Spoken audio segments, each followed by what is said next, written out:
A laboratory buried more than a kilometer beneath South Dakota is at the forefront of major scientific research. Why is this subterranean facility considered a gold mine among researchers? And coming underground, we're trying to understand the deepest mysteries in the universe today. Hidden under a London suburb, a labyrinth of tunnels with an incredible story to tell. How has its purpose morphed over the past 100 years? And what legendary covert operation was conducted here in World War II? The Germans knew something was here. He fed them lie after lie. And in Copenhagen, this vast subterranean space once helped save the lives of millions in the 19th century. Now, over 150 years later, why are people suddenly lining up to get inside? You sail into the darkness where nothing can escape, not even the light can escape.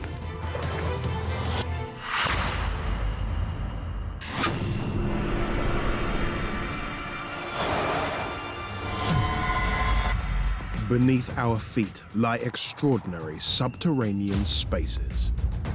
We're miles away from civilization down here. Caves, mines, and networks of tunnels.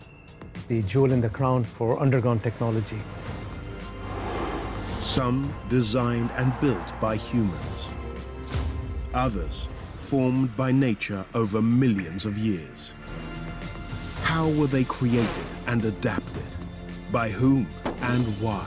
If the enemy takes one section, he's not able to stand down there and shoot into the other section.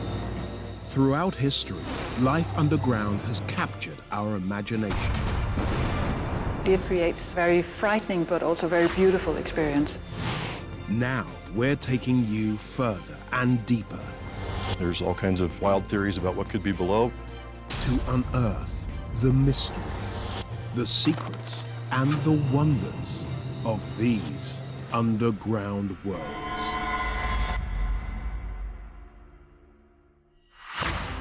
Located 15,000 meters under the Black Hills of South Dakota, scientists are unearthing answers to the most fundamental questions about our existence.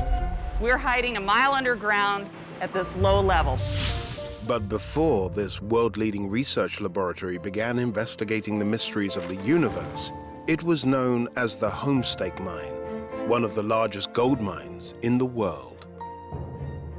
This mine was the cutting edge of its time. What technological advancements did engineers achieve over 125 years ago that keep it operating today? There's a lot of difficult engineering that goes into creating a space like this. And how close are scientists to making an earth-shattering breakthrough?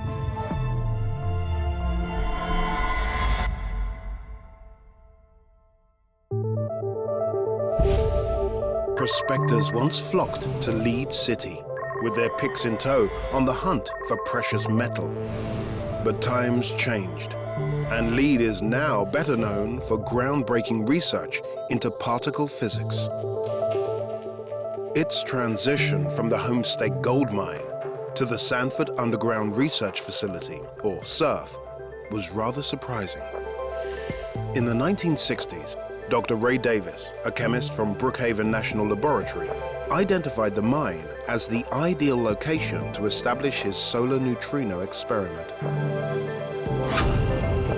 Once referred to as ghost particles, these elusive neutrinos originate from the sun during the nuclear fusion process. Mark Hanhart is an experiment support scientist in Lead and has followed Davis's research. So if you were to take every atom in the universe, so I'm talking about every atom in your body, every atom in the world, every atom in the galaxy, and break them down into the protons and the neutrons and the electrons, the number of neutrinos in the universe would still outnumber those by 1 billion to 1. The trouble is, they're almost impossible to detect.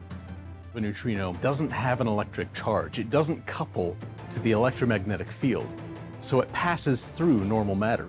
Passes through you and me. It passes through even the mile of rock that we have overhead. And they're incredibly, incredibly hard to detect.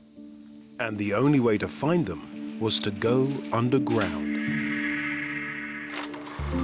Ray Davis came up with the brilliant idea of coming underground to block out cosmic rays, to study the reactions that take place inside the sun.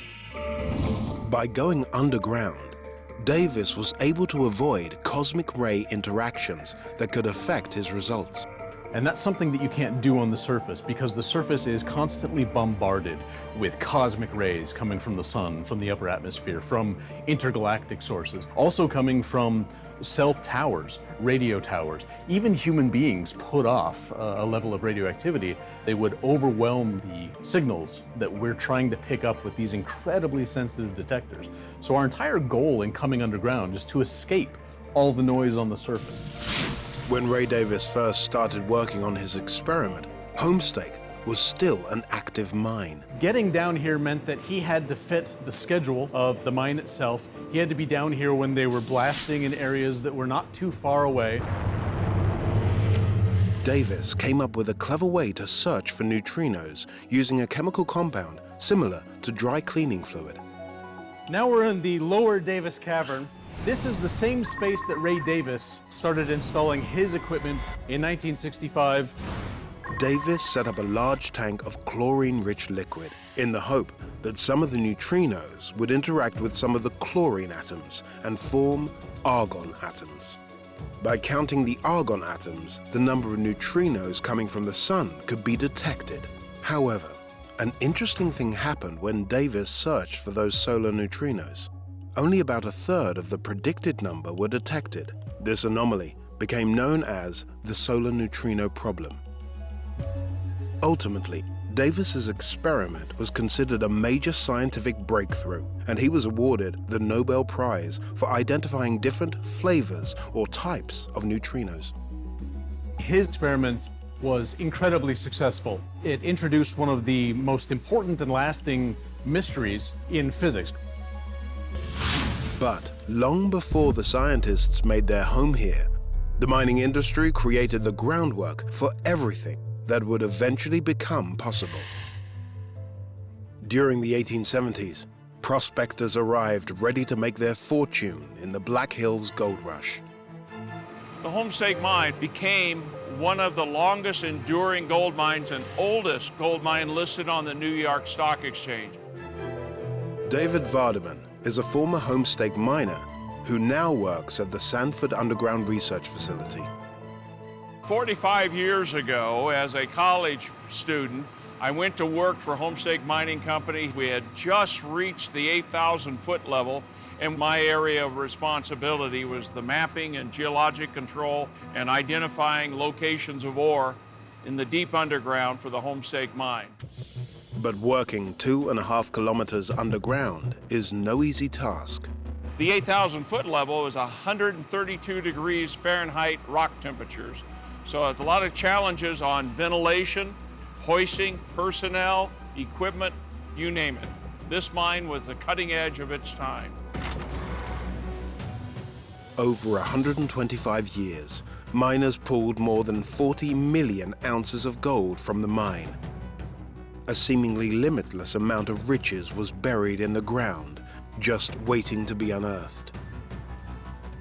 But in 2002, that limit was reached, and the mine was forced to close because of high production costs. But it was not forgotten. 5 years later, new life was resurfacing at Homestake Mine.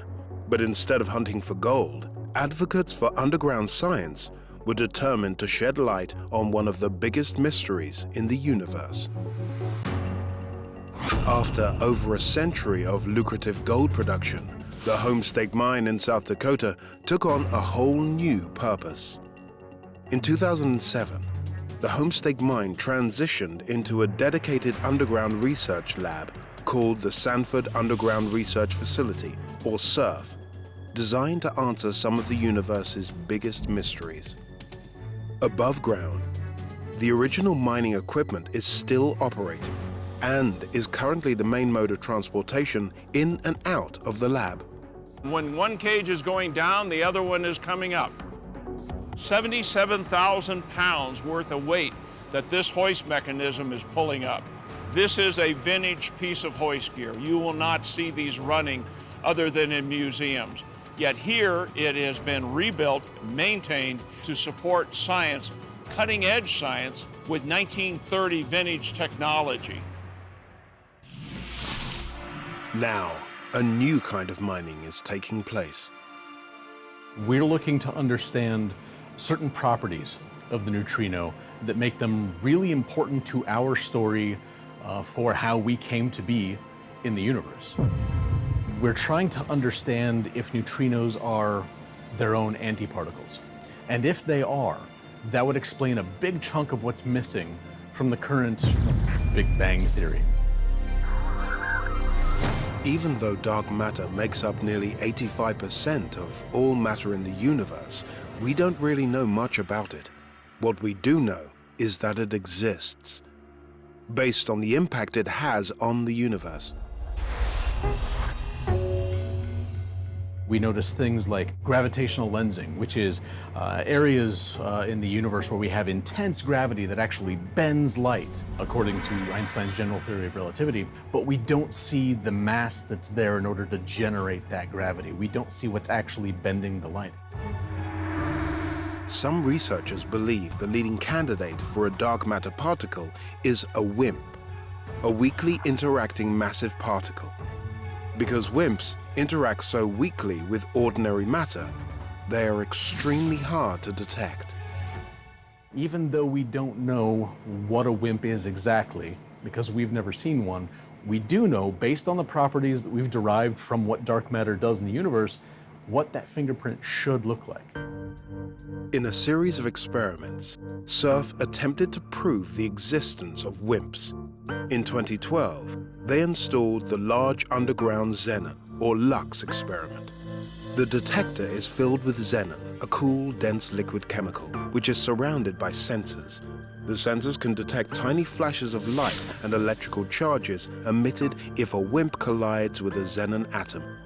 And the idea is that as dark matter passes through the Earth, and it passes through this lab, and it passes through you and me, and it passes through our detector, 1 out of a billion times, one of those particles is going to interact with the nucleus of a xenon atom, which is the heart of our detector. Unfortunately, after 4 years, LUX was unable to detect any WIMPs. However, its high levels of insulation meant it was recognized as the quietest detector in the world. We were more sensitive while we were running than any other dark matter experiment on the Earth. So we didn't see anything, but we didn't see it better than anyone's never not seen it before. But Surf didn't give up. The facility upgraded and replaced LUX with the LUX Zeppelin, or LZ project, in 2016, aiming to identify WIMPs. We've taken all the lessons we learned from running LUX and made it into something so much more incredibly complex, so much more bulletproof. LUX Zeppelin's different systems need to run in harmony. We have a lot of data acquisitions and electronic systems that are designed specifically for taking the data from the detector and making it something that we can analyze a lot more easily. We have to have a lot of these subsystems created by collaboration universities around the world. They then ship those systems to us, and we very carefully bring them underground, and then we have to marry them all together. Piecing together the puzzle is just the beginning. For this highly advanced equipment to work properly, these machines need to be clean on a molecular level. And there's a lot of stuff that is radioactive that we could accidentally introduce to the experiments, including dust, which often contains uranium, and thorium, which are radioactive elements. HEPA filters purify the air that comes from the surface. This ensures the campus itself is a super clean area. To keep the researchers from contaminating the highly sensitive experiments, they must dress for the occasion. So this room is a clean room. Extremely clean environment, hence we've sealed ourselves into these suits because you're shedding particles, you're shedding skin, you're shedding hair, you're shedding dust. So you want to keep everything inside, plus a mask and the hood to keep all the particles that come out when you talk. Research scientist Cabot Ann Christopherson is used to working in restricted conditions. We actually do all the assembly for the experiment inside the glove box, which is even cleaner. The particle count inside a glove box is typically 0, creating the cleanest, deepest underground workspace on Earth. The conditions are strictly controlled. No humidity, no oxygen, only nitrogen, which, prevents corrosion. We're hiding a mile underground at this low level. Plus, we've surrounded ourselves with low radiation concrete, and then the rock naturally is low radiation for this area in South Dakota. SURF is now taking part in the largest neutrino project ever, DUNE, or Deep Underground Neutrino Experiment. It's designed to investigate how neutrinos automatically change as they travel, becoming a different type of neutrino or flavor every few hundred kilometers. These will be giant steps for science and could drastically revolutionize tomorrow's energy, environmental, medical, and industrial processes. The DUNE is made up of more than 1,000 scientists spread over more than 175 different institutions in over 60 countries. Project manager Joshua Wilhite is overseeing construction in South Dakota. Nearly 750,000 tons of rock will be excavated from the underground cavern, making way for a new scientific facility. Massive machines drill into the rock, and explosives are then inserted in a specific pattern calculated by computer. Heavy blast doors protect the workers from the powerful explosions needed to clear the rock. A major challenge facing engineers is how to remove thousands of tons of debris from a building site a kilometer below the surface. Right now I'm standing on top of what's called conveyor CV04. We need to transport this rock from the crushing system on out to the open cut. 400 tons of rock can be transported every hour. We're moving a total of a little over 800,000 tons of rock for this project, which sounds like a big number, but when you compare that to what the gold mine used to do, it's less than 1 year of production for the gold mine. After the chambers have been excavated, the Mammoth systems need to be installed deep below the ground. Every single piece of material that goes into building the experiment is going to pass through this little shaft. And I say little, this is 5 feet wide and about 13 feet deep. That's it. That's all the space we've got. At Fermilab, near Chicago, a new particle accelerator will send the laboratory's high-energy beam of neutrinos 13,000 kilometers through the Earth from Illinois to South Dakota. We are in a sweet spot of distance from Fermilab to study neutrino oscillations. And that's how neutrinos actually change flavors as they travel through time and space. We're exactly one oscillation between flavors away from Fermilab here. Searching for particles that are nearly undetectable requires extremely powerful equipment. The biggest part is actually excavating these large caverns. And when I say large, these are 65 feet wide, 90 feet tall, and almost 500 feet long for the detectors. And these are unprecedented at this depth in the world. The neutrinos will then be intercepted at SURF by massive vats of supercooled liquid called cryostats. Once installed, each of the 4 giant cryostats will contain 10,000 tons of liquid argon, which needs to be kept below minus 185 degrees. This former gold mine has already played host to some of the most extraordinary science of the modern era. But the ambition and vision of this new experiment is nothing short of inspiring. Once DUNE is fully operational, the world's scientific community will be watching. I think that Ray Davis would be thrilled at the idea that what he started in 1965 has turned into this massive underground laboratory for studying the deepest mysteries that we know of in the universe today.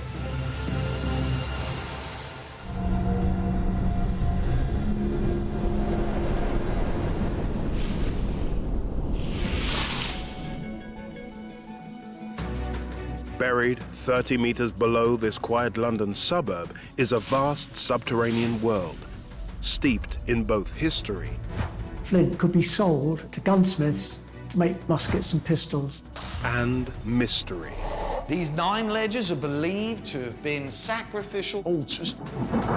How did the tunnels evolve into one of Britain's best-kept military secrets? The Germans knew something was here. He fed them lie after lie. It grew to 15,000 people at the height of the Blitz, like an underground town.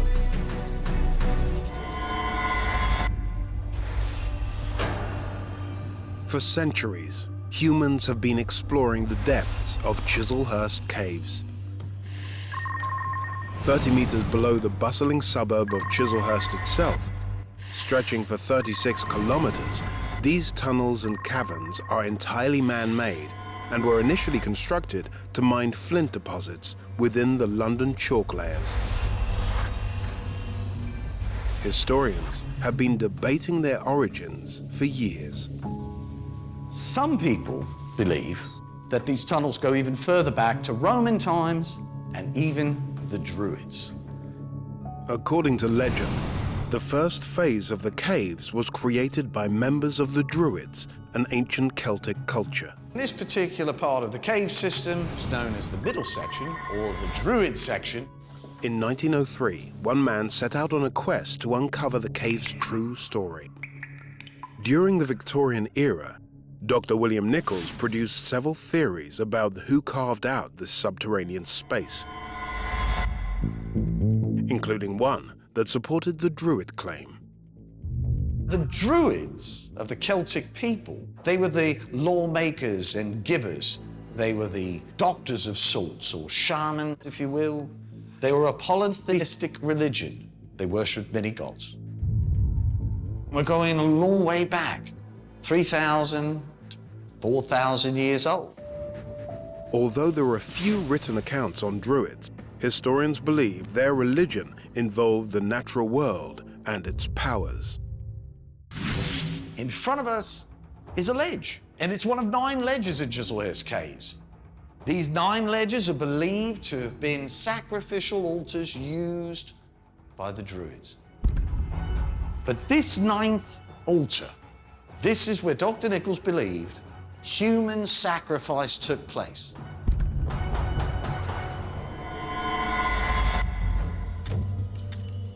Another one of Dr. Nichols' theories was that the extensive mine tunnels could have also been built by the Romans.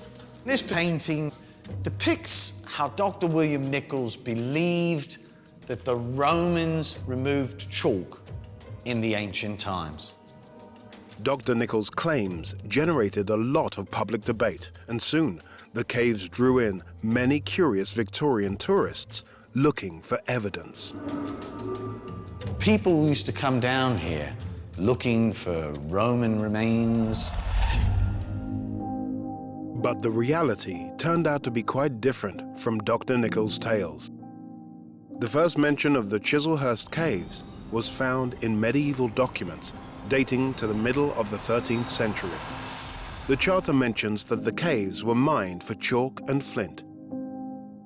We're in one of the earliest sets of tunnels left from the ancient mining. Archaeologist Rod Laguerre is an expert on the history of this subterranean world and its geology. Chalk is comprised of millions and millions and millions of tiny, tiny fossilised sea creatures. They've died, went to the bottom of the sea, and slowly it built up this sludge, which eventually solidified and became chalk. This one probably started just about the turn of the 17th century. Laguerre has studied the style of excavation and the markings on the chalk walls to accurately date them. At some point, while the mine was being dug, somebody left their mark on the walls here. There are dates from 1727 and 1737. He has been cautious not to misinterpret the origins of the tunnels like the more sensational Dr. Nichols. Now, graffiti is a bit difficult because you can put anything on the wall at any time. For instance, in one part of the mine, somebody has found 1066 William, which is perhaps a little dubious. But the style of the letters here is about correct for that time. Just simple hand tools. You can see where the mark's been left by the miner hitting the pick here and pulling away the chalk. It's much wider at the base than the normal picks that we get today. One of the things that you can date the tunnels with is the pick marks. Excavating chalk required an advanced level of engineering expertise. Chalk is relatively soft, quite easy to dig. That leaves some problems in that if you're not careful, if you don't dig it properly, the roof is liable to fall in on you, which is a bad idea. These early miners had a foolproof plan. Towards the roof, the wall is arched in to take the load off the roof. The bottom, it also arches in, which gives a very strong profile, so the roof stays up. While Dr. Nichols' writings from the Victorian era describe the chalk platforms as serving mystical purposes, Rod believes they were far more functional. He said that these platforms were Druids' altars. They have a much more practical application. If you imagine that I'm an old miner with a pickaxe in my hand, I cannot reach the roof. The miner would be on the platform where he could cut away with his pick, then cut the bench back 2 or 3 metres, always leaving a space to stand on so the tunnel could be driven forward. The chalk that was extracted for this system of underground tunnels had 2 very distinct uses. The earliest reason man dug chalk out of the ground was for agriculture. If the subsoil was acidic, then an application of crushed chalk on it, which is alkaline, combat the acid, and the crops would grow better. By the 1700s, a new use for chalk had been found and demand was growing fast. It was used for building, to make lime mortar. Before the days you could buy cement, you had to make your own by mixing lime, sand, etc. to make lime mortar. From the 1700s, many of the local suburbs of London were built with chalk from Chislehurst. Miners also found another resource buried within the cave wall. You'll notice large bands of flint, these black lumps which are in the wall. To the miners, initially they were a pain in the bum because when you hit them, they shattered and sent off sharp bits out. However, the resourceful miners found a profitable use for the flint. They could be sold to gunsmiths to make gun flints for the old muskets and pistols.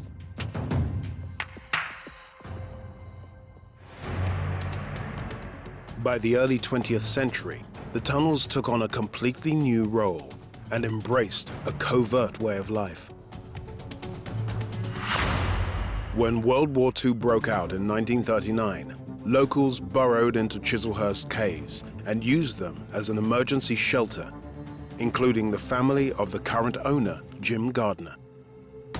The public took over and set up home down here. Some of the caves were totally furnished. There were double beds and wardrobes and chest of drawers. For more than 8 months, nearly 15,000 people from East London made the caves their home. As the German Air Force dropped bombs from above, the residents were building an entire city below the ground. By the peak of the Blitz, the caves had electricity, running water, and an air ventilation system. There was also a fully operational hospital. There was a fear that with a large number of people concentrated underground that there would be contagious diseases and severe illness. But there were no serious diseases, no serious outbreaks of anything. Soon, Chislehurst contained so many amenities, the tunnels became known as the Chislehurst Hotel. This was the largest of 4 canteens which were operated throughout the war. Tea then was almost sacred. A hot cup of tea was the answer to everybody's problems. There were shops built, a library, church, various offices. There was also a system for identifying potential attacks. the main entrance, there was a big sign coloured green, amber and red. And if it was green, then fine, you could go in and out. If it was amber, there was a possibility of an air raid just about to commence. And if it was red, nobody went out. During the final stages of World War II, Chislehurst Caves played their most covert and famous role to date, when a Spanish spy served as a double agent. Juan Pujol Garcia, codenamed Garbo, made history when he orchestrated one of the most successful operations against Nazi Germany. He worked for the UK government, MI5, but every single thing he told the Germans was a lie. Previously, during World War I, munitions from the nearby Woolwich Arsenal were stored in Chislehurst Caves. By World War II, they no longer served that purpose. But nevertheless, Garbo planted this lie with the Nazis to deceive them. The Germans knew something was here because of World War I. Garbo used that same story in World War II to misdirect them. The true genius of Garbo's lie was that the caves couldn't be detected from above ground, so the Germans never really knew where the alleged weapons were stored, which kept the subterranean refugees safe from harm. You can't see any of this from an aerial view. Where would the Germans bomb? They had no idea where it was, how large it was, how many tunnels there were, or where they actually went. Several major victories are due to Garbo's success as a double agent. The first of these were the Operation Torch landings in North Africa on November the 8th, 1942.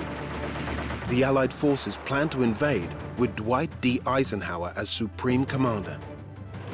Prior to the mission, Garbo sent a coded letter through the mail to German intelligence with all the details of the operation. However, he cleverly sent it out, knowing it would arrive after the operation on November the 8th. And it built his credibility with the Germans. And the Germans would believe just about anything. He even fooled them about the D-Day landings. When he told them that D-Day was actually happening in a different place along the coast of France, they believed him. This is the day for which free people long have waited. This is D-Day.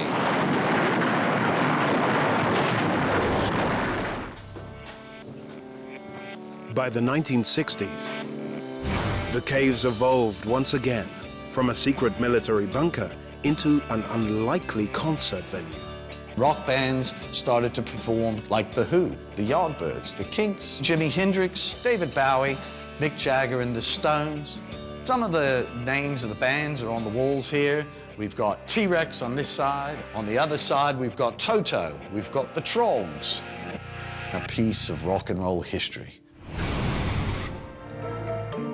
Today, the colorful history of Chislehurst Caves is still very much alive. Who knows what the future may hold for this legendary subterranean tunnel system? The best may still be yet to come.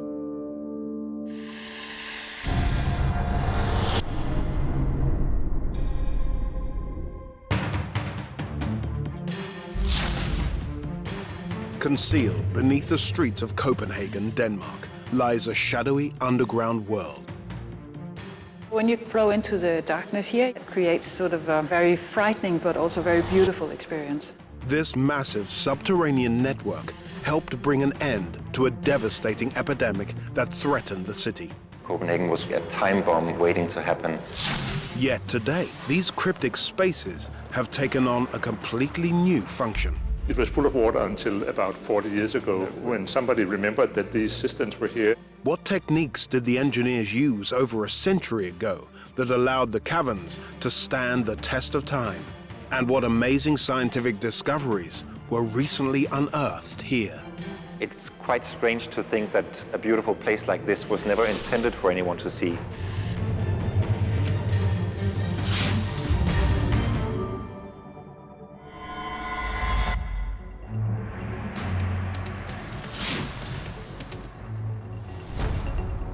Located deep beneath Copenhagen's bustling city streets is a massive subterranean cavern, hidden away from daylight.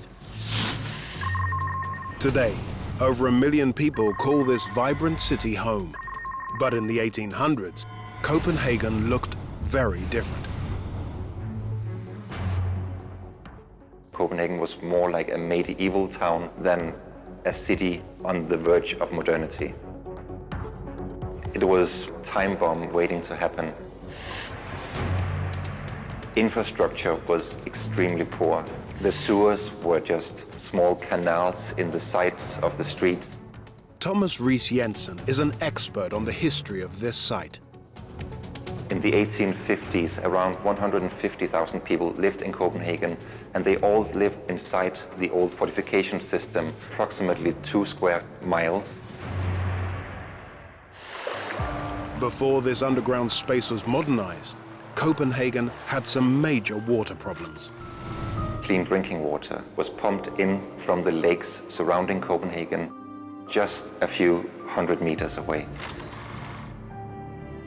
Human waste, along with animal waste and even industrial waste, would all be gathered in these open sewers and just flow away. The 19th century water systems were leaking into each other, drinking water into wastewater, and wastewater contaminating the drinking water. By 1853, with the water heavily polluted, a catastrophic epidemic claimed the lives of more than 4,700 residents. Cholera's disease had spread throughout Europe. It reached Copenhagen during the summer month when it was at the warmest, and you can imagine the smells in the city. The epidemic spread like wildfire across the densely packed city. Throughout just a couple of months, almost 5,000 people died in Copenhagen.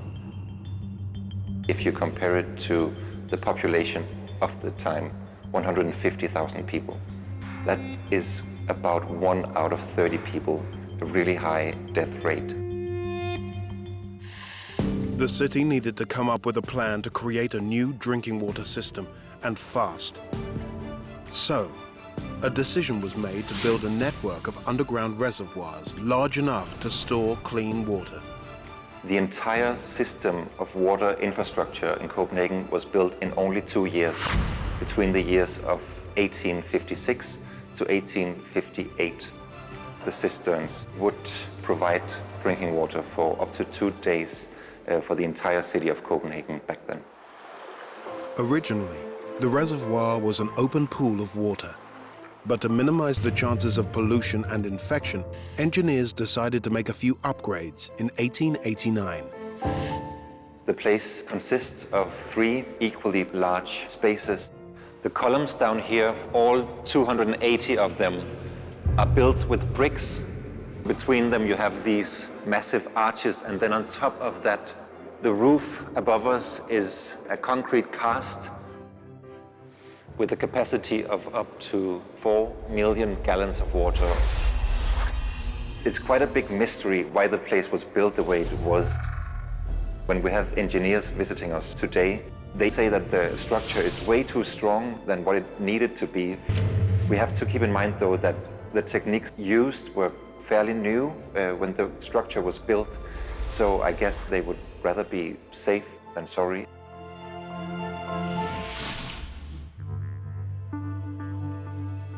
Due in part to the skills implemented by the cisterns engineers, the cholera outbreak was stopped in its tracks. From the 1850s, cholera was never a problem in Copenhagen. So the cisterns and the greater infrastructure of water had proved itself to work. By the 20th century, as new water purification techniques developed and modern water storage facilities were built, the vast underground cisterns were no longer needed. That's when the space began to take on a life of its own. That creates sort of a very frightening but also very beautiful experience. By 1933, the city of Copenhagen had completely stopped using the once life-saving cistern. In 1981, they were drained and abandoned. 15 years later, the cisterns quenched a new thirst for scientific exploration. I actually vividly remember seeing the first photo that was in a newspaper when somebody remembered that these cisterns were here and reopened them and brought up these photos of these absolutely amazing structures. Professor Minnick Rosing is a geologist at Copenhagen University and perhaps an unlikely advocate for this underground lair. It's a wonderful place because we don't have such places in Denmark at all. Given its flat terrain and proximity to water, Denmark isn't commonly known for its geological discoveries. But when the cisternen was converted into a museum in 1996, a remarkable find was made, and soon geologists started paying attention. It was full of water until about 40 years ago when it was emptied, and it's beautiful because it's a piece of almost geology. Stalagmites and stalactites have begun forming here, just like they do in caves around the world. But here, the timeline for growth is much faster. We know when the water was drained out of the cisterns, and these things could not have formed when it was full of water. So you can see one of these things is almost like a tree upside down, and inside it would have a structure like tree rings. So if you put it under the microscope, you would see layers formed through this past 40 years.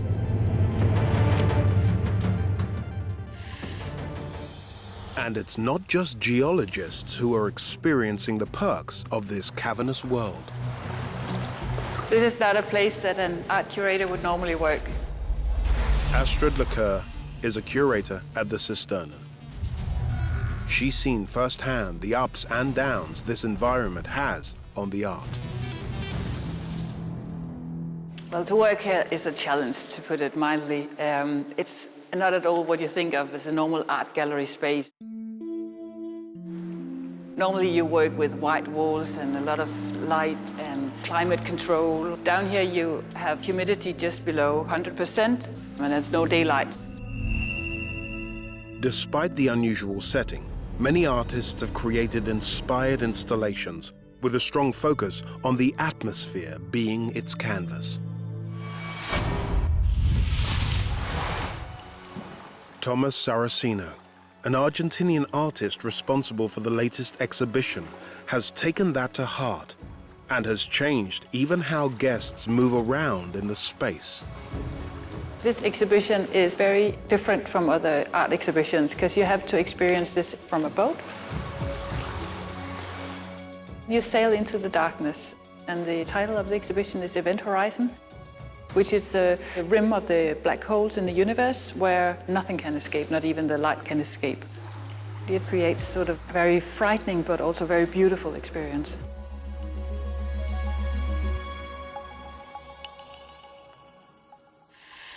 This installation required the reflooding of the cisterns, and what was revealed afterwards was unlike anything Professor Rosing had seen before. Water that's standing here is rich in carbon dioxide, and the water coming from below is rich in calcium, and these two things have basically met the love of their life and formed the limestone when they met. The new formations, called helictites, are rare calcifications, similar to those on the ceilings and floors of the cistern. Geology has one fundamental rule that we let us guide by, and that we say the present is a key to the past. So to understand things that happened in Earth's past history, we have to see them unfold themselves in the present. Whether through artistic creation or scientific observation, the cisterns continue to broaden the minds of those who visit.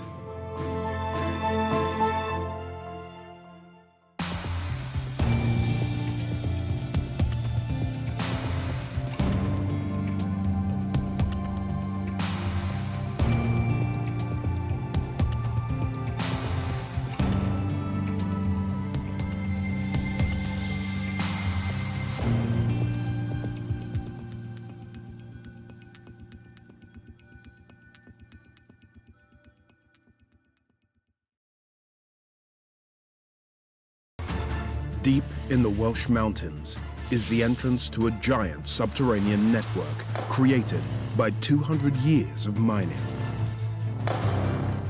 How has it been transformed for modern-day use? You get the thrill of being underground that is so alien to most people. In Israel, more than 1,000 caves make up an ancient underground labyrinth. What secrets are just being revealed, and what still remains below? We were actually the first people to enter into that room in 2,000 years. And thousands of kilometers away in the US, carved into the hills beneath this West Virginia hotel, lies a top-secret Cold War bunker.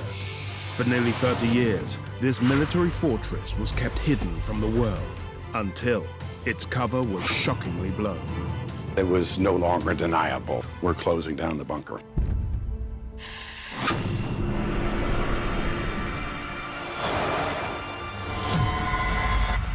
Beneath our feet lie extraordinary subterranean spaces. We're miles away from civilization down here. Caves, mines, and networks of tunnels. The jewel in the crown for underground technology. Some designed and built by humans. Others formed by nature over millions of years.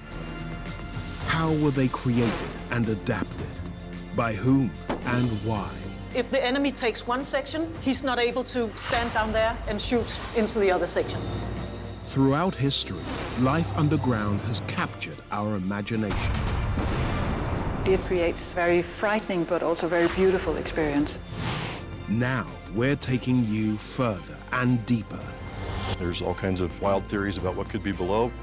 To unearth the mysteries, the secrets, and the wonders of these underground worlds.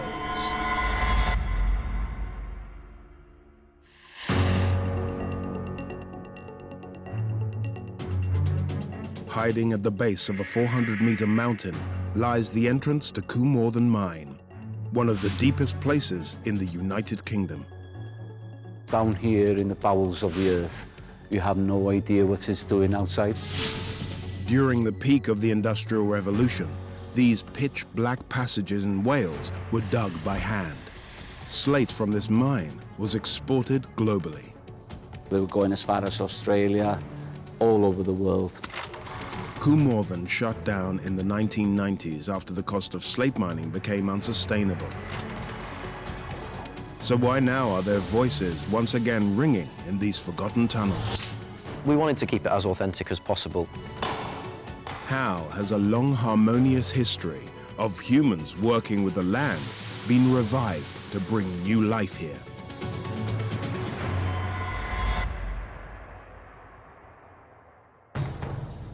In the 1800s, the rapid growth of the Industrial Revolution drove people from rural country homes towards cities. This expansion fueled a housing boom, putting Welsh slate for roofing in high demand. The slate roof, you could guarantee it for well over 100 years. At its peak, slate mining in Wales employed 17,000 people and produced 500,000 tons per year. Coomorthen in North Wales was one of the most prolific slate mines in the region. It's one of the renowned slates in the world. Pred Hughes worked in slate mines here for 25 years and is now part of Coomorthen's revival. The slate runs in my veins. Its history, its texture, the whole lot. I just love it. We are looking at the mountain here. Believe it or not, it's a hollow mountain. Going down 15 levels, going up 14 levels. And it's all because of the Ordovician slate that lies within this mountain. What we are about to do now is head for Lake Level, one of the main entrances into Coomorthen Mine. That's where all the men entered to head down to their working chambers.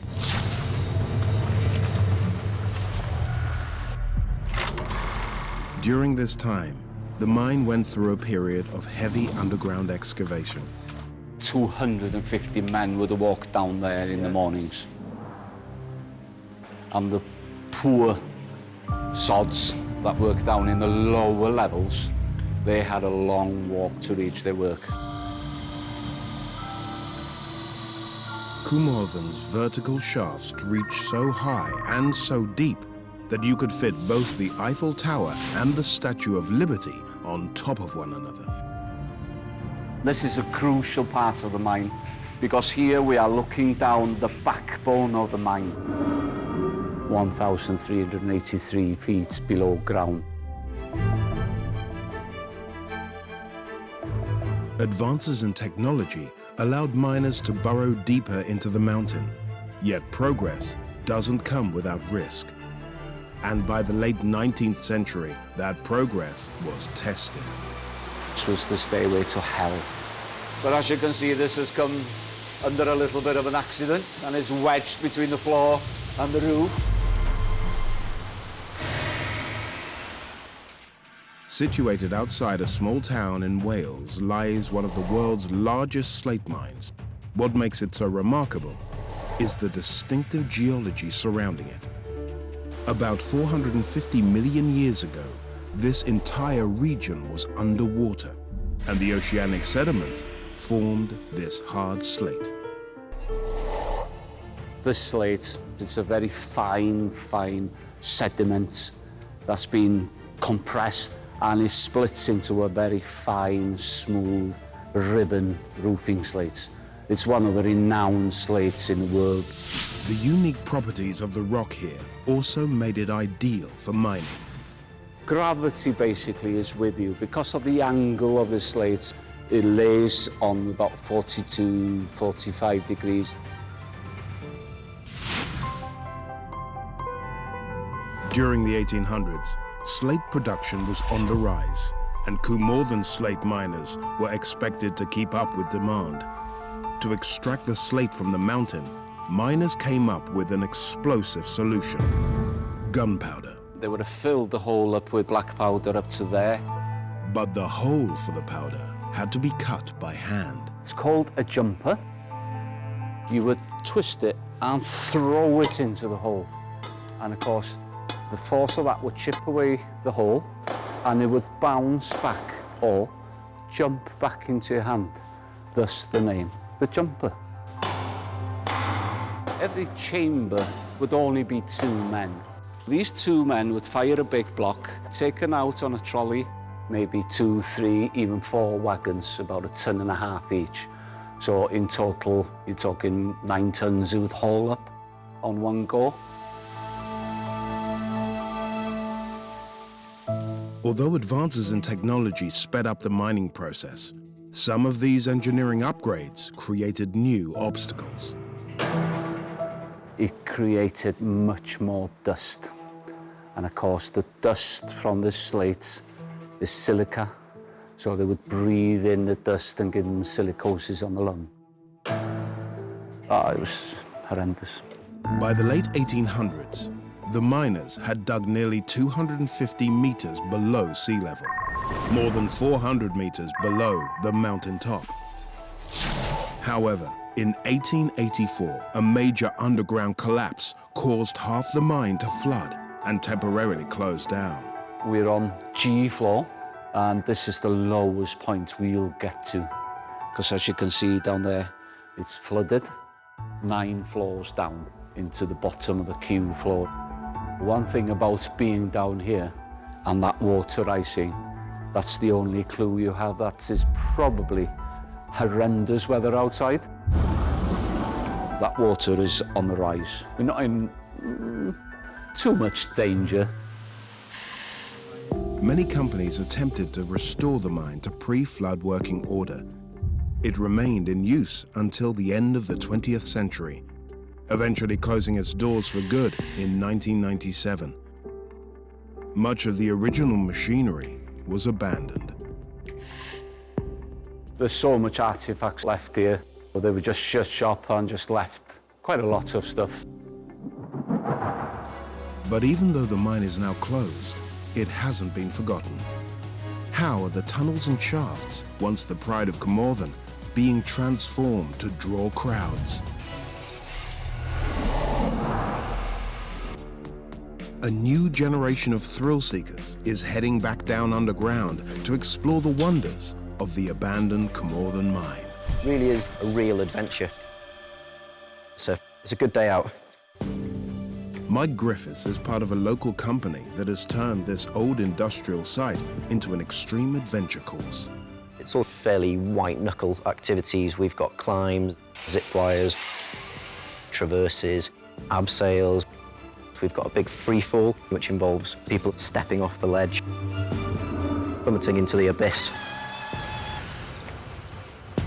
It's what we call kind of authentic adventure because everybody's clipped into the safety system, but there is still that element of danger. We wanted to keep it as authentic as possible. You get the thrill of being underground in this environment that is so alien to most people. And you get the history of the place and a feel for how it was when the miners worked underground here. It's taken veterans and newcomers alike to reimagine this space. It's quite emotional in a way after working almost 25 years in the slate industry here in Festiniog. Yeah, a bit slippy here, Fred. Building the route was challenging, to say the least. What we were aiming to do was try and get into areas of the mine that nobody had really been in before. So we had this vision of lots of zip wires, such as the one you can see here that heads across to little islands. Nobody had been on them for over 100 years. Despite the challenging environment, in many ways, the old mine is perfect for this new purpose. The architecture of the slate mine lends itself really well to what we do. The 42-degree angle of the slate kind of creates an angle that's a tough climb, but just about doable. The fact that the quarrymen blasted away the floors of each chamber, creating these vast caverns, means that these huge spaces are just great to build humongous climbs through. There's a good example of one behind me that we've vaulted all the way up to the roof that you can see up there, and this one disappears off around the corner in that direction. This intense course isn't for the novice adventurer. This is one of the most dangerous areas of the mine that we'll pass through on one of our trips. We're absolutely fine where we're standing now, but if I shine my torch behind me here, you can see on the far side of this chamber that there has been a big collapse at some point in the past. Chances are it won't move again, but it might move in a year or two. You just never know. Mike and his colleagues were blown away by the popularity of the mine as visitors flocked to get a taste of the danger and the history. If they were to do something wrong, they could potentially fall 40 or 50 meters. Far from being claustrophobic, visitors wanted more of this underworld. So what did Mike do to give the ultimate cave experience? What extra level of ingenuity is powering its new lease of life? We are at the deepest accessible point in Cwmorthin now, and for those who can make it this far, we've got an extra special treat that I'm going to show you now. Follow me. The climbing and abseiling naturally ends at the bottom of the mine, the lowest point. Cavers would usually then begin the long climb back up to the entrance. But Mike had a better idea. Welcome to the deepest underground accommodation in the world. Mike and his team have spent months constructing 6 cabins at the very lowest point of Cwmorthin mine, where cavers can spend the night in the dark, damp bottom of the pit. We're miles away from civilization down here, and it's somewhere that you don't need to worry about noisy neighbors, that's for sure. Guests will be given a comfortable bed to sleep in, but that's all. This isn't luxury, but it's about as close as you can get at the bottom of a slate mine. Mike and the team have always felt the need to honor not just the history of the mine, but the history of the mountain. They vowed early on to limit any damage to the surrounding environment as much as they could. These cabins do have electricity, but it's provided by the mine itself. There's a lot of water down here that's all flowed down through the mine. An enormous effort was made when Cwmorthin was being worked to pump all of the water out. Since Cwmorthin has closed down, nature's kind of taken over again, and the water that was once pumped out is now flowing down into the mountain through this turbine, which generates power for our accommodation. Converting this area for their guests has been no simple task. It's been great, but don't get me wrong, it's been tough. Every single supply and tool has been brought down by hand across the very same 8-hour journey the visitors must negotiate. I'm going to go over to the left a bit. Yeah. It has taken Mike and Pratt almost 8 months to get the cabins built, and they are not quite done yet. I dread to think how many kilograms of equipment and timber and tools and everything that we've brought down here. It has been really tough. Thankfully, Mike, we've only got 2 loads left after this one, after the hundreds that we carried down here. It's probably come quite close to having broken me, but we've managed to sort of fight on through and get most of it completed now. My back's thanking me for that. What the old quarrymen would say if they was to see this, probably tell us all that we're all mad. Former miner Pred is proud of the mine's reinvention.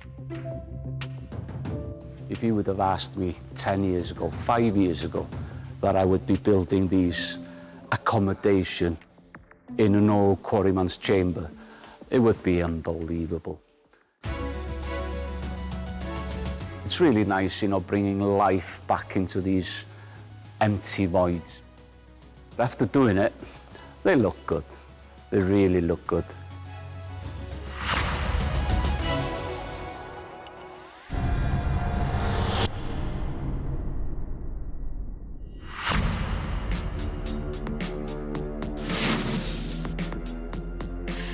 Spanning 2,150 acres. This UNESCO World Heritage Site in Israel marks an area which has been home to a multitude of civilizations, beginning some 3,000 years ago. Jews, Edomites, Phoenicians, Egyptians all lived here. This land was mentioned throughout the Bible. This site was destroyed many times and built all over again. Yet below ground, a spectacular timeline has been preserved. There are more caves to excavate, maybe even 10,000. What do these ancient caves tell us of the lost civilizations that once called these lands their home? This location in southern Israel is one of the most extensive archaeological sites in the world.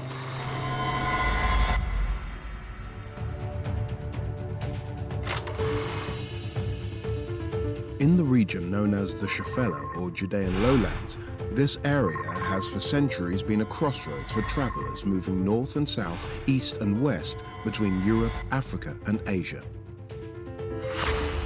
Covering an area of 25,000 square kilometers, the Bet Guvrin National Park encompasses the remains of the town of Maresha.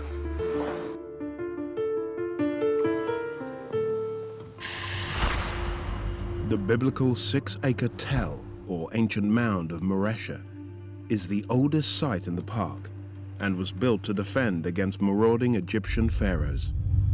This site was destroyed many times and built all over again. Haji Yohanan is an archaeologist and expert in the site's ancient inhabitants. Maresha is cited as a fortified city that was built by Rehavam, king of Judea. He managed to defend it from the Egyptian pharaoh Shishak, who came to conquer this city and didn't succeed. Ancient Maresha enjoyed its most successful period of peace and prosperity during the 3rd and 2nd centuries BCE. Maresha was a cosmopolitan center. It was an economic magnet. We are right now in ancient Maresha, a city mentioned 4 times in the biblical text. Archaeologist and director of the Maresha project, Dr. Ian Stern, is an expert on the region's rich history. This was a city that, at its peak, contained close to 10,000 people.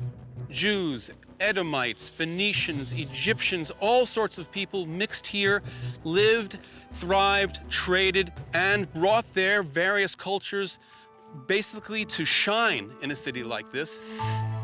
And while this region has a tumultuous history dating back over 2,000 years, its geology tells its own unique story.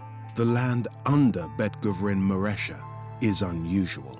The geology of the region basically has about 1.5 meters of very hard rock called Nari.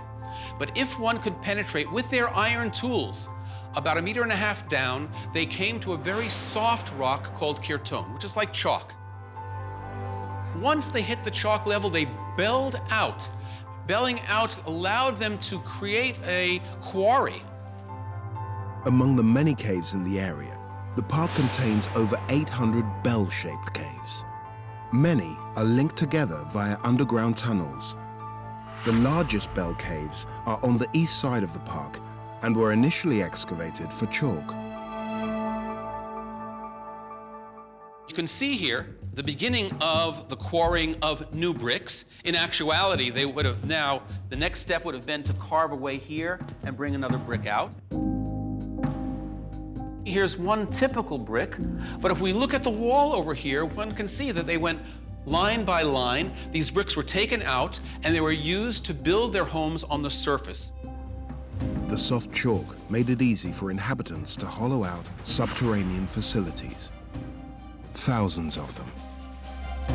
Once they had built their homes, they then had a hollow space underground. It could then be converted into rooms that had a functional value. Cool and comfortable in the summertime, and it is basically dry in the winter, which means everything inside here is preserved very well.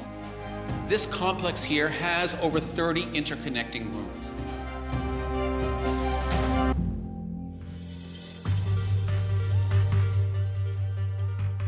Soon, the people of Mersey realized the caves they dug in the limestone rock could serve another purpose, one that would supply the town's inhabitants with a vital human necessity. By the 3rd to 2nd centuries BCE, the town of Mersey had become a sprawling Hellenistic settlement. But what makes it unique is what lies below ground. During this era, the people of Mersey dug caves in the limestone rock not only to quarry chalk to build homes, but also to hollow out subterranean facilities like this water cistern.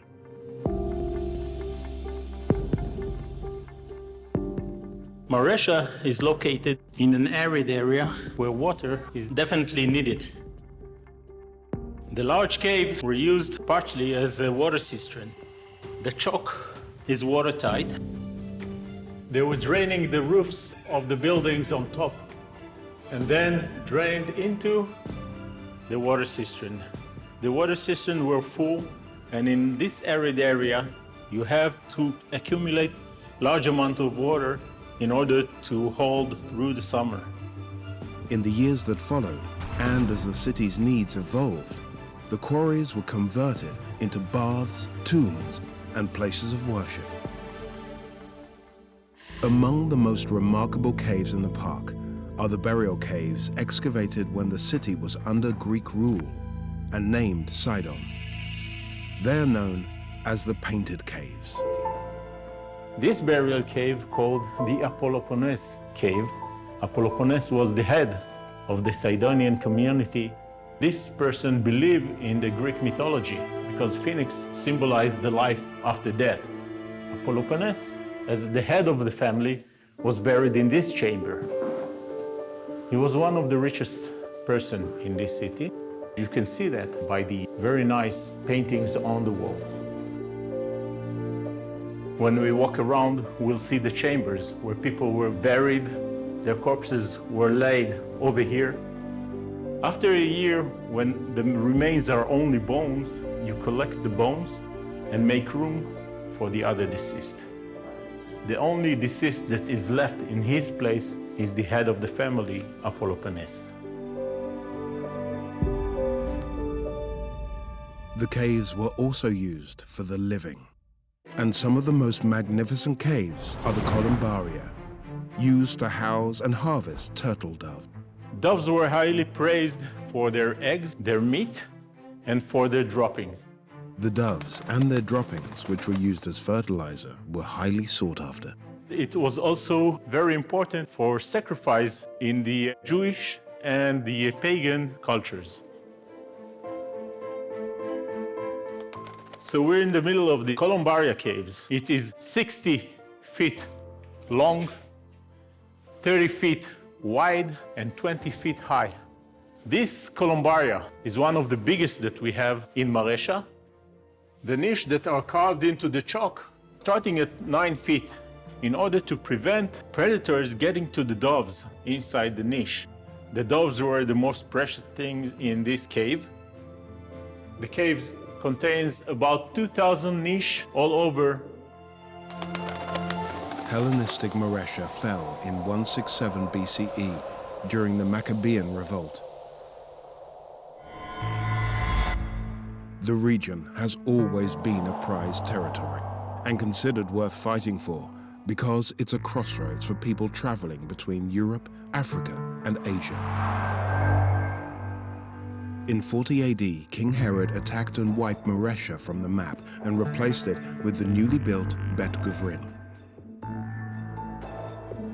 60 years later, Rome made its mark on the region when General Vespasian invaded, slaying an estimated 10,000 people. Haji has studied the area's volatile history in detail. Despite the fighting and killing, the people of this country lived on.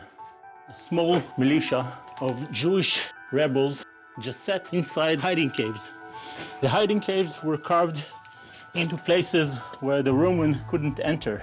Confined to the narrow tunnels, these resistance fighters battled on. This is a place for living and surprising the Roman legionnaires that were looking for the rebels. Roman military prowess eventually dislodged this rebel militia. The Romans take them out by using smoke. Just imagine living inside those tunnels. In 135 AD, Emperor Severus renamed Bet Guvrin the City of the Free. A Roman amphitheater was built in the 2nd century AD to hold gladiator wars, to amuse the Roman legions who were left here after the suppression of the Bar Kokhba revolt. After the fall of the Roman Empire, Bet Guvrin changed hands several more times. The caves of Bet Guvrin and Maresha have been a treasure trove for archaeologists for more than 100 years. Among those man-made subterranean structures is a site known today as the Maze Caves, a system of 31 interconnected caves which were used as dwellings when the Greeks ruled during the Hellenistic period. We discovered an opening, and that was quite exciting because we were actually the first people to enter into that room in 2,000 years. But it has only been recently that serious excavation has begun. There are more than 1,200 acres to explore here, so archaeologists have employed a tactic seen in no other excavation site around the globe. They use the help of volunteers. Without exaggeration, hundreds of thousands of people have participated in this program. A number of those people actually continue to excavate or work on the pottery restoration as well as the registration. It is giving us such valuable information about the economy, about iconography, about styles, and even about the ethnic makeup of the city. We discovered a series of 7 new rooms. Within one of those rooms was an archive that contained 1,027 ceilings. Ceilings are clay that were stamped, and they would have been attached to documents, papyri, of 2 millennia ago. On these ceilings, the images that we found were gods and goddesses, including Athena, including Hercules, erotic scenes as well. It is the largest private archive ever to be discovered in Israel. These hidden underground treasures give us a truly unique insight into life in this region over 2,000 years ago. This magnificent site may have already gained worldwide recognition for its remarkable subterranean history, but the extraordinary story of Bet Guvrin is far from over. It will take us years to process all of the material that we have there. Incredible insight into life in Maresha from 2,000 years ago. The area that's known as the Land of 1,000 Caves. We believe that there are more caves to excavate, maybe even 10,000 caves in this area.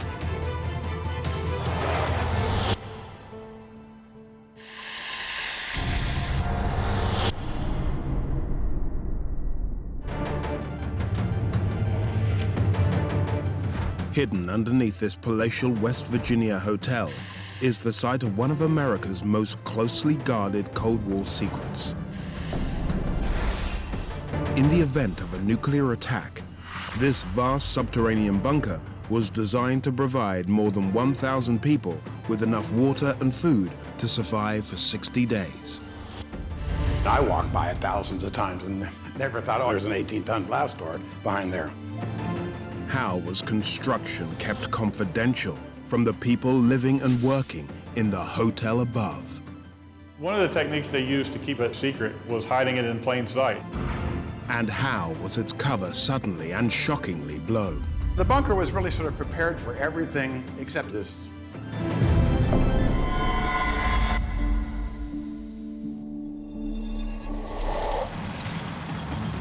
At the height of the Cold War, the threat of nuclear Armageddon sent the world into a panic.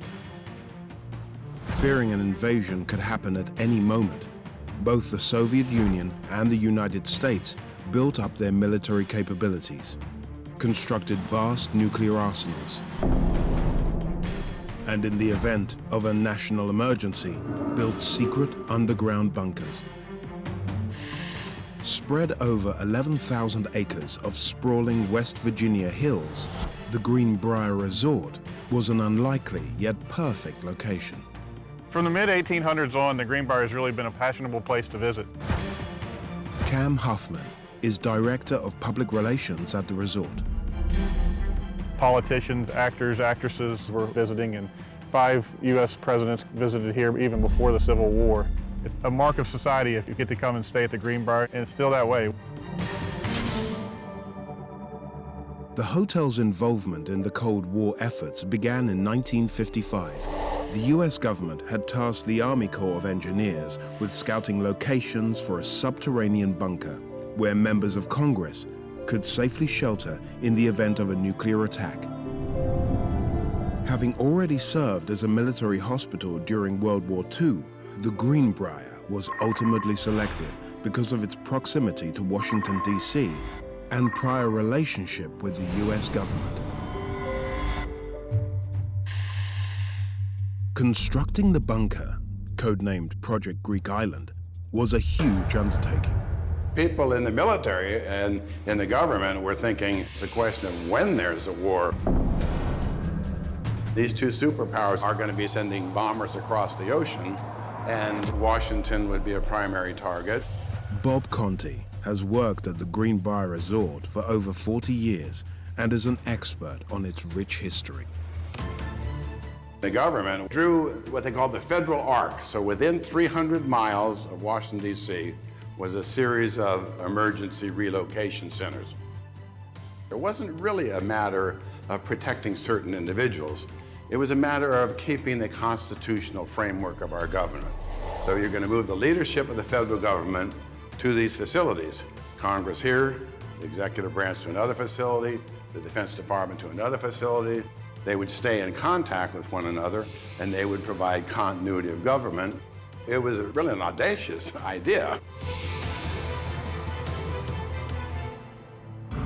Construction on the bunker began in 1958. To keep their plans under wraps, the resort came up with a cover story that they were adding on a new wing to the hotel. The Greenbrier at the time didn't have air conditioning, and we're kind of at a time in history where air conditioning was becoming popular and needed in hotels such as the Greenbrier. So they were able to build the West Virginia wing and use the story that they needed rooms that had air conditioning, so it worked out perfectly. Neither the hotel staff nor the locals caught on to the real reason behind this major addition. People knew that there was a construction project going on. It was just what was beneath that people didn't know about. One of the techniques they used to keep it secret was hiding it in plain sight. With the building of the West Virginia wing, the architect of the Capitol, who was responsible for building all the buildings in Washington, D.C., was actually supervising this project in the building of the bunker. Construction of the new wing provided the perfect cover for the real work that was being done 20 meters below. They built a wall around it so that people couldn't see exactly what was going on. At 11,000 square meters, the two-level facility was roughly the size of 2 football pitches stacked one on top of the other. The bunker is basically a giant concrete box that has 2-foot thick concrete walls reinforced with steel all the way around it. It's buried under 20 feet of earth. It took 50,000 tons of concrete to build it all. It obviously took a massive crew to build the whole thing. The Greenbrier bunker was built to accommodate 1,100 people, 435 representatives, 100 senators, and all the associated support staff. This was no small task. The bunker, for all intents and purposes, is a giant concrete 112,000 square foot box. And it's vulnerable at the entrances and exits. So thus you need to have blast doors to protect those openings. This is an 18-ton blast door. This is where the hotel meets the bunker. Now, you can't have an 18-ton blast door sitting in the middle of your hotel without raising suspicions. What you're looking at here is just a cover door that fit right over this. In the 30 years that this bunker was sitting here, I walked by it thousands of times and never thought, oh, I bet that's a cover door and there's an 18-ton blast door behind there. The bunker was part of a larger continuity of government program. In the event of an international crisis, the entire property would be used as a meeting place for members of government. This is called Governor's Hall right here. Meetings were held here frequently. There are 435 seats here, 435 members of the House of Representatives. There would be meetings here, there would be deliberations on legislations, they'd be taking votes here, and it would continue to function as Congress. Down the corridor is a second room that could accommodate up to 100 people. This would have been the Senate side. All this was aimed to provide continuity of government to the American population in the face of a catastrophic war. During the Cold War, in the event of a nuclear attack, the United States Congress would be taken 20 meters below ground, under the Greenbrier Hotel.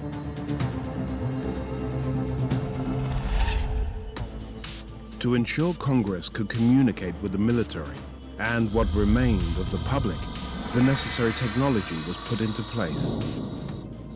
1,300 telephone lines running into this underground facility. In contrast to the resort's premier accommodations, the bunker wasn't outfitted with 5-star amenities. The dormitories consisted of 18 rooms, each built to house 60 people in metal bunk beds. These are some of the bunk beds that were installed in the bunker back in the early 1960s. There were 1,100 beds.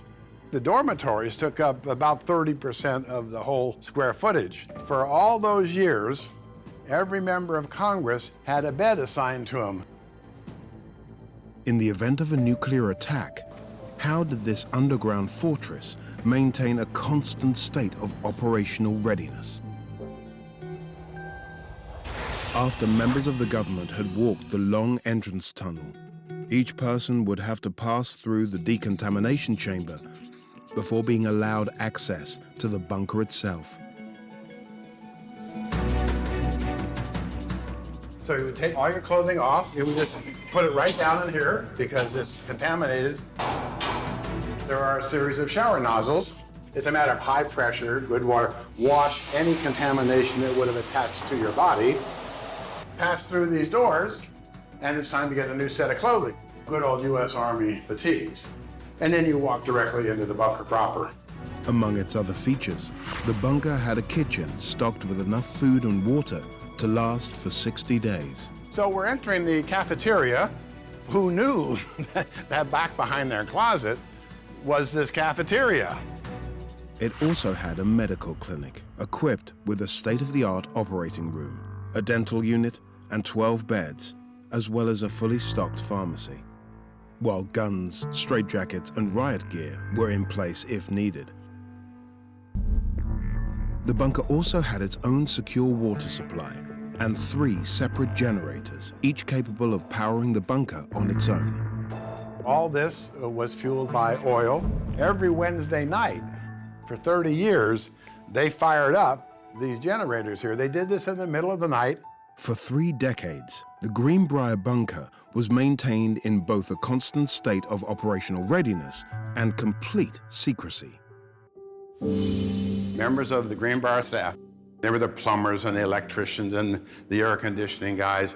They were cleared. They had signed non-disclosure agreements. We're pretty stiff, you know. I mean, you sign one of these things and it tells you right above your signature how long you're going to be in jail and how big the fine is going to be. So people were pretty serious about not talking about this, but at all times, this had to be available to the Congress of the United States. Having worked here throughout the 70s and 80s, Bob's experience show how every day hundreds of people came within inches of the US government's top secret operations. This was the office of Forsyth Associates, our audio-visual consultant. They repaired televisions. And one of the little perks of working here was you could bring your television. You would come in here, Chuck and Bob were here, you'd shoot the breeze with them. But Chuck and Bob would both have been government employees. Their job was not to fix TVs, but to guard the bunker and keep it ready at a moment's notice. Unbeknownst to me and everybody else, that this was the dividing line between the overt part of the facility and the covert part of the facility. The bunker remained a complete secret to the outside world for more than 30 years. Then, in April 1992, reporter Ted Gupp, who had been investigating the rumors about the Greenbrier for several years, finally persuaded someone to talk. When he arrived here, he actually had a map of the facility and where all the rooms were, an accurate map. So once he showed that, it was pretty clear that he had some good sources. They spent quite a bit of time at the Washington Post, should they publish this story, and finally it was decided that they did not think that this would affect national security, so they went ahead with the story. Ted Gupp's article contained explicit details of the classified bunker, and the government reacted immediately.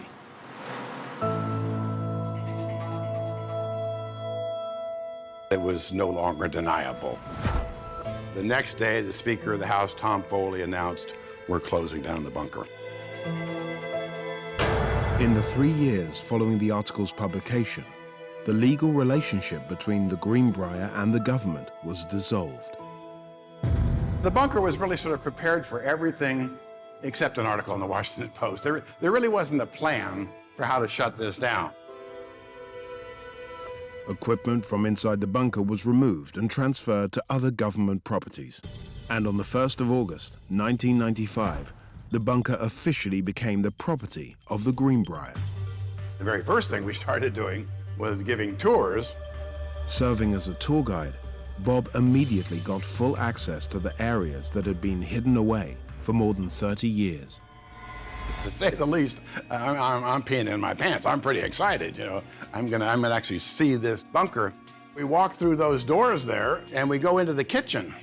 And I'm thinking, wait a minute, this looks like a high school cafeteria kitchen. This is the secret bunker I've been hearing about for years.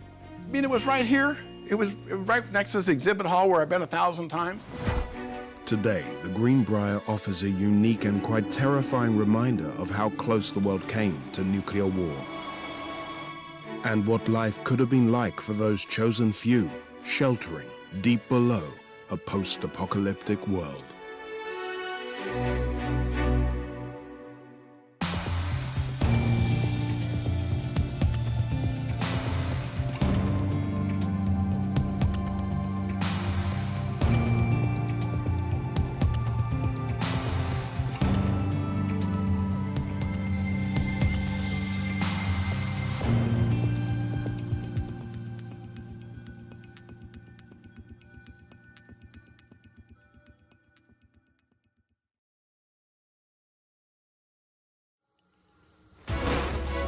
In Kansas, a decommissioned military bunker lies abandoned, 60 meters below ground.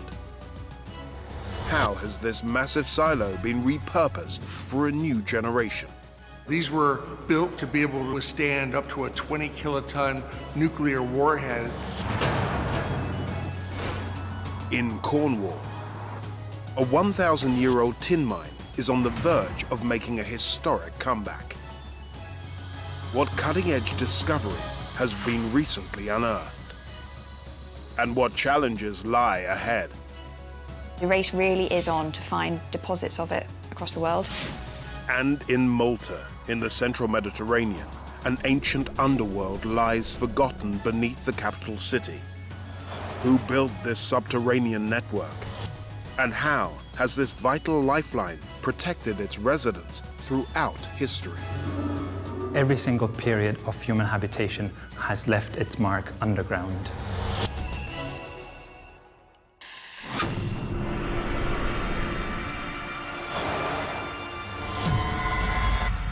Beneath our feet lie extraordinary subterranean spaces.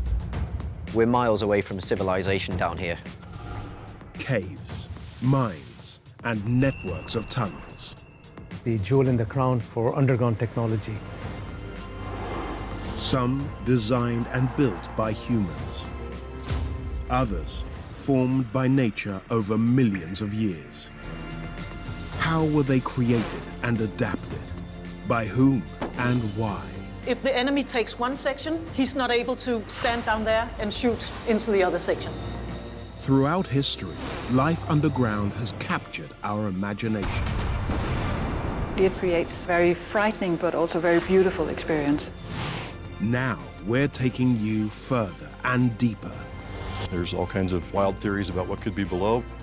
To unearth the mysteries, the secrets, and the wonders of these underground worlds.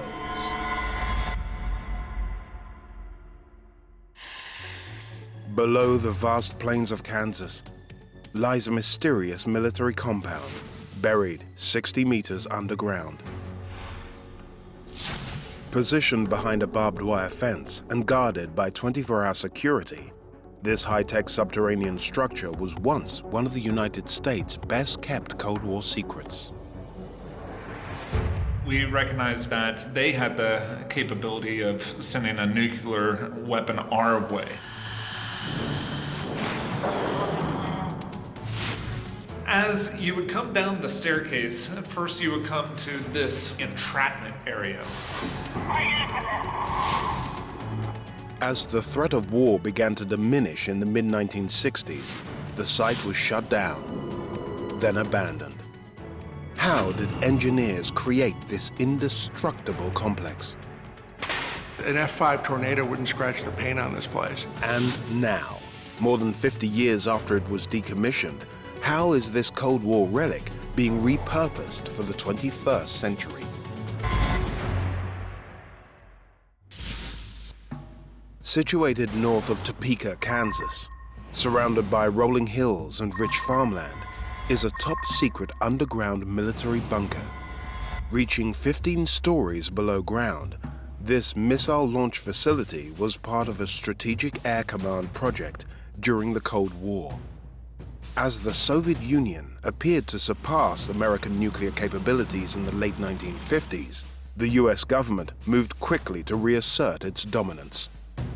Central to this deterrent was the development of intercontinental ballistic missiles. The first was Project Atlas, which set out to design, build, test, and deploy long-range missiles as part of the nation's nuclear arsenal. Ballistics technology was evolving rapidly, and these missiles had to be operational as quickly as possible.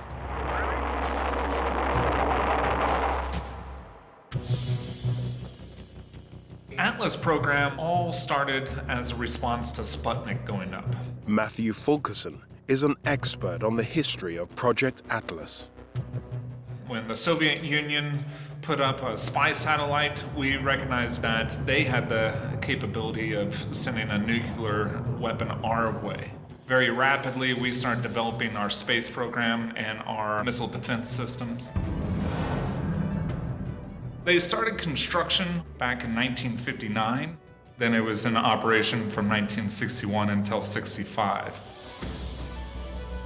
There were 72 of these missile bases built all across the United States. and Air Force Thor-Able 1 achieved a near-perfect takeoff. The initial Atlas sites were relatively simple above-ground structures. Soon, to improve blast protection, engineers took a different approach. Atlas E was a below-ground structure that was semi-hardened. They call that a coffin-style launcher because the missile was stored horizontally in a bunker. Now you had a 400-ton blast door that would move to the side, a crane would erect it, and then it would fire off. But we felt like this was too slow of a system. As technology progressed, the launch sites became more complex. In Kansas, there were 12 missile silos that were built around Schilling Air Force Base. The most advanced of the Atlas series, the Atlas F silo, is one of the strongest structures ever built. Its walls were constructed out of heavily reinforced concrete. The silo is a steel structure. You've got 3-inch thick rebar and over 600 tons of metal that was put in place. And then concrete was poured down and encapsulated all of that steel structure. And that concrete has a special epoxy resin in it. So it was a much stronger concrete. This was known as a hardened site. It could withstand a nuclear strike within a mile radius. Unlike its predecessors, the Atlas F missile, armed with a thermonuclear warhead, was designed to be housed in deep, hardened underground silos. It was stored vertically in a silo. The silo goes down 176 feet deep, and it had 75-ton blast doors that would open up. An elevator would lift it to the surface, and then it would launch off.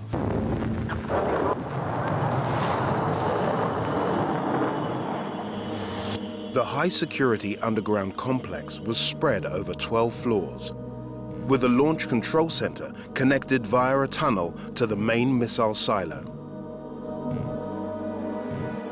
As you would come down the staircase, first you would come to this, which is known as the entrapment area. You would be buzzed in with electronic locks, and once this door's shut, then you would pick up a phone, look into a camera, and say the password to be able to get in. If you said the right password, the next door would be electronically unlocked and you would be able to go through. After you go through the entrapment door, you would come across these two 1-ton blast doors. The blast door was made of manganese. It has a higher melting point than regular steel.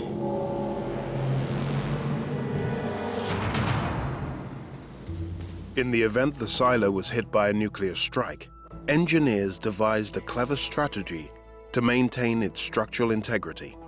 The walls and the floor don't join together. They're entirely separate from each other. As you can see, there's a gap here, and it was suspended from the ceiling. You see this bracket here?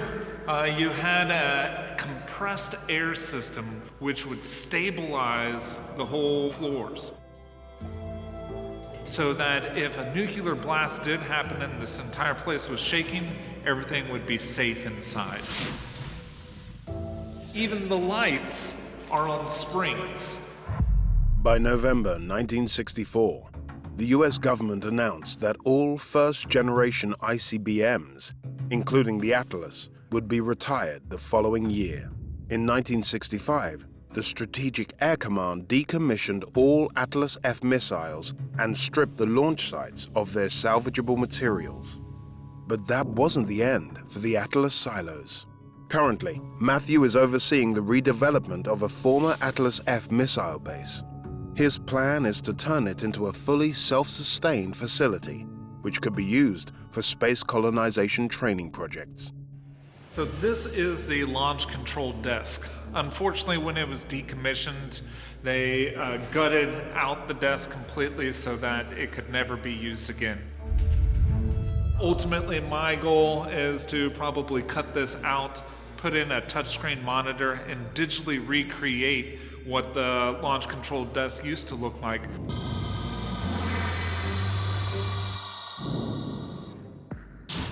Matthew isn't the only developer looking to take these silos into the 21st century. Welcome to the survival condo.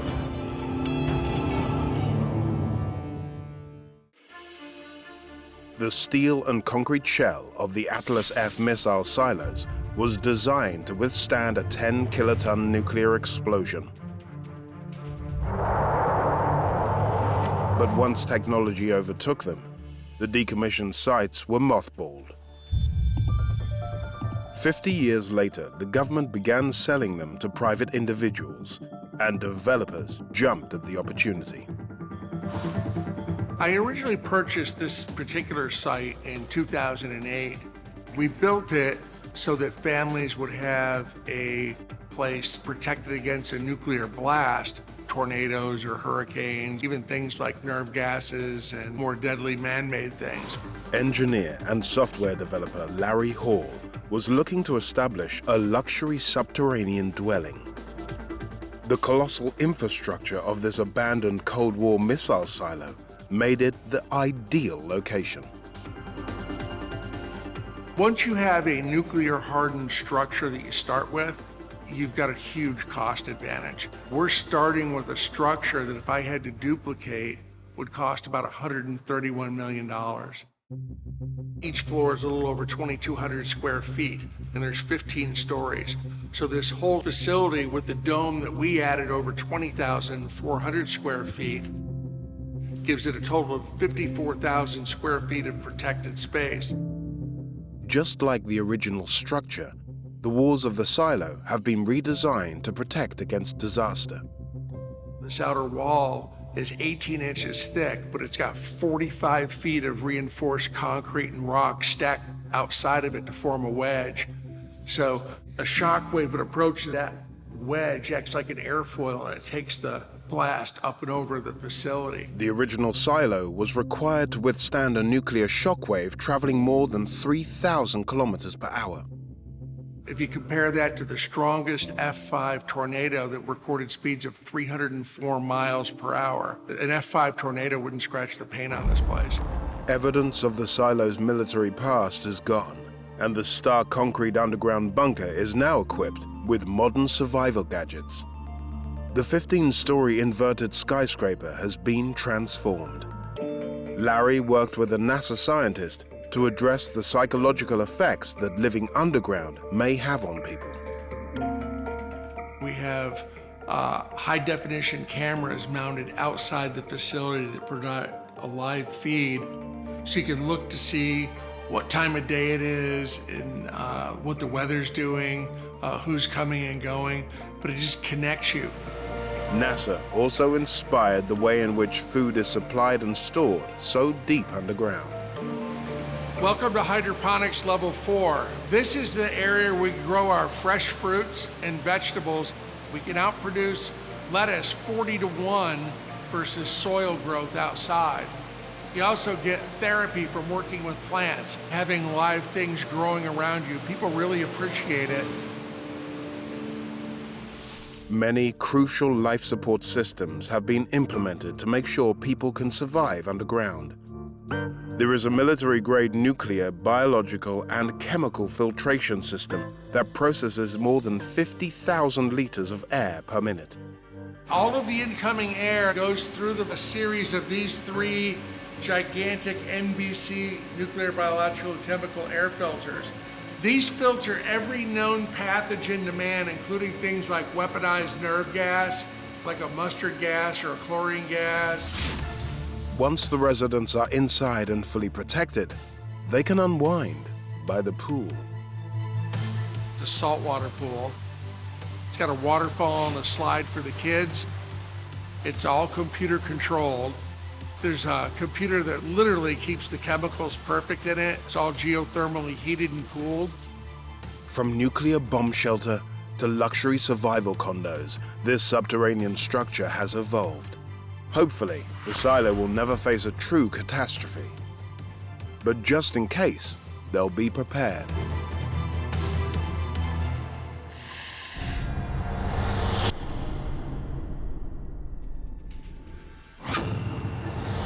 Beneath the rolling hills of Cornwall lies an unexpected motherlode in South Crofty Mine.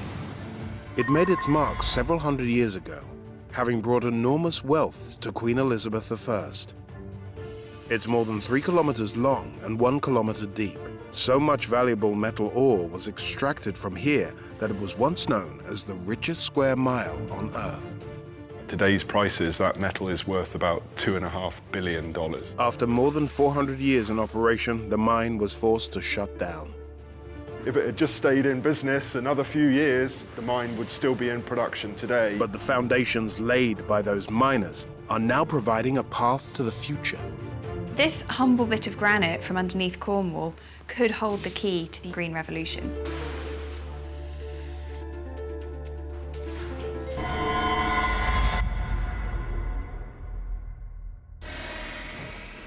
Right now we're in some of the oldest tunnels at South Crofty and date back to the late Elizabethan period. Mining engineer Owen Mearlop has spent his career exploring the depths of the underground mines and their unique geology. There's been a mine here for over 400 years. There's a network of around 300 miles of tunnels stretching down as deep as 870 meters. The mine sits in an area known as the Cornubian Orefield, an area of enormous mineral wealth created by granite and limestone colliding, causing immense heat and pressure, leaving rich veins of minerals. These veins have been worked extensively over the centuries, leaving giant voids in the bedrock. Here we're standing in what we call a stope, which is where the mineralized vein has been mined out of the ground. So the roof and the floor, we call them the hanging wall and the footwall. Everything in between is mineralized. In the 1600s, during the early days of the mine, copper was in demand, and South Crofty was full of it. These tunnels were excavated by hand using sledgehammers to drive holes into the rock, and then those holes were filled with black powder to blast out the rock, and then it was all shoveled into wagons and taken out by hand. As the miners dug deeper, the water table became a constant challenge. Elizabethan workings tend to be in the top 50 or 100 meters. They used water wheels or even animals driving pumps to keep the workings free of water. Undeterred by the rushing water, engineers tackled the problem. And in 1800, water pumps powered by steam engines were developed, allowing the miners to dig deeper and access new, richer veins of ore. In the early 19th century, the mine was largely mined by hand, but instead of using black powders, we're now using dynamite, which is a much more powerful explosive. The excavations are also a lot larger. But just as mining techniques improved, the demand for Cornish copper was declining. During the mid-19th century, deposits were found elsewhere in the world, causing the price of copper to fall. Soon, local production plummeted catastrophically. South Crofty had to find a way to stay afloat. Luckily, copper wasn't the only mineral buried underground. Tin mining started to become much more important. And that was largely driven by the Industrial Revolution and urbanization. They needed things like tin cans to enable people in the cities to have fresh food. Tin's low melting point makes it extremely workable. And unlike metals such as lead or mercury, it has a low toxicity. Demand for tin peaked by the end of the 19th century. And around 10 million tons of rock was mined from the ground, containing around 100,000 tons of tin metal. And to put that into context, at today's prices, that metal is worth about $2.5 billion. But the boom couldn't last forever. And as with copper, cheaper deposits were found overseas. By the end of the 20th century, the British tin industry had gone from boom to bust. South Crofty Mine had been in operation continuously for around 400 years, up until 1985, when the price of tin literally crashed overnight. Because the mineralisation, the tin here in South Crofty is so rich, the mine managed to struggle on, but eventually in 1998, the company decided to close the mine. Tin's usefulness in the new technological age seemed to falter, but there was light on the horizon. Owen is part of the revitalization team looking to breathe new life into these tunnels. If it had just stayed in business another few years, the tin price actually rose in the early 2000s and the mine would still be in production today. The current challenge is to convince investors that the huge cost needed to get the mine operational again would be worth it in the long run. We're about 50 metres below surface here where we are at the moment. And in addition to a lot of the surface exploration activities that we're doing in the area, we're also doing underground exploration activities here along with some test mining. Working alongside Owen, Steve Tarrant is tasked with providing hard evidence of South Crofty's potential. And where we are now is in what we call one of our load drives. And you can actually see the copper running in this vein here.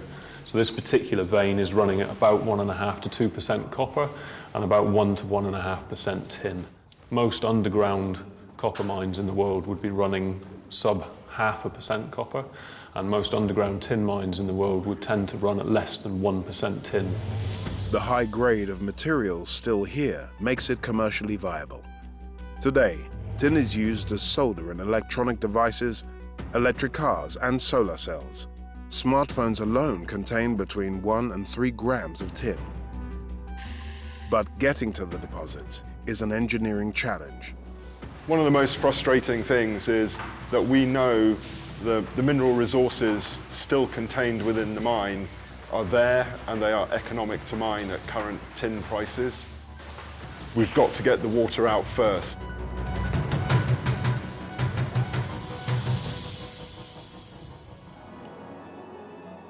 The valuable tin deposits at South Crofty Mine now lie out of reach, far below the floodwater.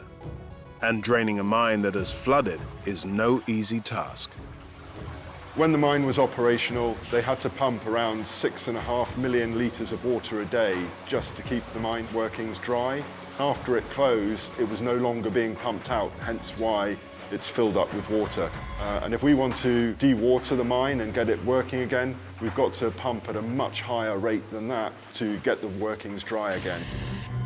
Luckily, the 400-year-old mine already has some useful infrastructure in place. Well, we're currently at the face of what we call the Western Decline, about 120 metres vertically from surface at this point.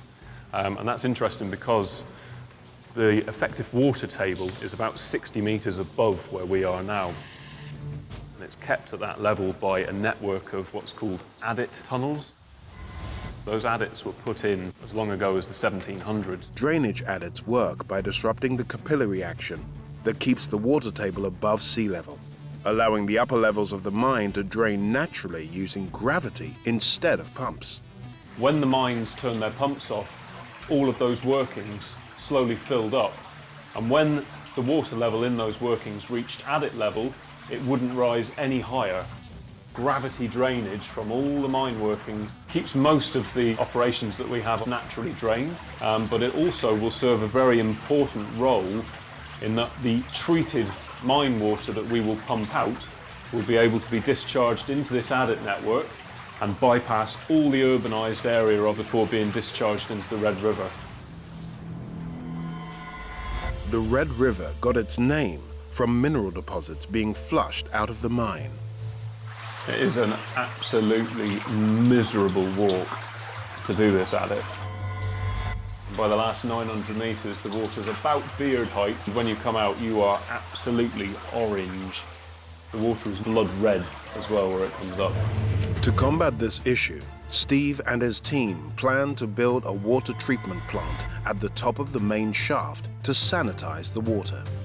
All of this water that's currently going into that river is untreated, whereas any water that we discharge from South Crofty during dewatering will be treated. The solution to pollution is dilution, and so you actually significantly improve the water quality in the Red River.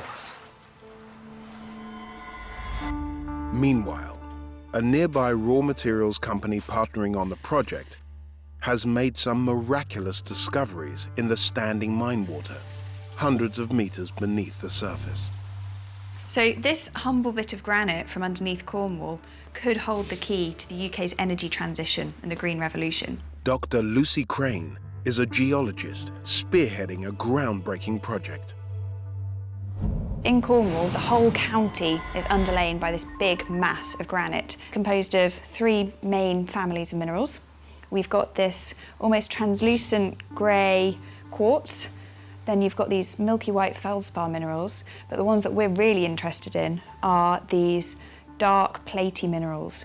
And if you look at them closely, you can almost see that they almost flake off. This is a family of minerals called mica, and in Cornwall, the mica minerals in the granite actually contain significant amounts of lithium, especially when you compare it to other granites around the world.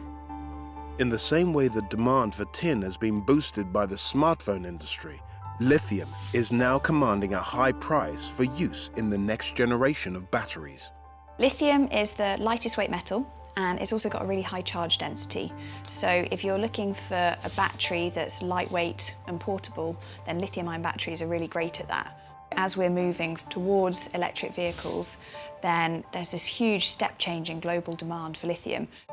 A typical electric vehicle battery can contain almost 50,000 times the amount of lithium than your smartphone does. So the race really is on to find deposits of it across the world and also to extract it as responsibly as we possibly can. Electronics manufacturers are desperately seeking new sources of lithium. The price per ton of lithium today is more than 15 times higher than it was 20 years ago. The key to meeting modern demand could be in the water that's flooding South Crofty. I want to pull your attention to the hot lode and the south lode. These are mineral-rich seams that they were mining for copper and some tin as well. These mineral-rich seams were plagued by upwelling warm waters. Underneath our feet is where lithium was actually first discovered in these warm waters. So fast forward to 2021 and here we are looking for it. The foundations laid by centuries of pioneering miners now appear to have paved a path to the future for this rural corner of England. And what was once tunnelers' trash promises to be tomorrow's treasure.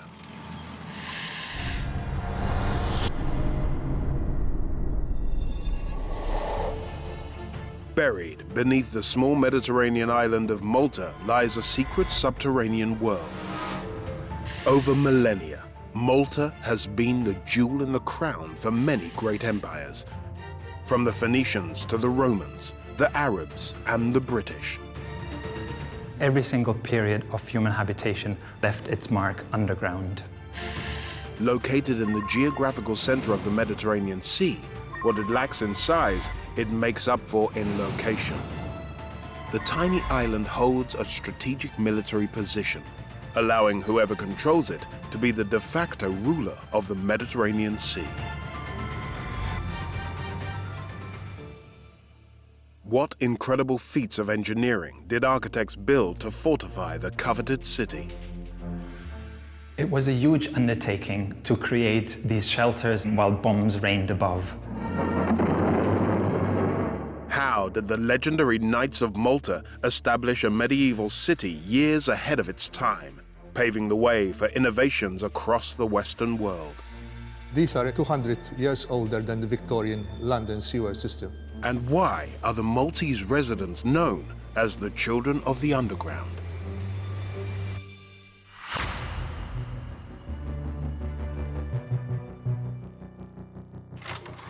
From prehistoric temples to cities built by knights, the tiny island of Malta is a historic paradise.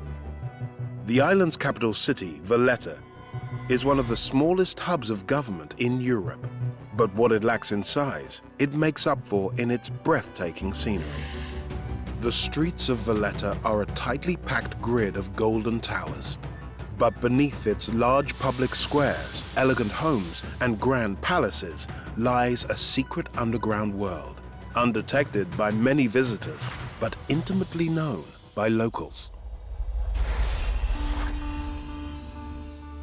The beauty of the city of Valletta, seen from street level, is replicated beneath ground.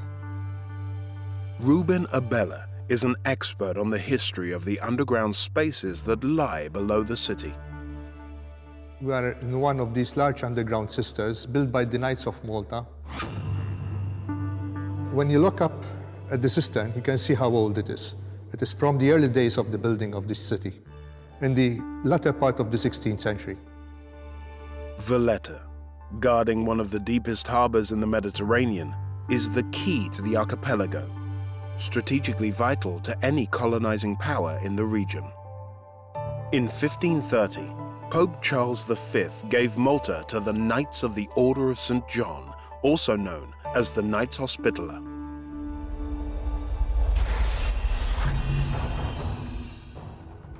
The Knights of Malta were Hospitalier knights during the Crusades in Jerusalem. And then they moved to Rhodes, but later were pushed out from Rhodes by the Ottoman fleet and came up to Malta in 1530.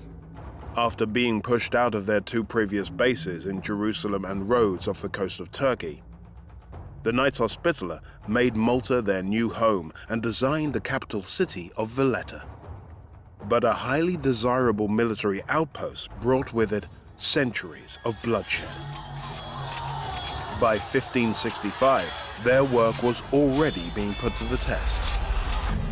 Soon after coming to Malta, some 30 years after, the Knights of Malta had to face a great siege. The neighboring Ottomans sailed into Malta and seized a fort at the edge of the island. Both the Ottomans and the Knights began digging tunnels underneath the fort in an attempt to get a defensive edge. Using pickaxes, hammers, and shovels, the two sides raced each other in the darkness. The Great Siege of Malta continued for nearly 4 months. The Ottomans outnumbered the Knights. However, the Knights of Malta won the siege and remained renowned for it. Shortly after they won the battle, the Knights set out to improve Valletta's readiness for future attacks. Valletta was built on this promontory of higher ground in order to defend the Grand Harbor. They built it with Maltese people, construction of the fortification lines first, and then the division of plots. They built this city in a Renaissance style with the gridiron pattern, which was the ideal city planning at that time. In an intensely hot and dry climate, a vital part of securing this new city against invaders was access to and the ability to conserve water. Water was a means of life, so it was important to have water storage in common spaces, in common areas, so that it can be easily retrieved by the people living in the city, even in the case when the city was blockaded during an attack. In 1566, the first reservoir was built. Soon, the Knights built 12 more cisterns and set out to construct the most advanced water system of its time. The Order of St. John had built a number of water cisterns, some of them of enormous size. We cannot say the volume at first hand, but they're about 20 meters below ground level. Others are built beneath houses and beneath blocks of buildings. Later on in the 17th century, they brought over water through the construction of an aqueduct due to water shortage on the peninsula. Initially, these cisterns were only used for water storage, but as the city continued to grow, the system evolved, and soon the subterranean space took on a life of its own. Once the Knights had solved the problem of fresh water, their next task was to address sanitation. The Knights of Malta built a vast sewer system far ahead of any other city at the time.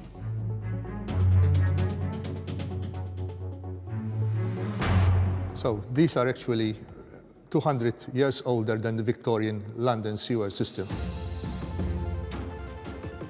Even after its completion by the Knights, the city continued to evolve, and the residents continued to burrow underground. Overall, Malta's underground world is really very extensive and fascinating. It is a literal Swiss cheese down here. architect Mark Zimmerman runs the NGO Underground Malta. Imagine that every single period of human habitation, from the Neolithic until today, has left its mark underground. Towards the end of the 19th century, Maltese officials added another layer to Valletta's secret underworld. A subterranean railway that would link Valletta with Medina, the former capital on the other side of the island. In 1881, construction work began on a mostly overground line that also included 2 significant tunnels. We're standing in one of the main tunnels here, the one leading from Valletta to this underground terminus. Overall, the line was just 11 kilometers long, with 1.5 kilometers running underground. The first ever underground railway line in the world, the London Metropolitan, had opened in 1863. Malta's railway line followed 20 years after that, and it was quite an engineering feat to create these tunnels. And how they built a railway through the nation's densely populated capital was truly remarkable. We need to remember that now we have tunnel boring machines, laser, GPS. Consider that all of this work was carried out only with pickaxe, wicker baskets, and horse cart. So it took a lot of backbreaking work to create this tunnel in a very short time of just 13 months. Apart from digging from each side, there were also several shafts that were dug down so that crews could expand from there and meet each other.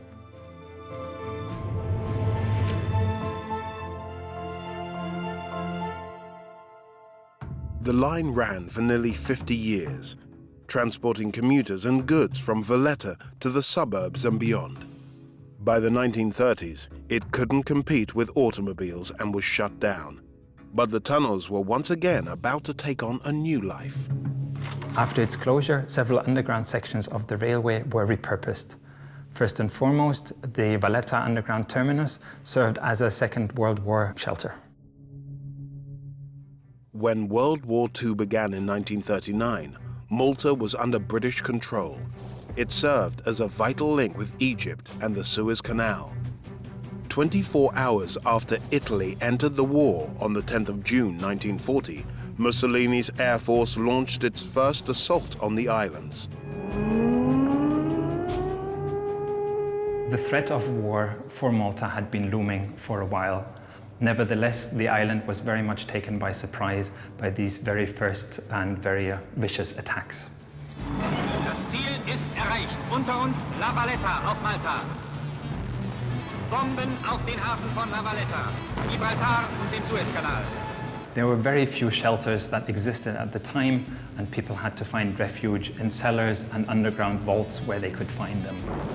Once again, the people of Malta turned to their underground sanctuary for help. Over 3,300 air raids from June 1940 to July 1943. And this resulted in a very frantic underground activity of just digging for shelter. It was a huge undertaking to create these shelters over a very short time while bombs rained above. We need to keep in mind that during the London Blitz, there were 57 consecutive days of air raids. Now, we need to compare that to over 150 days of incessant bombings over Malta. It was incredibly intense. It was very, very dangerous. There was such a shortage of food and supplies that the situation really seemed very dismal. Using simple tools, workers furiously burrowed into the earth.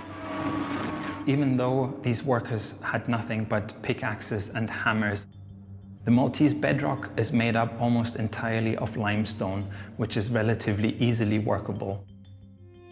Once the bedrock is exposed to the air, it hardens. We've got the sewage system passing overhead, just about 3 meters below street level, and then the shelters were actually dug farther below, more than 20 meters below street level. The design of the new shelters meant people wouldn't get trapped if a bomb hit. An important thing about World War II shelters is the fact that they don't have one access, but several access points. Collapse happens in one of these entrances, you can still come out from the other entrances. Most Maltese residents could escape the air raids with their families, but tunnel builders also had to make provisions for the more vulnerable citizens. Here we are about 12 to 15 meters underground, relatively well sheltered from the war raging above. During these intense air raids that concentrated on the Grand Harbour, on Valletta and on the defences around this area particularly, this hospital therefore had to be evacuated and people had to be moved to other hospitals around the country. Now, some of these cases were so severe that they couldn't be moved and they had to be treated here on site. And for this reason, this underground hospital was dug in a very short time in 1941, just at the start of the war. Thanks to Valletta's geology, locals were able to build a fully underground medical facility. It remained a secret for years, even to the residents. This was a covert facility. Both the Axis forces and the Allies targeted civilians. As such, it would have been known to very few people at the time, and few records exist of it that we can consult today.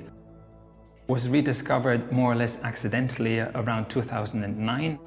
Restoration works on the building above revealed a bricked-up doorway and access was restored. The underground hospital had been carefully planned for its purpose.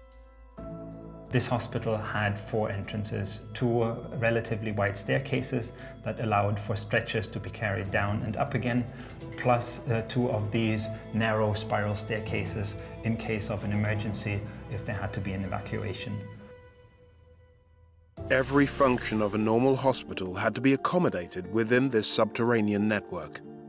As you can tell from the remains of the tiling on the wall, this was an operating theatre. It connected to a prep room on this side, and try to imagine how challenging it would have been to work in here.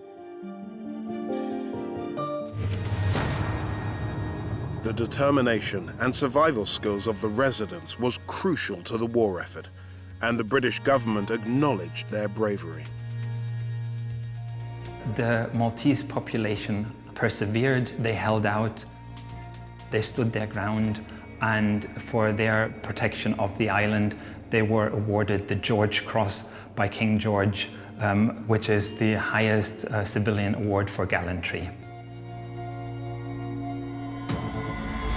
Today, the war rooms have been refurbished and are open to the public, although much of Valletta's underground network remains unexplored.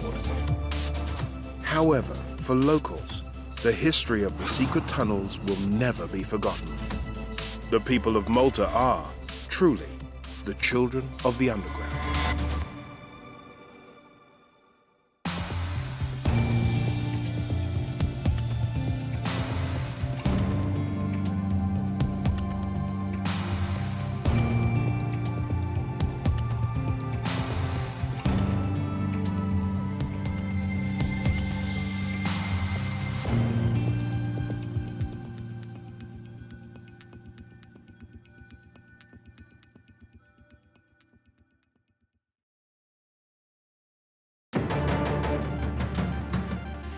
On historic Route 66 lies the entrance to a network of deep caves, the largest dry caverns in North America. But how much more remains undiscovered? The caves always provide you another new question. We haven't found the dead end yet. Thousands of kilometers away, this subterranean radar system gave the UK an edge during the Cold War. How did this extensive network keep the country safe from nuclear threats? It was common knowledge it was here. What actually went on inside was more the secret bit. And this ancient underground fortress in Eastern Europe provided military and religious protection for hundreds of people. How was this extensive cave city constructed almost 1,000 years ago? Georgia is seismically quite active.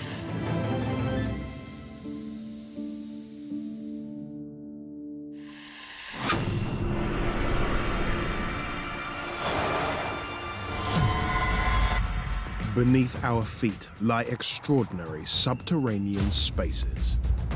We're miles away from civilization down here. Caves, mines, and networks of tunnels. The jewel in the crown for underground technology. Some designed and built by humans. Others formed by nature over millions of years. How were they created and adapted? By whom and why? If the enemy takes one section, he's not able to stand down there and shoot into the other section. Throughout history, life underground has captured our imagination. It creates very frightening but also very beautiful experience. Now we're taking you further and deeper. There's all kinds of wild theories about what could be below. To unearth the mysteries, the secrets, and the wonders of these underground worlds.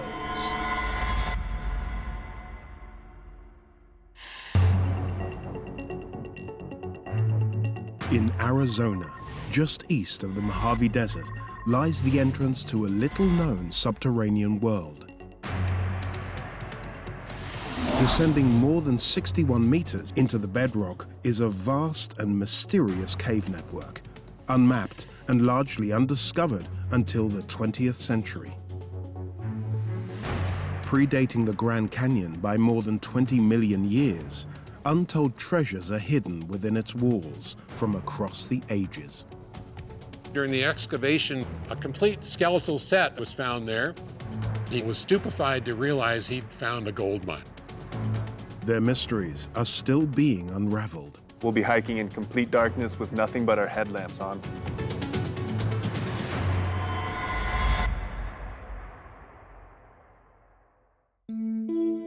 In 1927, a woodcutter named Walter Peck was riding his horse to a poker game when he almost fell into a concealed hole in the ground. His horse refused to go any further along this trail in the dark on a moonless night. His horse was smart enough not to drop him 225 feet into the ground. Walter came back the next day with a lantern and being lowered in by his buddies, realized he had found a great big cavern. This is the original location that Walter Peck found in 1927. I'm standing right on top of the metal doors that lead down to a series of ladders and switchback stairs that was used all the way until 1962. As he peered inside, Peck was stunned by how far into the earth he could see. From the time his feet touched the ground, Peck thought he'd struck gold.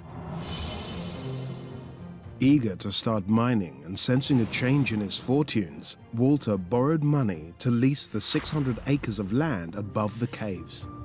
Walter came down on that first day with his lantern. He got over here to this wall, was stupefied to realize he'd found a gold mine. Turned out he hadn't. There was no gold in these caves. All he had was iron oxide and a wonderful, great big giant hole in the ground. But Peck was just beginning to realize how unique this cavern system would turn out to be. We're in the halls of gold. It has 90-foot ceilings. There are other big rooms, but they're nowhere near as big as these. It's just a magnificent cathedral-like space. Understanding what created these magnificent caves reveals something unexpected. While 97% of the world's caves are still in the process of being formed, with water actively cutting new channels through them, this cave system is incredibly unusual. Today, these caves are bone dry, frozen in time, essentially unchanged since the water table dropped millions of years ago. Geologist Paul Jurgensen began studying and mapping the dry caves in 1993. Grand Canyon Caverns is in the Mississippian limestone, so it puts it about 323 to 360 million years. So it's a very ancient limestone. During its formation, the limestone cavern was submerged underwater. The caverns were made from water flowing from down below up and eating away at the limestone and creating the vast chambers over many millions of years. volcanic activity released sulfuric acid that swirled among the rocks.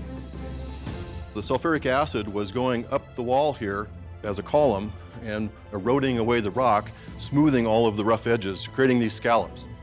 It's very similar to what you'd have in a beach setting or a stream.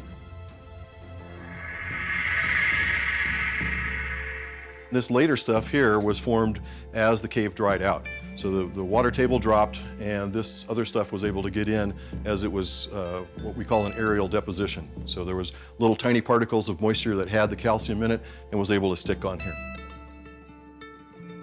Paul's research has revealed some bizarre atmospheric patterns in the cavern's airflow, particularly in an area known as Mystery Hill.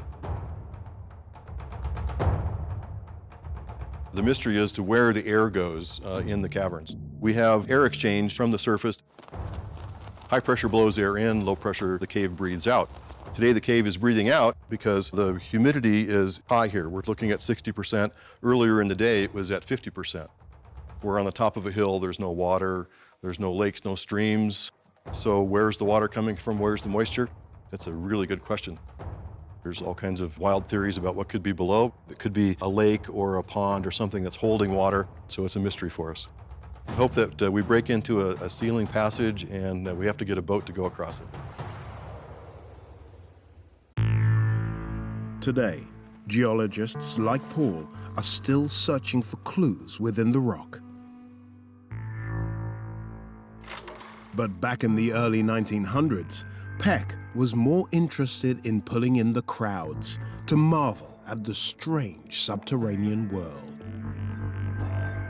This is the original entrance. From 1927 until about 1936, it was the dope on a rope. They tied a rope around your waist and lowered you down with a lantern. You could explore as far as you wanted to go, but at some point, you yanked on the rope and hopefully they were paying attention and they pulled you up. Peck was determined not to lose money on his investment, and he devised an even more exciting opportunity to reel in visitors. In one of Walter's earliest journeys, he found some bones on a ledge about 40 feet down from the natural entrance. Walter, being a marketing genius in a way, quickly decided that those bones must belong to cavemen. People came from all around to see where cavemen had lived. The tourist attraction here was absolutely crazy. More sales tax here than the Grand Canyon National Park. But the bodies weren't early humans, and Peck never really thought they were. So he kept it quiet, but there had been a saddle for a horse lying next to the bones where he'd found them. The remains were later tested and confirmed to be Wallapai Native Americans who had died of flu in the winter of 1918. It turned out that the Wallapai had used the ledge as a temporary morgue in the winter, and that some remains had been left there. The caves had actually been known and used by the Wallapai people for centuries. Wallapai really objected to this route because it went through what they considered a sacred ledge.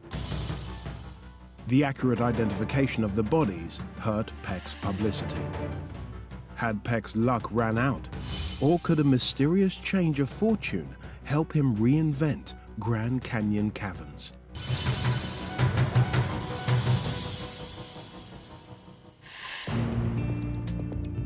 As the Great Depression of the 1930s took hold all over America, President Franklin D. Roosevelt established the Civilian Conservation Corps, a program to give state-funded work to the millions of unemployed across the U.S. One of their first projects in Arizona was to build a new entrance to the Grand Canyon caverns. The project was of particular interest to Walter Peck. Walter said, "I really need a better way into my cave." And so they built this fantastic suspension bridge, all of the materials of which are from the building of Hoover Dam. There's still concrete on the side of the boards. The cables are from the dam building itself. It made it a lot easier with ladders and switchback stairs at the top of this for people to come down. The new entrance meant that more people could enter the cave at a time. Seeing the financial opportunity, Peck upped the prices to 50 cents per person. But the caves never made Peck the millionaire he'd hoped to be. And in 1957, he sold the land to a family with a new vision.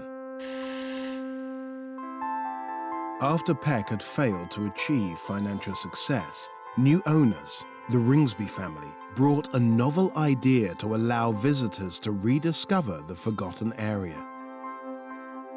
We sealed off this old entrance, and they started the new elevator route. The addition of the lift allowed tourists to access parts of the caves they never could before.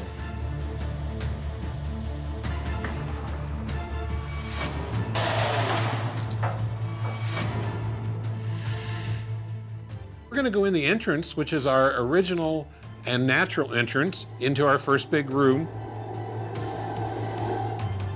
Welcome to our Chapel of the Ages on the upper level of our caverns. And for the more adventurous, Chris Cadletts is in charge of leading extreme cavern tours. We'll be hiking in complete darkness with nothing but our headlamps on, taking visitors into uncharted sections of the caves. Wild Tours gives guests the opportunity to go off trail and do some real caving in places where very few people have been before. Chris takes an active role in the exploration work carried out by geologist Paul Jurgensen. Seeing how much Paul and the rest of the cavers have found over the past 20 years has really inspired, I think, a whole younger generation of cavers as to how much more there can really be in this cave, you know. Tons of cracks and crannies riddled throughout the entire cave. The caves always provide you another new question until you get to a total dead end, but we haven't found the dead end yet. Chris and Paul work with other geologists and cavers to map the rest of the system in the hope of discovering new tunnels. We're looking to find out where the air goes and why the air comes out back moist again, and that's where the real excitement is. If we were to find water, we would likely then find life. Life is paired with water, so there's opportunity for new species and all sorts of exciting things. And life was exactly what was found in 1958 by the Ringsby family. Right here during the excavation for our stairway, a complete skeletal set was found. Just as Peck saw a marketing hook with his claims about cave dwellers, the Ringsbys optimistically declared these bones to be from dinosaurs. A whole new visitor center was built, complete with replica dinosaurs adorning the roadway in. But just months later, tests came back confirming that these bones were not from dinosaurs. She was a 15-foot, 1,500-pound North American ground sloth, and she ruled this area. She was laying here in the dirt right here. She had fallen in the natural entrance, as many other creatures had. After being here about 72 hours, succumbed from dehydration, and eventually turned into just skeletal remains. Once again, the owners of the Grand Canyon caverns may have oversold what actually lay within. The claw marks have been there the whole time we were here. They say that sloth did the claw marks trying to get out, so the story is a very heartfelt tale. But just like some of the other stories here, we think they may have been marketing driven. The owners neither changed the name from Dinosaur Caves nor got rid of the dinosaur replicas. They continued on with their original story. This was called Dinosaur Caverns for quite a while in the 1970s when the dinosaurs were very popular. There was a big dinosaur craze around the United States. There were never any dinosaurs here. John McNulty bought the caverns and the surrounding land in 2000 and decided to keep the dinosaurs as a nod to the caverns' history. John did, however, come up with a few new attractions of his own. I had a great idea to put a dining spot down here, and I found this spot, which I thought was perfect for it, with our beautiful view of the Hall of the Ages. We don't do any cooking here. Everything is brought down from above from the restaurant and the kitchen. It makes a great place to eat. And if dining underground isn't enough, the caves offer another one-of-a-kind experience unlike anywhere else in the world. This is our cavern suite. It's a full mini suite, 64 meters underground. We have 90-foot ceilings, so it's a truly special place. It can be difficult sleeping down here sometimes because you can hear your heartbeat. If we turn off all of our lights here in the cave and all the lights here in the cavern suite, you won't be able to see the hand in front of your face. Within 40 seconds, your brain will be so confused about what's up and what's down that you no longer will be able to walk. You can barely crawl.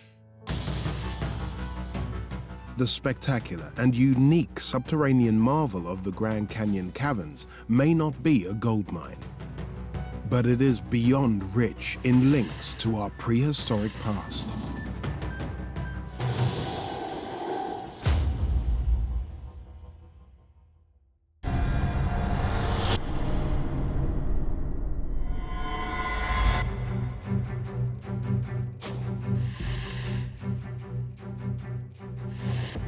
As nations emerged from a brutal Second World War, they did so in a very different reality, a nuclear world.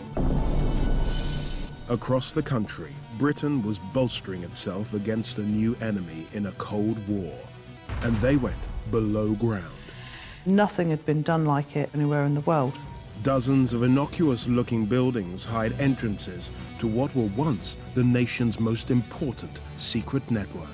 Every day, this was on alert. Equipped with the latest radar system and large operational bunkers, these lairs were tough enough to withstand a nuclear attack.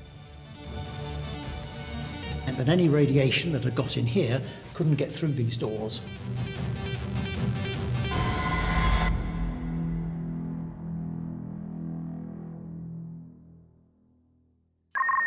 Perched on the Isle of Portland on Britain's south coast is a modest farm cottage overlooking the English Channel. Portland has been a military island for hundreds of years. Henry VIII actually built Portland Castle to defend Portland Harbour. It has sustained a military presence ever since. This unassuming farmland was the ideal location for a top-secret Cold War installation, providing around-the-clock surveillance of the skies. And dotted around the countryside are strange, unidentified concrete buildings. To protect the nation from Russian military nuclear threats, the British government developed this advanced air defense radar system, codenamed ROTA. Sue Ilsley has run a farm on the land for the last 10 years. All of these concrete buildings back in the day of the rotor radar system would have had rotary radars mounted on the roofs. They're now being used as animal shelters. Rotor stations were radar lookout posts linked to above-ground equipment for scanning the skies 24 hours a day, 7 days a week. When the rotor radar systems were built around the country, the threat to the UK from the Soviet Union was really real. They wanted an early warning system for nuclear bombs from Russia. Sue holds the key to one of these vast subterranean military relics lying forgotten deep below her farm. There's a rotor radar station bunker under the house. Visitors that come to visit us at the farm and visit the animals, they would have no idea what they're actually walking above.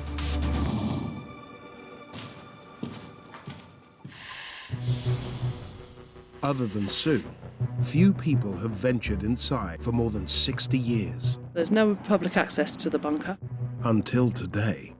First time that I came down here, I just imagined that it wasn't very big. When you get further into the bunker, you'll just see the immense scale. This is the first time anyone's been allowed down to film. These are the blast doors that would have been closed to totally seal off the bunker. This was the main control room. You can imagine people sat at desks with transponders, typewriters, listening for signals, looking at radar screens. Above ground, the rotor radars scan the sky for approaching threats. They were connected underground via cables that sent the signals down all the way back to the operations room. They were dug deep down and disguised above ground so that they didn't become obvious strike targets. 25 rotor stations were built all around the coast of the UK. In Essex, 300 kilometers away, is the site of another secret rotor bunker, and this one had an explosive purpose. Every day, the Russians were sending their Russian bears over to test our boundaries, to see how quickly we could scramble our aircraft. Every day, this was on alert. In southeast England, just 20 miles from London, was a top-secret Cold War base. The Russians had got more H-bombs than anybody else in the world. That tension meant that obviously war was imminent. So there was a sudden panic to try and get a defensive system going. Its sole purpose was to detect approaching Russian bombers and prevent a nuclear Armageddon. Culverton and Hatch was the central rotor station for Greater London and used as a regional government headquarters. If under nuclear attack, the bunker could hold hundreds of military and civilian personnel for up to 3 months. In a compulsory purchase deal, the government bought the 25-acre site from farmer Jim Parrish in 1952 to build a 3-story underground defense system. It was common knowledge it was here. What actually went on inside was more the secret bit. They told the locals that it was an underground water reservoir. Jim's grandson, Mike Parrish, has spent years restoring this rotor station to operational condition. The bunker is built 38 meters underground, and like the Portland bunker, its entrance is through an ordinary-looking house. The ceiling is 2 foot thick concrete. All the windows are shuttered with metal shutters and a big metal door. When you're coming down the road and looking up through the trees, you can't even see this. It was fairly secluded. They, of course, got the compound round it. The guards were here. They had Alsatian dogs protecting it. From within the modest house, the true scale becomes clear. Here before, you would be quite surprised probably to see this long 120-yard tunnel. It's constructed of concrete, obviously, as the whole of the bunker is. Engineers designed this immense structure to withstand a 25-kiloton bomb half a kilometre away. What you see here is the 10-foot thickness of the walls. These steel rods are just reinforcing rods to make the concrete stronger. But building a structure to survive a nuclear explosion is no easy task. They put sand and gravel so we shaked if a bomb had gone off rather than be solid. They then put a mesh around the outside to protect the sensitive equipment in here from the electromagnetic pulse, which wipes out anything electrical. Should a bomb go off, the bunker would absorb the force of the explosion in order to protect the doors. These are the blast doors. They're quite hefty. They each weigh about the weight of a small family car. The tunnel is done a dog leg, and that's so that the blast coming down it would hit there and revert back and then hit here before putting pressure on the blast doors.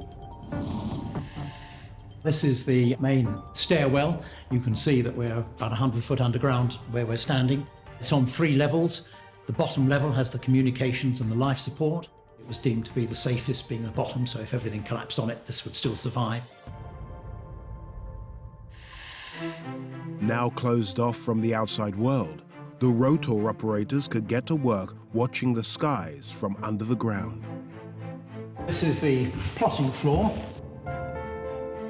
There was a 24-foot plotting table here to identify where the Russians were coming in. The primary threat was the Tupolev Tu-95, codenamed Bear, a large 4-engine turboprop-powered strategic bomber and missile platform. You had to react quickly. Every day, the Russians were sending their Russian bears over to test our boundaries, to see how quickly we could scramble our aircraft. Every day, this was on alert.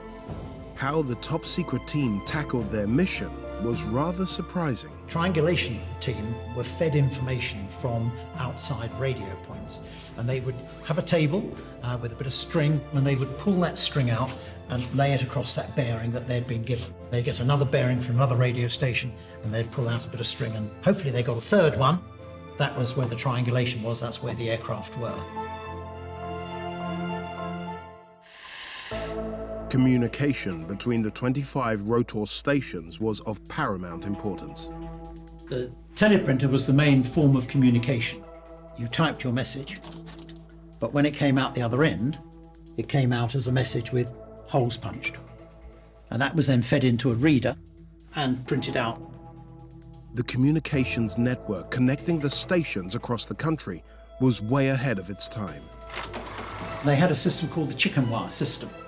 If you wanted to talk from Horsham up to, say, Preston, well, you do so via Coventry. But if a bomb had gone off on Coventry, well, obviously you could make your way round and still get to the same place. The prototype communications network would later provide the infrastructure for the early internet. We had that, the Americans had it, and the Europeans had it. And that's why the World Wide Web was able to get up and running so quickly. The Cold War became a catalyst for an explosion of technical innovation, with each invention outdoing the last. The rotor system was built to spot these missiles coming over from Russia, and nothing had been done like it ever before anywhere in the world. Yet civil defense technology was evolving fast. Faster than the entire rotor project could keep up with the Soviet Union's nuclear capabilities. Technology overtook the rotor system. It was the big white elephant of its era.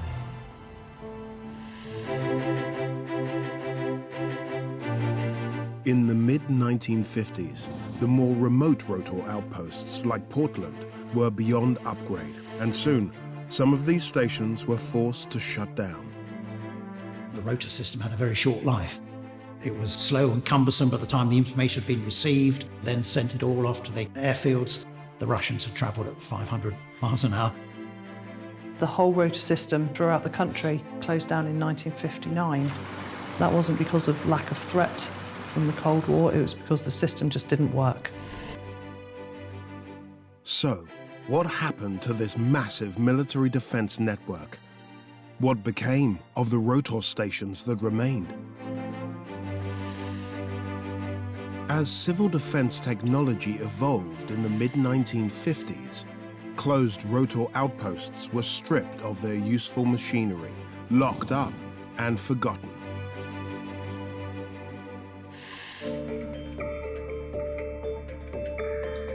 But not all of the 25 rotor stations were decommissioned.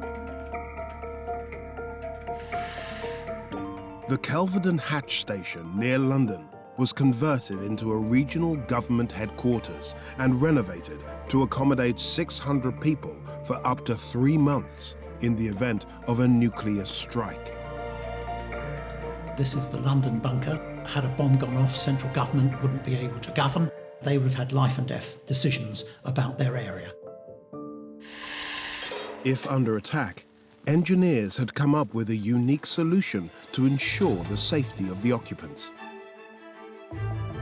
If there was a nuclear attack, the blast doors would be shut, and the air would then be going into the bunker and maintaining the bunker at a positive pressure, higher pressure than outside.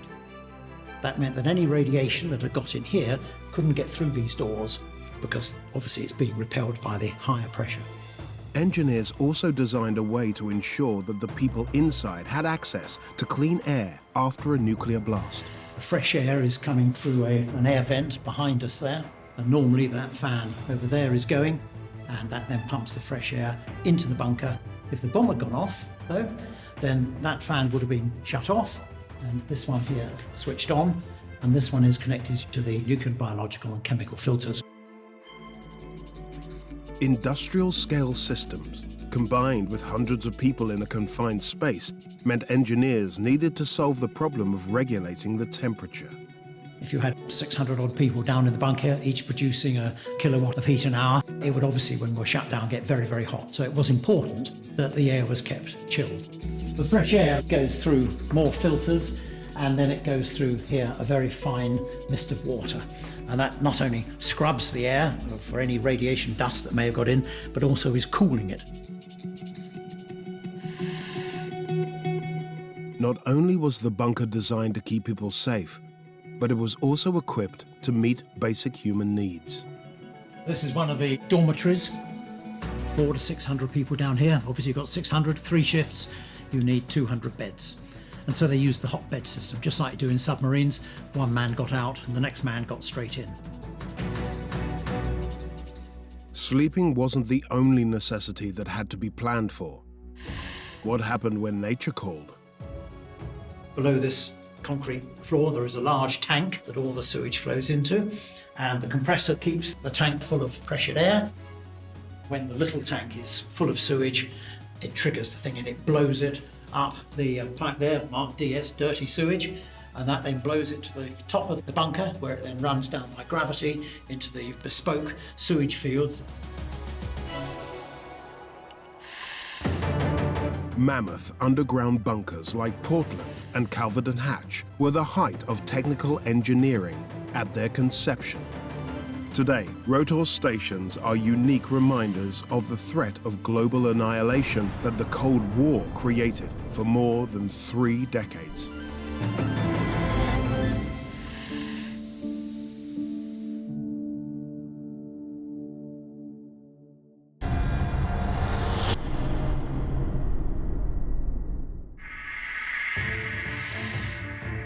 Deep in the Caucasus Mountains of Georgia in Eastern Europe looms an enormous network of artificial caves and tunnels.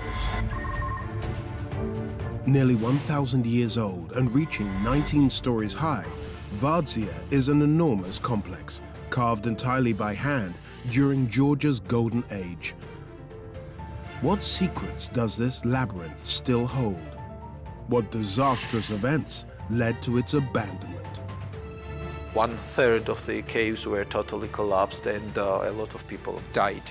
And who has now moved into the hidden passageways that make up this imposing fortress?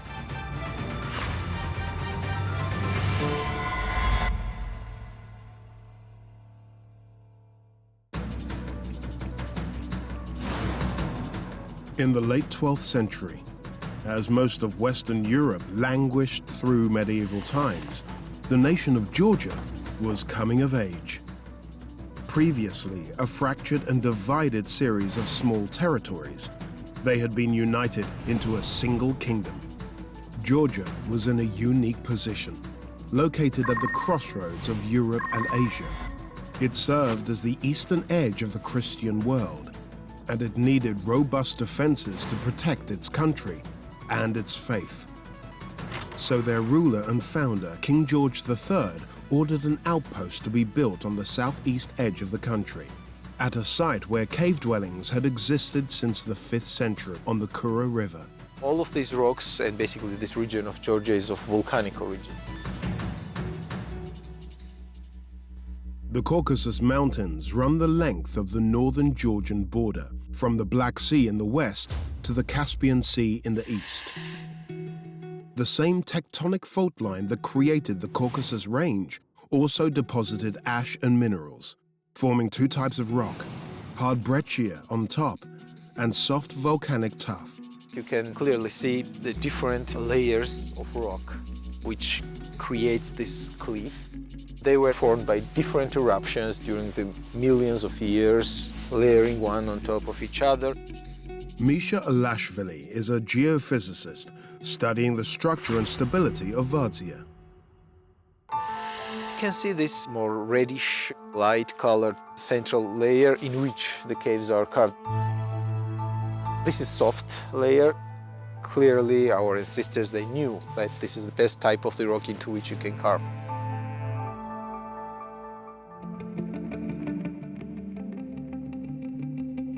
Residents of the Kura Valley had begun carving living spaces into the soft tuff of these cliffs as early as the 5th century BC. 1,600 years later, rather than look for an entirely new site, the decision was made to expand the existing caves into an impregnable religious and defensive fortress. Tico Maisaradze is a historian specializing in Vardzia and the geopolitical era during which it was built. In 12th century, in this city, they had every necessity for living condition, high inaccessible rock, the excellent building qualities of the rock, and presence of the drinking water here.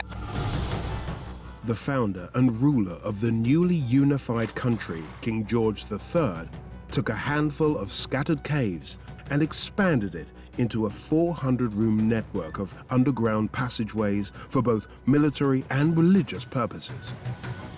When King George died, supervision of construction fell to his daughter, Tamar. Tamar became an influential and celebrated ruler, recorded in Georgian history as King Tamar the Great. Her first task as ruler was to construct the huge cavernous church of Decommissioned in the center of the complex. Here we have a frescoes of King Tamar and her father. King Tamar is 18 years old. She also have a model of this church on her hands. That means that she is the builder of the church.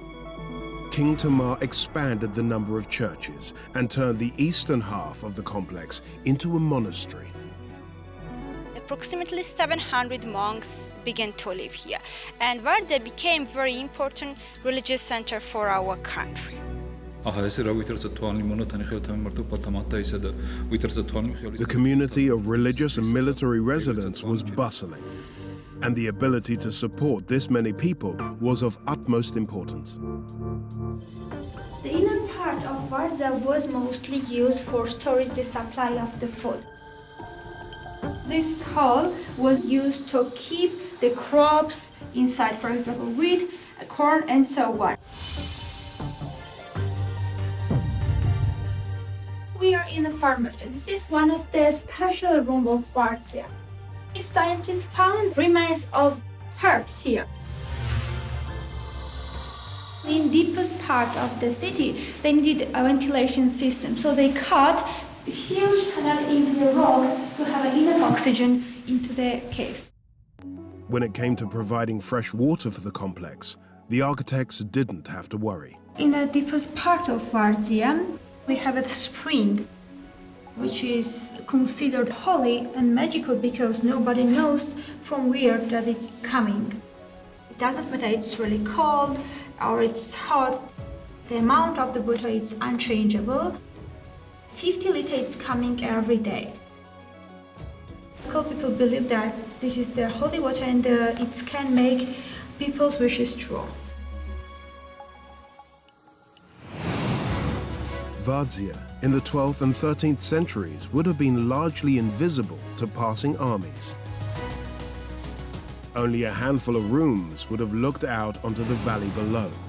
Most of the complex was fully underground.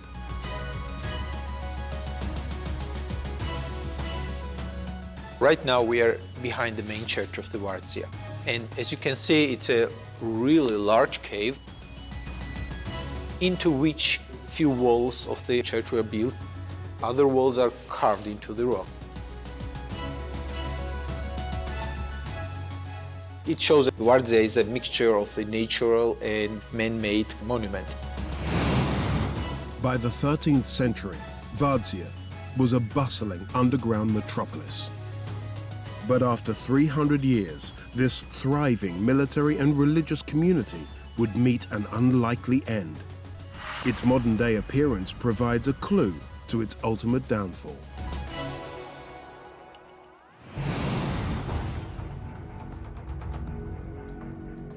Georgia is seismically quite active, and especially this part of the Georgia where we are right now. River Mtquari, which just goes in front of the Vardzia, it follows the major tectonic fault. The historical earthquake of 13th century destroyed Vardzia very heavily.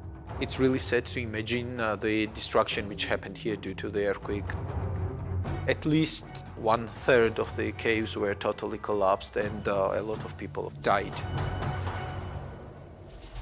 The earthquake wiped out most of the citadel, leaving many of the surviving rooms in the complex exposed. The monks continued to live here for another century, but further political upheaval led to the site being abandoned for several hundred years, until an unlikely rescuer came to the city's aid.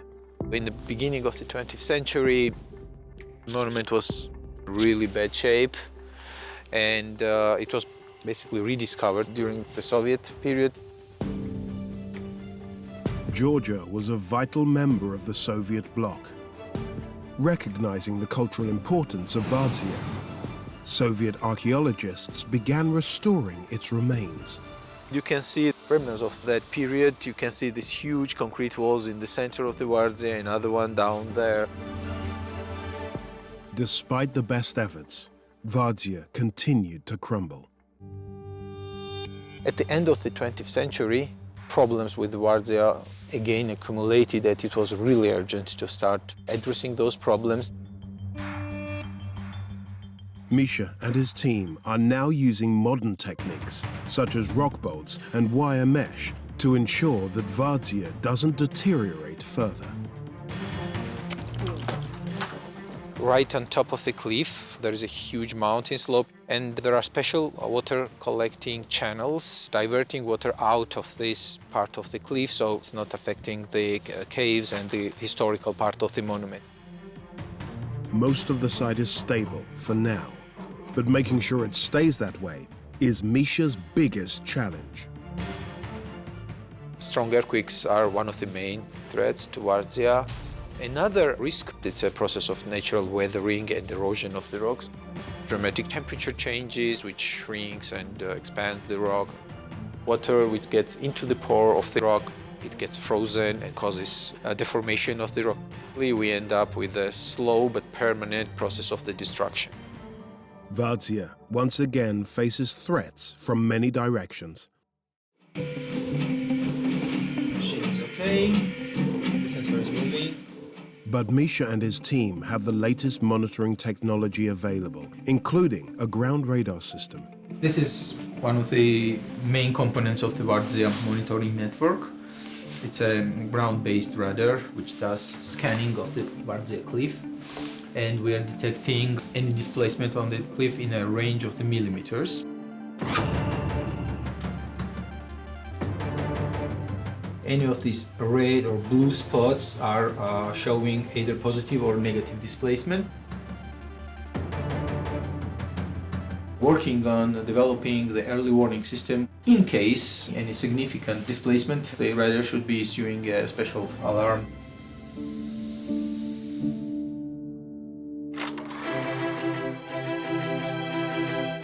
The team has sufficiently stabilized the rock for Vardzia's monks to live here again. Geophysicists like these are hopeful that ongoing research will allow future generations to continue learning about Georgia's rich history in this magnificent structure.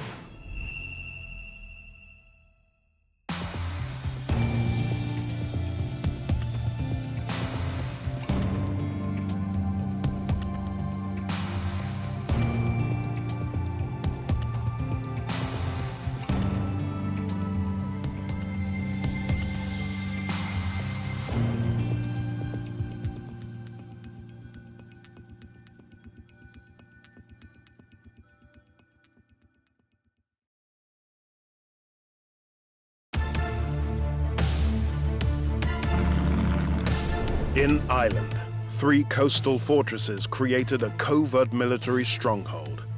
How was this strategic defense hub designed to protect against enemy attack? And years after its construction, what new role has it taken on? It's hard to imagine a worse place for a person to be kept.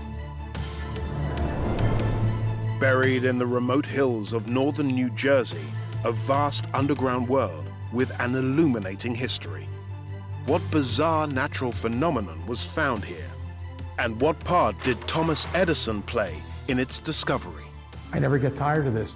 This is what ignited my love for science. And in the frozen fjords of Norway, a top-secret Cold War submarine base lies hidden under a mountain. Why was it built? And why has it been kept functional for almost 60 years? There are some parts that are still classified.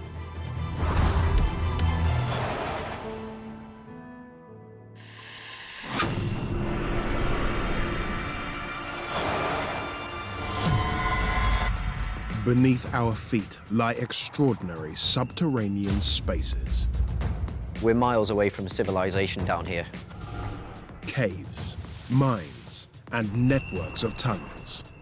the jewel in the crown for underground technology.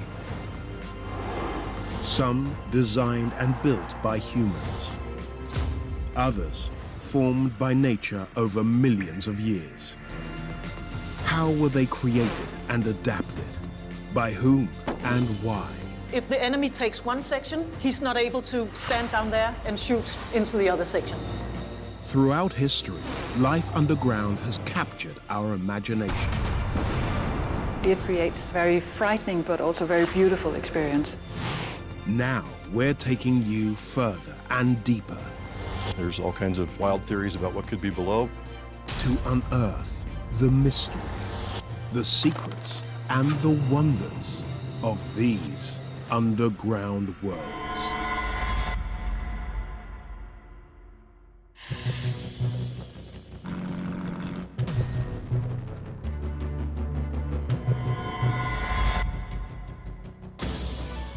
Situated off Ireland's southern coast is a strategic military fortress.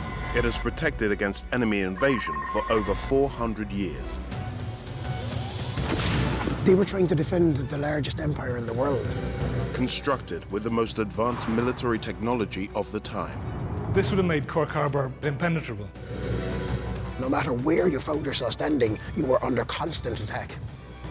In a strange turn of events, this powerful stronghold went from turning people away to ensuring they never got out. It's not surprising we've earned the title Ireland's Alcatraz. How did this harbour play a pivotal role in the outcome of a major war? This marked the arrival of the American Navy as a global force.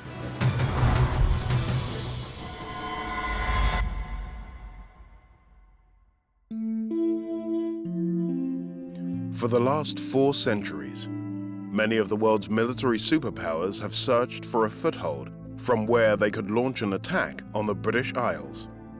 One place that drew a lot of attention was Cork Harbour. Located on the south coast of Ireland, it's the second largest natural harbour in the world.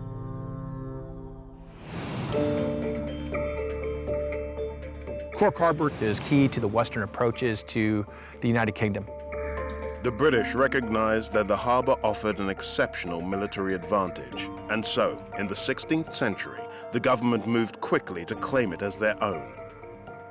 Professor John Borgonovo has been studying the island's military history for nearly 20 years.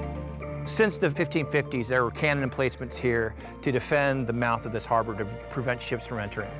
The 18th century saw an abundance of military activity in the harbour. While the Revolutionary War raged on American soil, U.S. Navy Captain John Paul Jones chose to wage a transatlantic attack in British waters. It was a wake-up call. As a result of that, the Royal Navy invested in improving the harbor defense. Shortly after the rebellion of the American colonies, another threat lurked off Britain's coast, in the form of French revolutionary forces. The British government invested further resources in the harbour, this time building almost entirely below ground. But Cork Harbour posed a difficult problem for the British Navy. Although it was a powerful strategic position, some of the Irish people weren't happy about a prominent British military fortification in their country. Throughout the centuries, Irish nationalists have sought to secure independence from Great Britain. Ireland presented a potential threat to British security because a potential landing here would be supported by local folks, the platform essentially for a proper invasion of Great Britain. In the late 18th century, the British Admiralty chose to redouble their efforts in Cork Harbour against foreign and internal adversaries. Building 3 semi-subterranean fortresses around the narrow straits, forming the only entrance to the harbour. Spike Island lay at the head of the triangle, looking directly out through the harbour mouth into the Irish Sea. They were trying to defend the largest empire in the world. Nothing in the whole of Britain would be on the scale of what we're standing in today. John Crotty has studied the history of Spike Island extensively. Charles Valency was the designer of the fortress here on Spike Island. He saw the importance of using this harbour to defend the entire British Empire. Spike Island stands right in the middle of the harbour. Its first citadel, Fort Mitchell, was completed in 1802 and was at the cutting edge of military technology.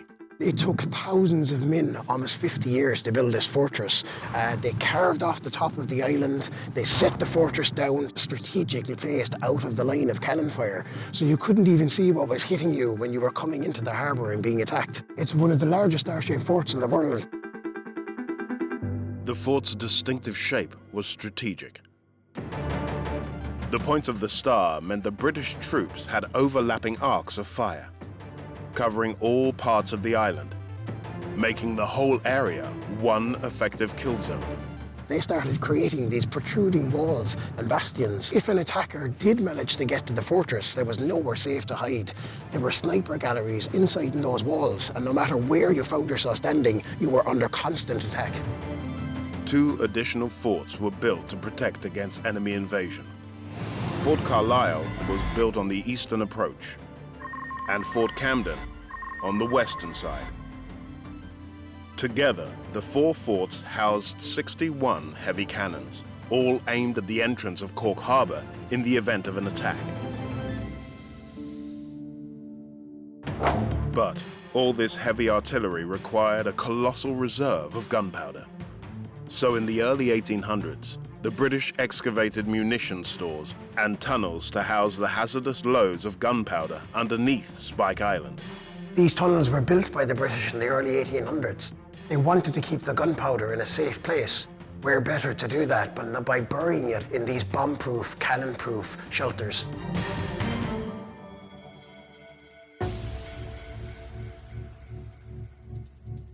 The problem with gunpowder is that it's innately unstable, no matter where you store it. It wasn't uncommon for gunpowder to explode, not only as a result of enemy attack, but it was a very dangerous substance to begin with. It was just so volatile that it would take nothing more than a candle to make that gunpowder go sky high. To prevent explosions, the fort's designers came up with a clever solution. They built lighting tunnels all around the back of these rooms, and they put a pane of glass in between. So a man would be able to go around this lighting tunnel with a live flame lamp. Each chamber had a lighting window, allowing a guard to safely shine light into the gunpowder stores without risk of explosion. The pane of glass would allow the light to penetrate, so there was no danger of the gunpowder being ignited. They had to dig these tunnels tens of meters underground. They're wrapped all around, so it was an enormous project, the largest construction project in the British Empire at the time. Across the bay, Fort Camden's 25 heavy cannons required even more underground gunpowder storage. This was the main entrance to the magazine. Jason Byrne volunteers at what is now known as Camden Fort Mayher, helping to revive the site. Soldiers would come in here in their outdoor uniforms with hobnail boots and brass buttons and metal on them that could create sparks. Down below in the magazine is where 960 barrels of gunpowder were stored. We had to be very careful that there was no source of explosion. This was known as the shifting lobby. Soldiers would come in here and they took off their outdoor clothes and hung it up. The magazine clothes would have been like a pajamas. White cotton or linen top with wooden toggles and white cotton or linen trousers and slippers. Once they were safe, they entered down into the magazine. The staircase leading to the underground space was carefully engineered to provide maximum protection and the fastest possible access to the hidden gunpowder magazines. Even though we're 30 feet underground, the ground was originally dug back, and this was built as a freestanding structure, and then the earth was filled back in around it, sort of like a lighthouse or a tower. Each stone is cantilevered back into the wall, supporting it. So there's no central support. In the center originally was a timber-lined shaft. The barrels were brought in here and could be winched up to the top and then just brought out to the different gun positions. It's a very, very well-made structure.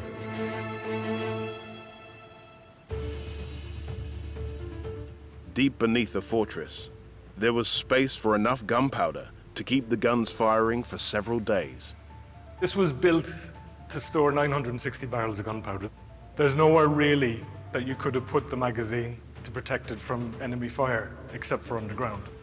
And then they covered it over with 12 feet of soil. So we're very well protected under here. But it's double walled. The walls are 3 feet thick. It's probably the most critical part of the fort. One enemy hit to the magazine and it's all over. If you were sailing into the harbor, you can't see this building. Going underground minimizes the chance of the gunpowder magazine from getting hit. But subterranean spaces are plagued with damp conditions, and that presented another major issue. One of the big things about keeping gunpowder, and especially keeping gunpowder underground, is you want to keep it dry. Wet gunpowder is no good to anybody. To control that, there's a fairly elaborate ventilation system in this building. If you look along the walls here, you'll see a lot of holes in them. There's a 500-foot-long tunnel that goes down towards the sea with vents in the roof of it. The vents capture the air, and the air is brought up the tunnel to the front of the magazine here. If it was getting too damp in here, you can open the vents, the air flows in, and it flows in fairly evenly around the magazine, and is taken out, bringing the moisture with it, hopefully keeping your gunpowder dry.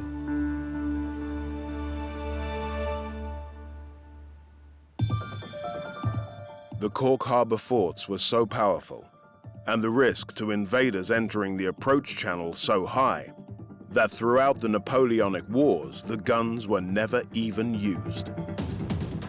But by the mid-19th century, a new crisis had emerged in Ireland, and this time it wasn't war. Soon, the fortress that was originally designed to protect its residents from danger was about to become hell on earth. In the mid-19th century, Ireland was engulfed in a crisis. By 1844, the repeated failure of the potato crops had driven millions of people to the brink of starvation. This disaster, along with political tensions associated with British rule in Ireland, forced 1 million people to flee the country. During the turmoil, British rulers offered little compassion or aid to those suffering, instead compounding the problem by enforcing harsh punishments for the desperate actions of the starving. Prisons were overrun, and Spike Island was converted to hold the destitute inmates. The famine pushed the numbers being arrested to such a high level for such trivial things as stealing food to stay alive. So they converted the entire fortress into a prison. It was a bad solution, but it was the only solution that they had at the time. There's never been a larger prison in Britain or Ireland before or since. It's hard to imagine a worse place for a person to be kept. We're 20 meters underground where sunlight cannot penetrate. You're completely in darkness, you're completely in silence. It would just have been a horrific experience for a person to be held there for any length of time, but that's exactly what they did. It's not surprising at all that we've earned the title Ireland's Alcatraz. By the late 1850s, the world had seen many upgrades in warfare. With the widespread introduction of steam propulsion in ships and the growth of the French fleet, a commission proposed that Britain's coastal defences, including Cork Harbour, needed enhancements. Fort Camden's massive overhaul began in 1861, with over half of its new structures now built underground. During the industrial age, military technology is evolving rapidly, just as all technology is. You basically have cannons that are able to shoot much further and much more powerful shots. And you can also mass produce artillery shells. The cannon technology isn't just one way, it isn't just land shooting out at ships, it's also ships shooting in at land. And so you have to protect your gun emplacements and yourself from shipborne cannon assaults. In the 1880s and 1890s, the artillery was upgraded with breech-loading, rifled guns, and newer cannons. This is where the gun would have pointed out. It's a 10-inch gun. The barrel fitted fairly neatly out this hole. The mouth of the harbour is only 1,200 or so yards away. So any ship coming in, these guns are firing pretty much at point-blank range. The ships had very little chance. This battery was only one of 4 in the fort, and the other forts in the harbour also had other batteries. You're looking at over 40 guns pointing at the mouth of the harbour. The fort upgrades also brought improved protection of the artillery battery from incoming threats. This is the iron shield that protected the gun. It's layered iron, bitumen, iron, bitumen, iron, as a sandwich. It's over 2 foot thick. The idea being, if it took a hit from the outside, the vibration on the outside is damped by the bitumen in the middle. There's 20 feet of concrete above us and soil covering all of that. So from the outside, you can't see any of these positions. In 1891, new tunnels were dug at Fort Camden for the installation of the world's first practical guided weapon, the Brennan torpedo. The torpedoes were incredibly advanced for their time. They had a payload of 100 kilos of gun cotton, which would have been a fairly nasty explosion. It would have been slid along here. There's a rail up on the roof, over to the launch rail. The torpedo could be guided into the side of a ship. If it missed, it had the ability to turn around and do a 180 and come back into the other side of the ship.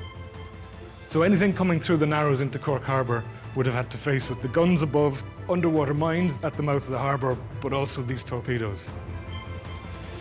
By the early 20th century, as a world war was getting underway, a new military technology surfaced, which posed a huge threat to Cork Harbour's coastal defences. It became quite strategically important during the First World War, and a new threat emerged. The Germans, with a navy significantly smaller than that of the UK, began deploying U-boats to improve their odds at sea. German submarines prowled this entire area. The numbers of sinking off the Irish coast was massive. Hundreds of ships were lost. Once the United States entered the war in 1917, they needed a naval base to protect their ships from German U-boats. And Cork, as the strongest position west of Britain, was the perfect spot. You would have seen probably about 60 or 70 warships, probably about 10 to 15,000 American sailors here. And this was really critical to winning the war against the submarine. The American escort vessels were able to basically beat back the submarine menace. And it really marked the arrival of the American Navy as a global force. By World War II, with the advent of aerial warfare, the stone forts were finally beyond viable upgrade. Cork Harbour had watched over the western approaches to Ireland and Britain for 4 centuries, and today it's remembered as a site that helped shape Irish and world history.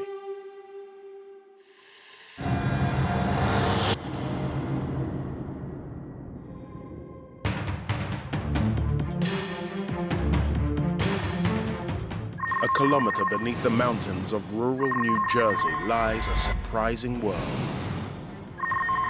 A sprawling network of tunnels, caverns, and valuable riches spread over 50 kilometres.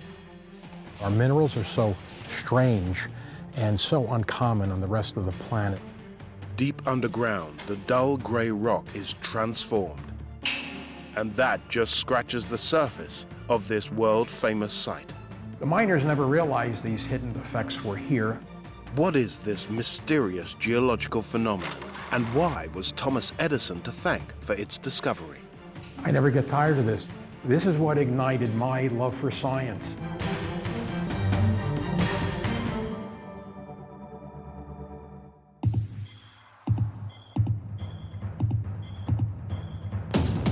"120 years ago, beneath the New Jersey hills, a truly enlightening revelation was made.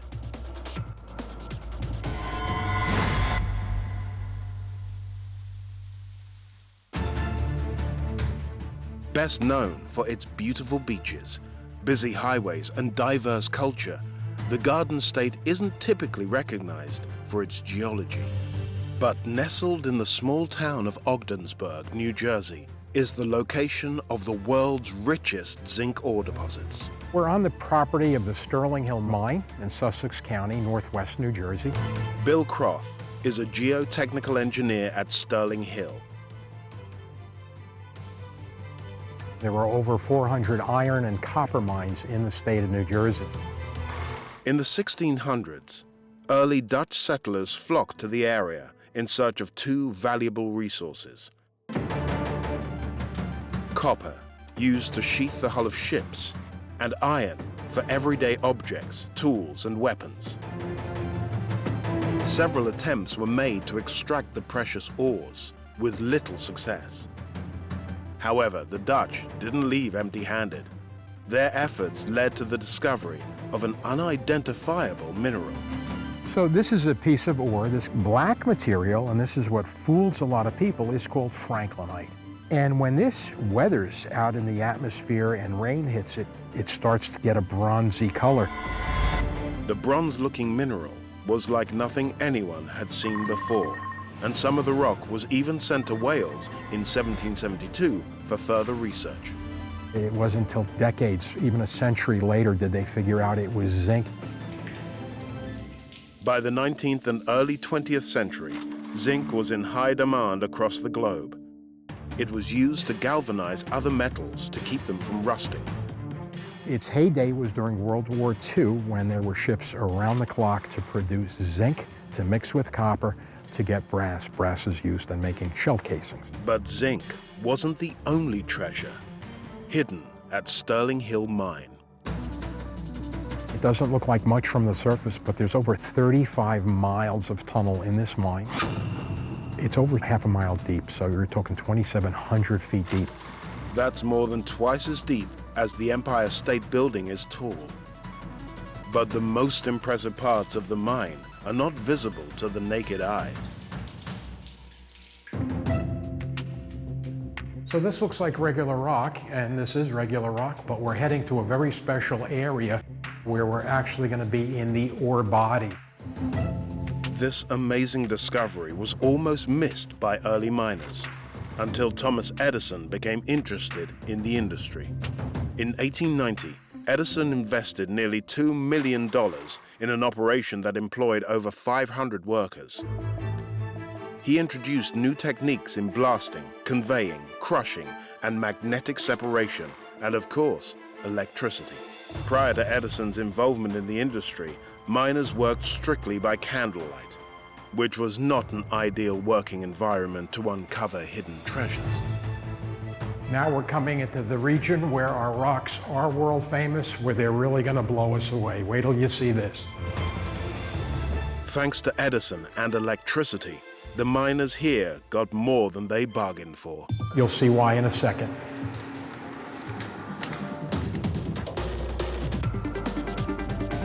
Look at these minerals. Look at this. Amazing. No other place on the planet, such beautiful colors. With the help of electric lighting, the rocks and minerals suddenly turned a vibrant orange, pink, and green. Amazing. The miners never realized these hidden fluorescent effects were here until Thomas Edison's light bulb. But electricity was still in its infancy, and the miners were cautious using it. When you throw the switch, there's an air gap in between, and it's quite a large air gap. We ionize the air in between, and we get an electrical spark that jumps. The electric sparks contained a wavelength of ultraviolet light that reacts with the minerals. You can imagine like it was back in those days, but it had these beautiful hidden colors that were revealed under sparks. I never get tired of this. This is what ignited my love for science. The miners discovered the glow created by the fluorescent rocks could make their work underground a lot easier. It wasn't long before they used these magical colors that were hidden in the rocks to not only locate, but identify various minerals using this light. When the rocks turned green, it meant the miners were getting close to the zinc ore vein. The green happens to be the ore of zinc called willemite. It's the color of money, so we'll go after it. But the sparks didn't last for long. So the miners took Edison's lead and came up with an ingenious solution of their own.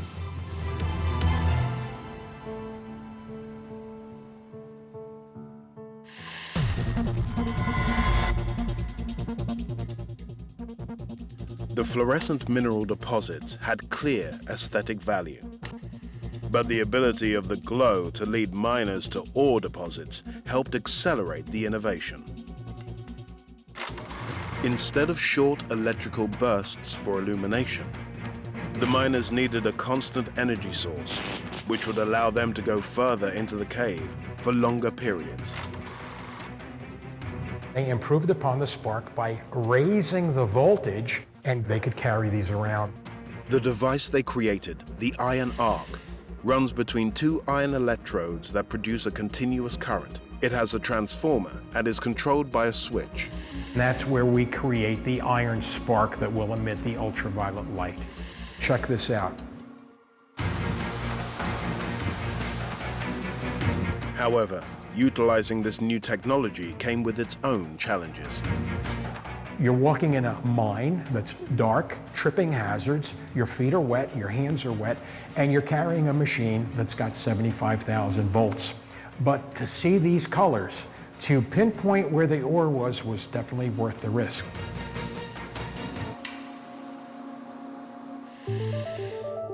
Since their discovery, the extraordinary fluorescent rocks have amazed the miners working in the tunnels, like former Sterling Hill miner Doug Francisco. Boy, this brings back memories. I'm home.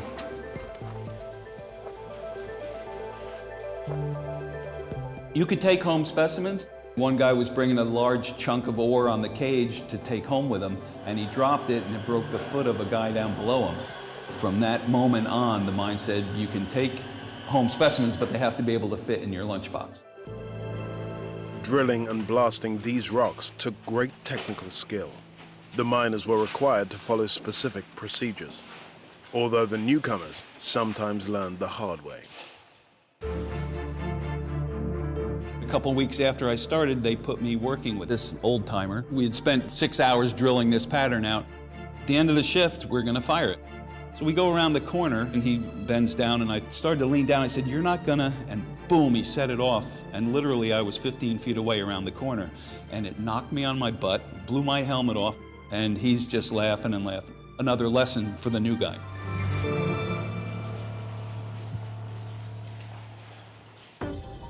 The miners at Sterling Hill drilled and blasted tunnels deep into the mountain to find the glowing minerals that indicated precious ores were present. You can almost trace some of these hole patterns, but that's where it ended. And we would call that a boot hole because it didn't break clean. Here's a trace of a drill hole for blasting that was drilled in there. So that means this drift, this tunnel was driven in this direction. Boot hole, boot hole, boot hole. Once the ore had been blasted off, the heavy rock needed to be transported through a maze of tunnels back up to the surface. The fastest and most efficient mode of transport was the train cart. I can't tell you how many times I've driven these things.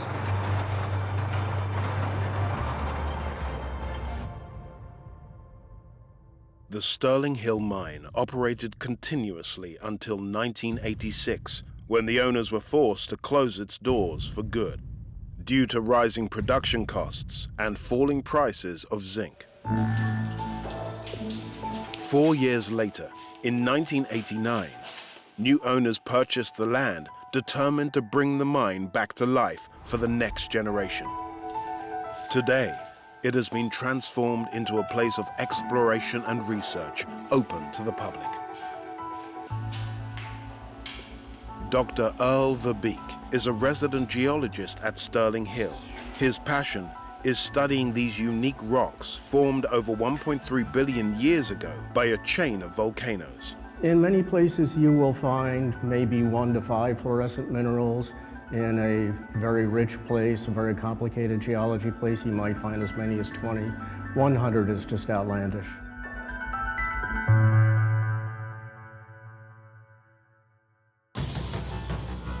Thanks to the discovery and further development of fluorescence done here, it's now part of our everyday life. Pretty much any of the light that we use indoors and at night is produced by fluorescence these days. We have a fluorescent stripe in every bill, and the color of that stripe differs from a $5 to a $10 to a $20 bill.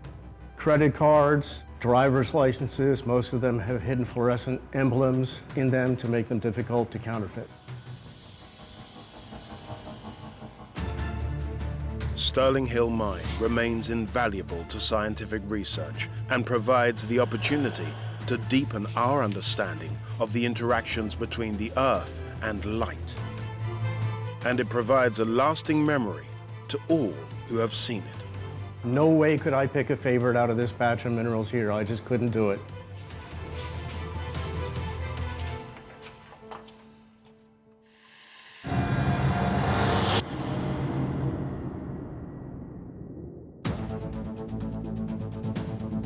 Within the Arctic Circle is the site of Norway's best-kept military secret.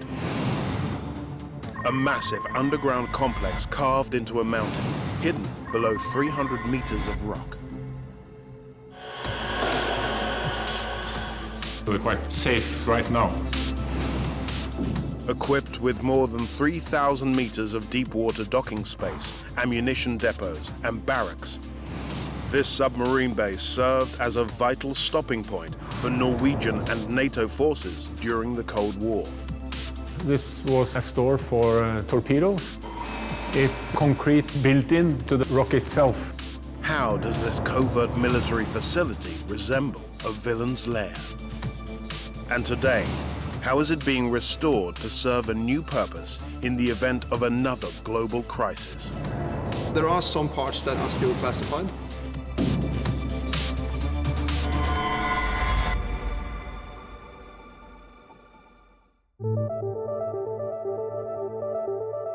Norway, a nation traditionally known for its wartime neutrality, was shaken after its Nazi occupation during World War II, and the country wanted to protect itself from future attack.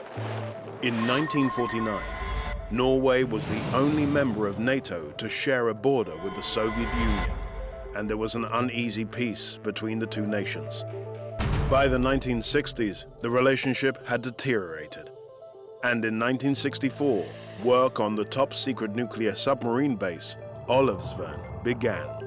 Norway has a border with Russia. Olavsvern was the northernmost base for NATO. Geir Bentsen was a commanding officer at Olavsvern for 15 years. The location of this top-secret naval facility within reach of the Russian Kola Peninsula was crucial, because just across the border was the center of Soviet military activity. Tromsø area is well suited for having a navy base. For political reason, you wanted to be close to operating areas, but not provocatively close to the Soviet border. At just over 480 kilometers by sea from Russia, Olavsvern offered support to naval operations in the Barents Sea and surrounding areas. We have vast areas seawards that Norway has jurisdiction over. We needed to have submarines, ships in northern Norway at all time, continuous presence. The covert facility was built in 3 successive stages over 30 years and cost over $500 million. For Norway, building this massive complex was a huge undertaking, but the country was up for the challenge. It was kept a secret during the entire period of operational use for the Navy. It was very little known by the public. During the first phase of construction, engineers built a subterranean tunnel system which served as a weapons storage facility. You can see the entrance into the old tunnel system. Olavsvern's discreet entrance was built into the mountain bedrock. The strong, coarse-grained igneous rock, known as gabbro, allowed for tunneling and excavation with unsupported voids. The rock is solid gabbro. It was drilled and blasted Right where we are now is like 900 meters from the entrance into the mountain. And we have about 275 meters of solid rock above our heads, so we're quite safe right now. The entire base, some areas of which are almost 300 meters underground, covers 25,000 square meters and includes over 3,000 meters of deep water underground docks to house and maintain nuclear submarines. The 900-meter long entrance tunnel, with a large blast door at the front, leads in and out of these berths. It's about 25,000 square meters with tunnels, stores, workshops, and everything's inside. During the second phase of construction, engineers built a massive seawater basin and dry dock deep inside the rock. This mountain was suited for building an in-rock facility. Out of sight, of course, well protected. In this climate, it's also nice during winter time to have a place indoor for ships. Much more easy to do things, repair works and so on. Bringing submarines and small craft into the dry dock via the main gate was a complex operation. This is the main gate from the sea, where the ships can come in from outside.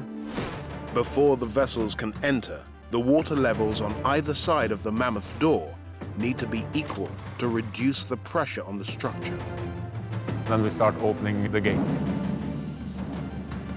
Slowly it opens. You will see straight out to the sea. But once inside, the base and its facilities moved like clockwork. Replace a propeller or inspecting the hull or whatever was needed. Then the submarine could go back into operations the next morning.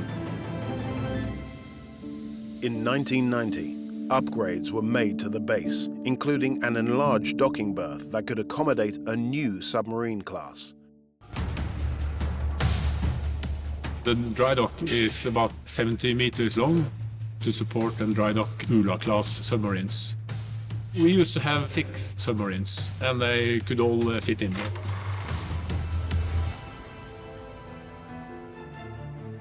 The hidden entrance to the facility allowed this new class of subs to go in and out undetected. One of the benefits is that during the Cold War you could be hidden in the in-rock facility and quite safe actually. No bombs or anything could harm you in here. With temperatures outside dropping below -30, it was imperative that the environment inside the facility was comfortable. The concept was for the technical crew on board to be able to help themselves as much as possible. You can fix electronic components, for instance. You can do all that inside.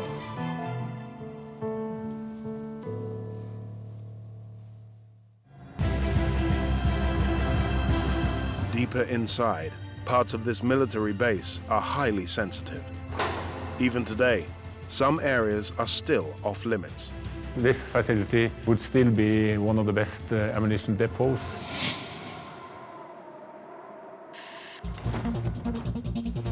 During the Cold War, Norway's top-secret naval base, Olavsvern, operated as a high-security submarine base for NATO forces.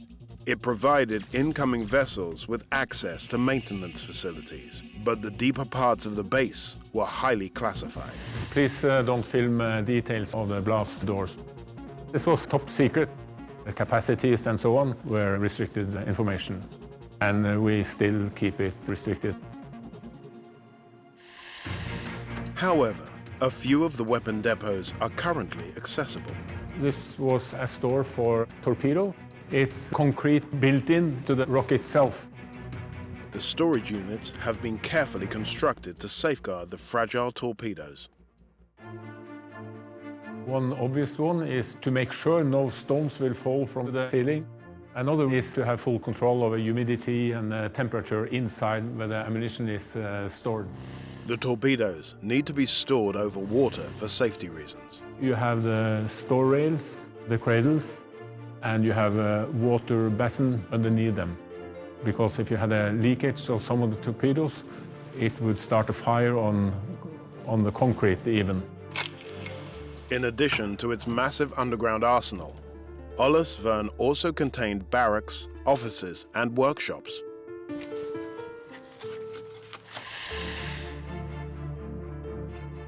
Now we're heading into the old operational room. We had operational control over coastal fortresses and had to keep track on activities in the area. The officers had the view over the maps and plotting and everything. By December 1991, the Soviet Union had collapsed, marking the end of the Cold War. In 2009, Elusive was decommissioned and sold to private investors. We saw that we could combine a civilian military operation here at this base. Geir Michelson is now in charge of the future of this extraordinary subterranean facility. His connections to the base run deep. His father and other members of his family served at Elusive during the Cold War. Our plans going forward is trying to attract both military and civilian activity that could be combined with military activity at the base. The base is already a trusted military training facility. We managed to get the Royal Dutch Marines to train here for 2.5 months. They came here with amphibious vessels and trained on landing operations from the base. We see an increased military activity, especially of Allied Navy vessels. Our hope is to attract these Navy vessels to come in here for logistic stops, fuel stops, and crew changes where they could use the mess facilities, the accommodation for the crew, either signing off or signing on the vessels.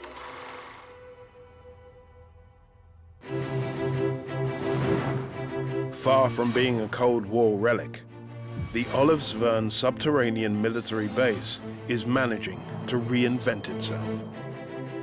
But the balance between civilian and military use at the base could change at any time. There are some parts that we are not willing to share with you. It's somewhat still classified. If we turn this base into a more permanent military operation, these facilities may be used again.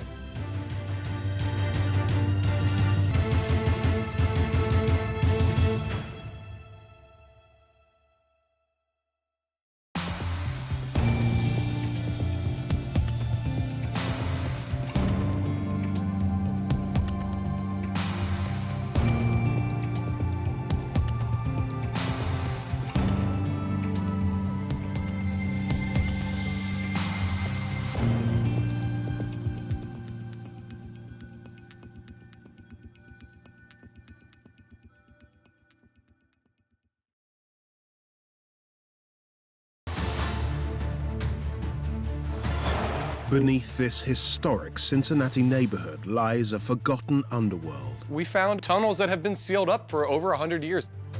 What does this vast subterranean maze reveal about the city's past? Thousands of miles away, overlooking the Baltic Sea, a secret underground Danish fortress carved into a cliffside. What pivotal role did this concealed stronghold play during the Cold War? This really is on the front line. And located just below this major waterway in Liverpool lies one of the UK's most significant engineering achievements. Nobody had seen anything of this scale before.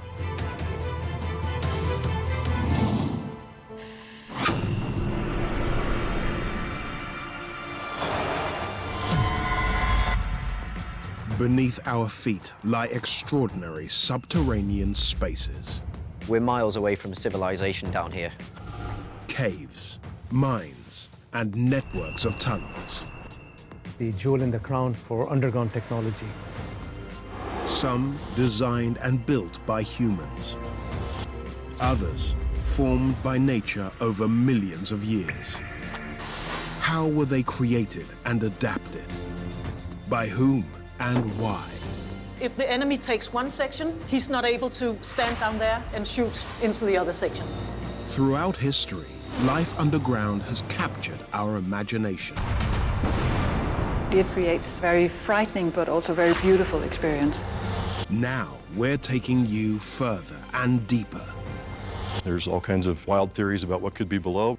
to unearth the mysteries, the secrets, and the wonders of these underground worlds.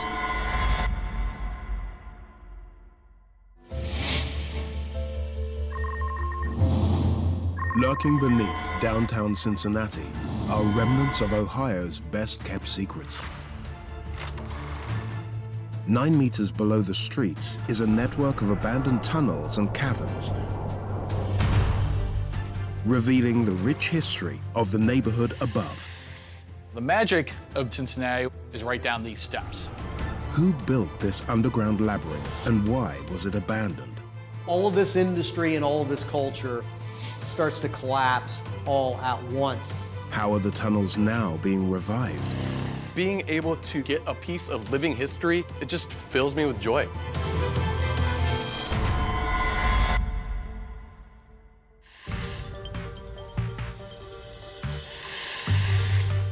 For decades, Cincinnati has been a thriving metropolis above ground. But what makes this historic city unique is what's hidden below. In the 1830s and 40s, hundreds of thousands of German refugees fled to the United States, hoping for a life free from repression and inequality. In Cincinnati, they settled in the historic Over-the-Rhine district, and they brought with them their most treasured product, beer. The United States is often referred to as a nation of immigrants. Julie Carpenter is an architectural historian specializing in the region's illustrious past. By the time Over the Rhine was fully developed, the neighborhood was between 60 and 75% German. You see a lot of buildings that have German language on them. What we know as Republic Street today was originally called Bremen. Cincinnati already had an established brewing industry, but the newest residents added something distinctly German. For as long as there have been people in Cincinnati, people have been brewing beer. The earliest breweries were run by English, Irish, Scottish, and they were making traditional English-style beers, ales, and porters. While the English breweries remained above ground, the German ones relied on subterranean chambers to craft their innovative concoctions. So we're walking into the fermentation level of the Jackson Brewery. Mike Morgan is Cincinnati's resident beer expert. This room looks huge and cavernous now, but it would have been packed with fermenting beer in the 1800s. Huge wooden vats going up and down both sides of it. The only real difference between a lager and an ale is that lager yeast requires cool temperatures to ferment, and ale yeast ferments at room temperature. At their peak, nearly 35 breweries were producing more than 150 million liters of lager per year. As demand grew, local business owners had to dig additional tunnels and cellars to accommodate production. All of these lagering cellars have 2 levels. And on the upper level, they would ferment the beer. And on the lower level, they would age it. The Jackson Brewery that we're in right now, it was one of those breweries that was part of kind of a big lager explosion in brewing here in Cincinnati that started, in the 1850s. Most of the beer was consumed locally, but soon the German lager's popularity was spreading far beyond the city limits. It was sending a lot of what was made here down to New Orleans. So if you went to the French Quarter, good chance was it came from right here in these lagering cellars. Demand for lager increased exponentially. Over the Rhine and the city of Cincinnati experienced an economic boom. So much so, the city earned its nickname as the beer capital of the world. But building cellars large enough to house not just fermentation tanks, but also thousands of barrels of the finished product was no easy task in the 1850s.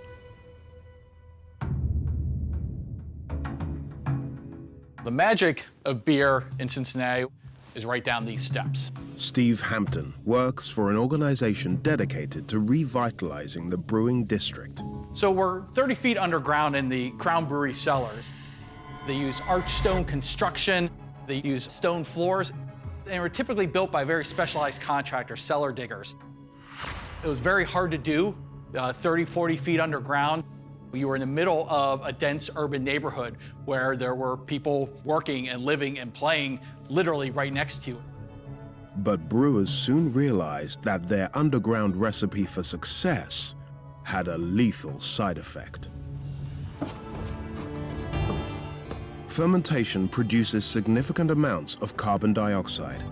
Built-up CO2 would not only make these tunnels off-limits for people, it would also starve the fermenting process of oxygen and slow or even stop the production of beer. They built these series of ventilation shafts. They look like fireplaces, but they're actually ventilation shafts that led out to the street in conjunction with the vent shafts at the top. And so with a series of metal doors on the outside, they could actually use the natural stack effect and let the warm air out of this space and keep fresh air in here. Ventilation solved the carbon dioxide problem. But keeping the cellars cold enough for the lager fermentation process needed further innovation. Early on, they would use ice that they would harvest from the lakes and the rivers and the canals and literally cut that in blocks, pack it away with the barrels of beer down here. There's a lot of cons to ice. It's expensive, it's unpredictable, it also melts, and that creates all sorts of problems. So they started using artificial refrigeration as soon as that was possible. And when they did, there would have been lines crisscrossing through here, and it was ammonia that was run through those lines. While the early brewers had addressed the temperature issue, they unknowingly introduced another complication.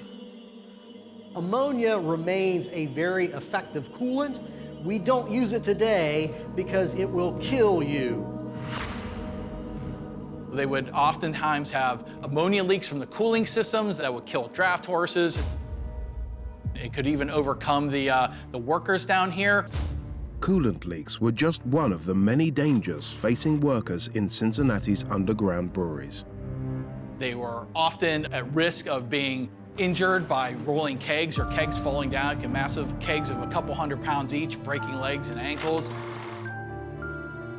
Beer was part of your pay, and so often you were drinking while you were on the job, and so drinking and old cellars weren't always the most conducive to safety, and so we had a lot of accidents that way. As Cincinnati approached the end of the 19th century, the popularity of lager showed no signs of slowing. And as building techniques improved, so bigger and bigger cellars could be created. So we're in what remains of the original Hoodlepult brewery. And this doesn't look like the typical cellars. It's not this arched stone that we see in the earlier cellars. It would have been here originally, but as breweries grew and changed, they modified the brewery as they needed to. So they converted this structure to steel and concrete. There's other parts of the brewery that are cast iron, brick arches in between those. So you really see a lot of variety as these breweries continue to grow and evolve. As the breweries continued to boom, they managed to adapt and prosper. But by the turn of the century, global upheaval was about to cast a dark shadow over Cincinnati's beer-making industry. All of this industry and all of this culture, it really all starts to collapse all at once.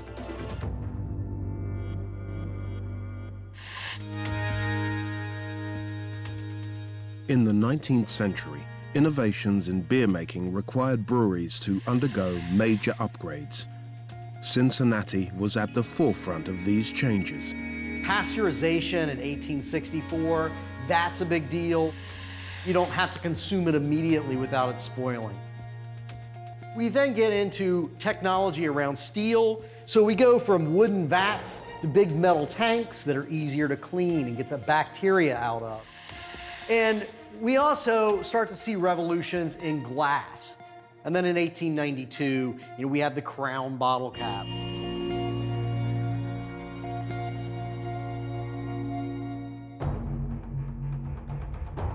Despite these investments, society was changing, and the industry was in for a rude awakening. A few things happen that actually wind up wrecking the original culture of Over the Rhine. The United States enters World War I in 1917.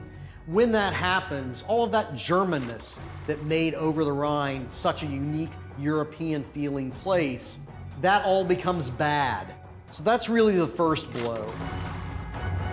Prohibition goes into effect nationally in 1920, and so all of this industry and all of this culture, it really all starts to collapse all at once. By 1918, laws were passed forcing breweries to shut down, and for many years after, things looked bleak for the Over the Rhine district. Some beer makers tried to survive by brewing illegally, but police raids crushed most efforts. Soon, Cincinnati breweries were almost a thing of the past. Now, decades later, there has been a recent drive to revive the area.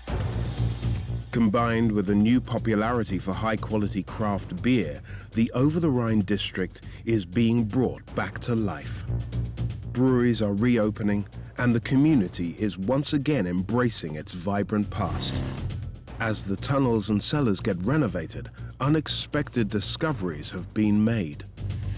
We found a new access to tunnels that have been sealed up for over 100 years here in Cincinnati. Brett Coleman Baker is a chemical engineer turned craft brewer now operating in Over the Rhine. He's found an unusual use for the decaying contents of the cellars. These tunnels were discovered 3-4 years ago when the new tenants bought the building. They punched this hole out, and what did they discover besides a massive pile of rubble and a big freaking hole in the ground? Get your lights on, it's a little dark down here. So, this is the F&J Link Brewery lager tunnels. Look at this. What we have here is the top of a barrel. You let it ferment, then you let it lager, which is aging. Brett realized that the original wooden fermenting tanks could still be harboring life in their timbers. Yeast lives up to an inch deep in wood. There's a really good chance that this yeast has sporulated, which means that it is in a hard shell, and it can basically just hibernate for as long as it wants in that until it gets dropped into liquid conducive to its growth. So we're talking sugar, we're talking nutrients. Brett took swabs from the Link Brewery as soon as he was able to get in and sent them off to a lab in Chicago. We're gonna scrape into it a little bit. We don't need to go deep, we just need to go deep enough to avoid any mold spores. We want yeast, which is a fungus, but we want the good fungus, not the bad fungus. We're gonna swab the tip, one swab. Now it doesn't look like we got anything to the naked eye, but that doesn't matter because we just need a tiny little spore that you're not even gonna see. We're gonna dip it into our jar, seal it back up, and hopefully get something good out of it. And we're done. Hopefully, we caught some yeast. Of 100 swabs taken, one successfully picked up spores of brewer's yeast, tiny microorganisms that had survived in the barrels for over a century. Being able to get a piece of living history that survived from before Prohibition here in Cincinnati is just, it just fills me with joy. The yeast spores were grown under controlled lab conditions and returned to Brett to create a brand new 100-year-old beer. Today, craft breweries are on the rise across the UK and the US. But in Cincinnati, it's more than a trend. It's a tradition that dates back more than 150 years.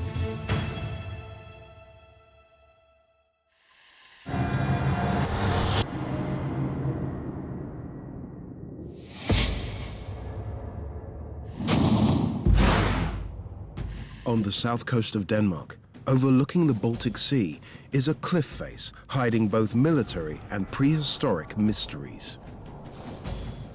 We're ready if you decide to attack us. Carved directly into the rock is an impenetrable fortress with more than a mile of underground passageways. tough enough to withstand a nuclear bomb. Shock waves from a nuclear blast would be deflected. As the Cold War escalated, this base was equipped with the latest technology, built to be right on the front line. Science with special forces climbed up the cliff outside.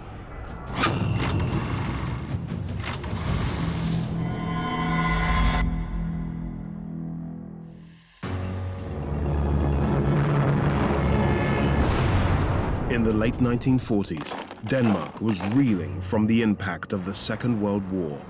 It had only recently been liberated from Nazi control, and the country desperately wanted to rebuild. But just as one war ended, another was beginning. As political and military tensions grew between the East and the West, NATO called upon Denmark to play a major role in the Cold War as the first line of defense from Russia's Red Banner fleet. Denmark was sometimes called the guardian of the Baltic. Usually people just say the cork in the Baltic, because Baltic is kind of like the bubble, and there's these really narrow straits you have to get out of the Baltic. Iben Bjørnsen is a historian and curator at the Stensfort Museum. She works to preserve the memory of the crucial role played by this cork in the Baltic. In 1949, Denmark joined NATO, and with that, it was solidified in a future war. The enemy would be the Soviet Union. The Soviet Baltic Fleet was their main fleet. In a war, they would have to move that fleet through the Danish Straits and out into the open sea. So the purpose of Stensfort was to close off the sound. Denmark's task was to hold the cork in and prevent the entire Baltic fleet from coming out into the Atlantic. That was a pretty important task. All-out war could erupt at any moment, and there was nothing protecting Denmark from the enemy. The Stensfort would be the first to know about an imminent attack, and it would be their job to alert the world. Sometimes for British, but especially Americans, for them the actual battlefield in a war was something far away. You have the enemy right there. This really is on the front line of the Cold War, but also would be on the front line of an actual war. Stensfort was intentionally constructed so the Danish could not only see an attack starting, but potentially have a chance to intervene. You would have sea mines sort of covering this stretch of water, and then you would have the big guns. Now, these two guns were to support the minefields and shoot down the minesweepers, which would be sent in advance. Denmark alone would not stand a chance against the Soviet fleet. The task for Denmark within NATO was to hold the line for long enough for reinforcement to come from the west. Building a subterranean fortress capable of withstanding the first strikes of enemy aggression was crucial. But unlike other Cold War military complexes, Stensfort had one huge advantage. Fire!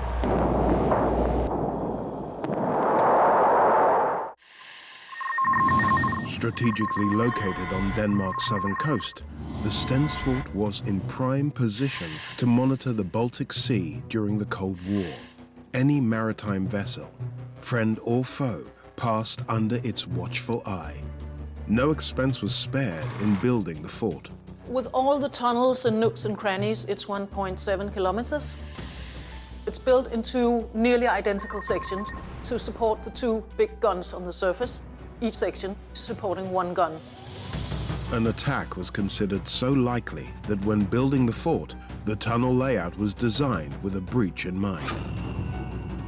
Where we're standing now, you can see the hallway, it makes sort of a little bend or a little break. And that's because if the enemy takes one section, he's not able to stand down there and shoot into the other section. What was unique to Stensfort, in comparison to other military bases around the world, is that its existence wasn't classified.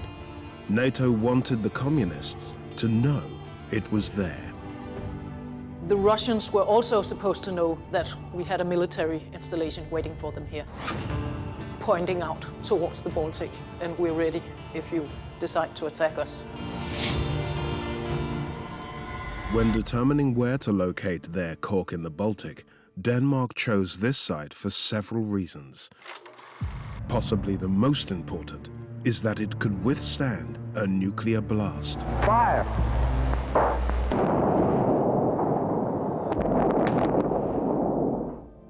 Answers to how and why can be found 66 million years ago. You can see it has different layers of limestone, flint, limestone, flint. Dr. Jesper Milan has spent his career studying the geology of Stensford. The rock formations along this coast are unique in their specific makeup, and it was no mistake that this was the location selected for the construction of Stensford. The limestone is quite porous and flexible, and the flint is very solid, like glass. So that makes a sandwich construction that actually makes it a very, very strong cliffside. And the idea was that the shock waves from a nuclear blast would be deflected by these sandwich layers here, and that should bomb-proof the Stevns fortress. The impact resistance of the rock is the result of several fortuitous stages in its evolution. If you see it from a distance, we can see the layers are curving. They're curving in big mound-like structures. That's actually the old shape of the seafloor 66 million years ago. All the white chalk here, the skeletal remains of tiny, tiny animals that lived on the seafloor at that time. And then they died, the skeletons collapsed, new grew on top of them, more skeletons collapsed, forming big, big layers of limestone through time. The flint layers are actually very, very interesting. They are composed of tiny needles from sponges, the most unlikely animal to form a solid rock. These sponges had a skeleton of glass needles, and when they died, the glass needles dissolved and crystallized in the seafloor, forming these big layers of flint. If the fortress was under nuclear attack, the alternating layers would behave like a mattress, gradually bending, absorbing, and dissipating the shockwaves.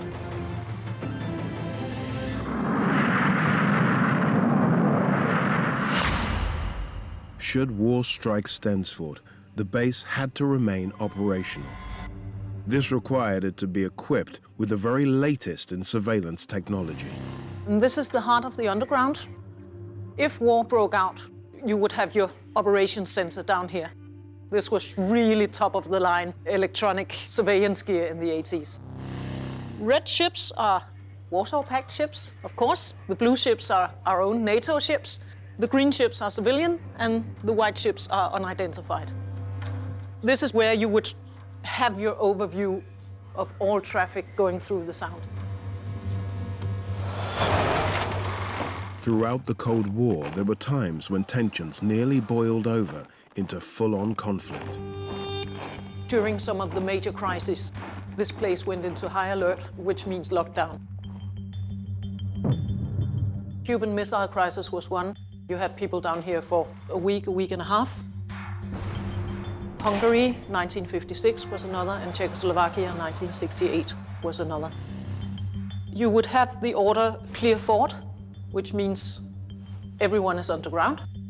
You don't get radio signals down here, you didn't get newspapers, so they would just basically receive no news. I imagine that would have been quite scary. Despite the depth of the fortress, there were risks inside and out, none more so than the Russian Navy, who remained unnervingly close. We were very close out there. Sometimes you could spit on the deck, actually.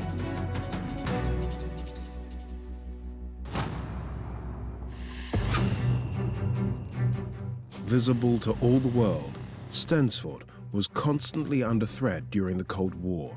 Troops stationed here knew that should war break out, they would likely be the very first Russian target. I was here in the beginning of the 80s. My job down here was as electronic technician, maintain all the electronic equipment, radars. Brian Hector Sorensen is a retired naval officer who served at Stensford. In the beginning, I was some years at the Danish torpedo boats. We were very close out there on the Russians. Sometimes you could spit on the deck, actually. So it was a very tense situation sometimes. The Polish crisis started when I was here. The Polish crisis began in 1981 with a worker uprising and threatened the communist stronghold in the country. As the Soviet Union planned a military intervention, naval activity greatly increased right on Denmark's doorstep. Rumors that the Russians had put a bottle of vodka in the foxhole outside. It also said that there are signs with us, special forces have climbed up the cliff outside. Stensford went into lockdown in anticipation of an attack. This escalated and Russian ships coming in the waters around Poland. Standing here by the bunks for the people in the operational room. In case of a hot situation, the fort could be closed down for 30 days. People in the fort could not come out and were forced to sleep here. During the lockdown, food and water had to be readily available and a secure power supply maintained. If war were to break out, you knew that relatively fast the main power lines would be cut. The fort is built to be self-sufficient for 3 months.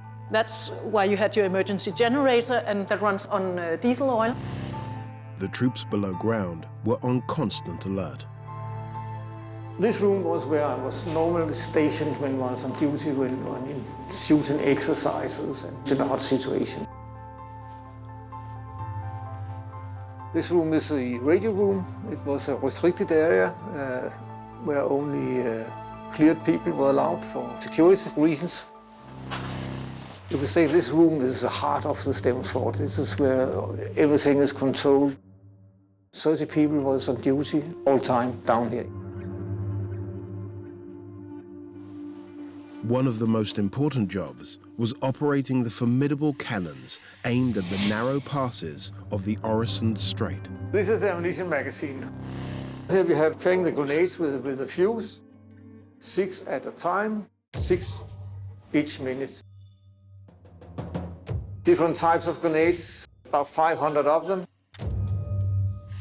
The guns had a colossal range, but they needed to be fired accurately if they were to be effective. It was a multi-step process. This room is the heart of the artillery system. It's mechanical, it's an analog mechanical computer. There's no electronics in it. And all the basic data is put in by these handles. Then I use to calculate the trace of the grenade.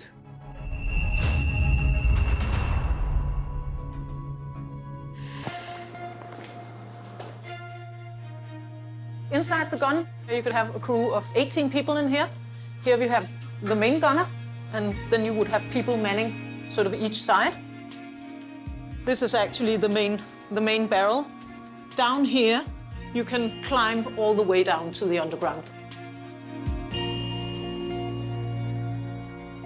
With the threat of the Cold War and nuclear warfare looming over Stensford, it was fitting that during construction, scientists discovered this site was no stranger to devastation. This tiny clay layer here contains an element called iridium, which is extremely rare on the Earth. But this layer here contains more than 60 times the amount of iridium that could normally occur on Earth. That caused the scientists to study it, to suggest that Earth was hit by a big asteroid. They calculated it must have been around 10 kilometers in diameter. That's bigger than Mount Everest. And that hit the Earth 66 million years ago. In Denmark, we call this layer the fish clay because they found the fish skeletons in it. The fish clay contains the dust that engulfed the Earth when the asteroid hit and blocked out the sunlight, causing a global nuclear winter and caused a big mass extinction. Dinosaurs and more than half of the life on Earth became extinct. Thankfully, the Cold War never escalated to the point that the Stensford's powerful defenses had to be put into action. By the early 90s, the Soviet Union collapsed. And without an enemy to defend against, the fort was eventually closed in 2000. Its role now is to serve as a memory of the Cold War on a front line that few knew about. The cliffs surrounding the fortress are evidence of one extinction event. The fortress itself, evidence of an extinction event avoided.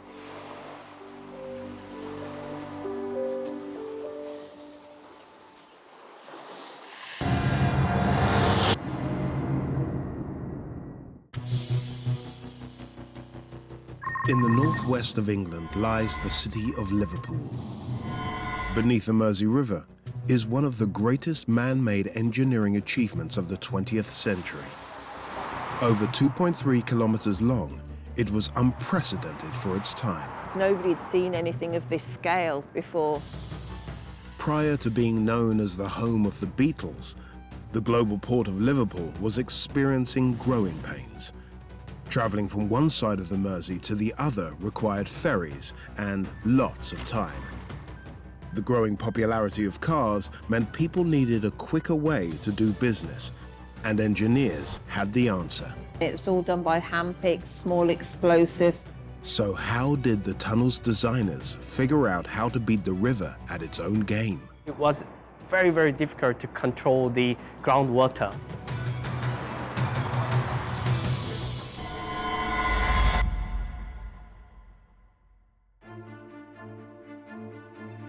For centuries, ships transporting goods across the world have navigated the River Mersey into the port of Liverpool. The river was also a vital means of moving goods and people locally. In the early 1900s, everything had to come across by ferry, people, livestock, horses and carts. But by the 1920s, use of motor vehicles was increasing exponentially, and engineers searched for a solution to a new phenomenon called a traffic jam. In 1922 alone, 640,000 cars trying to get from Liverpool across the Mersey to Birkenhead caused chaos. The traffic was building up either side of the river, and something had to be done.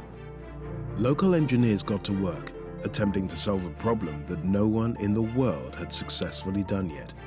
Sir Archibald Salvage, one of the city's engineers at the time, appointed a committee to tackle the infrastructure problem. The committee proposed two options: build a bridge or dig a tunnel. The bridge was a really expensive option compared to a tunnel. They also knew, having come out of the First World War, that a bridge across the river would be a target for enemy bombers. After several years of debate, the committee voted for a tunnel. The next challenge was to find an engineering genius who could build it.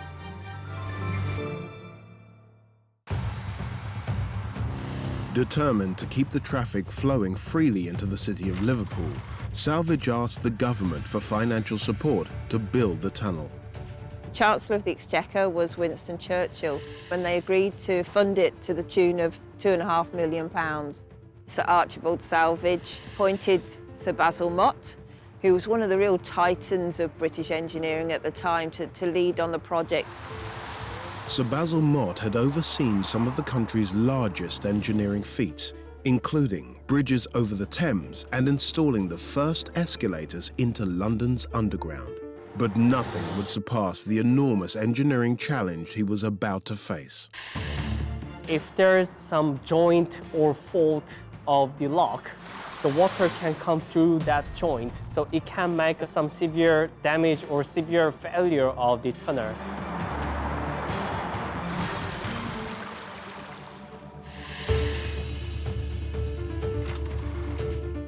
In the early 20th century, England was just learning how to deal with a new phenomenon called traffic. In Liverpool, engineers were attempting to combat this problem by building an underwater tunnel on a scale that had never been attempted before. Dr. Hyun-Jun Seo of the University of Liverpool has worked on some of the UK's biggest tunneling projects.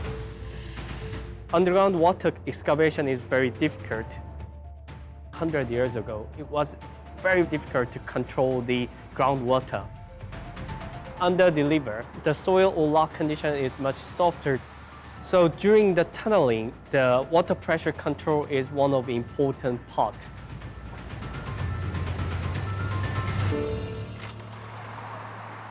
The plan was to build a 2.3-kilometer tunnel under the River Mersey. But with no modern equipment at their disposal, the excavation alone was a dangerous undertaking. This tunnel was all dug by hand, 1,700 men working on it at its peak, and it's all done by hand picks, small explosives. Engineers decided to start with 2 exploratory pilot tunnels on each side of the river to make sure conditions were safe to continue digging. The goal was for the two tunnels to eventually meet in the middle. To accurately meet in the middle, they had a depth measuring stick, which they would shine the light across to the next depth measuring stick and make sure that they were coming out at the same level each time. After 3 years of back-breaking work, on April the 3rd, 1928, the two teams met under the river. When they met in the middle, they were less than an inch out, so it was very accurate work back then.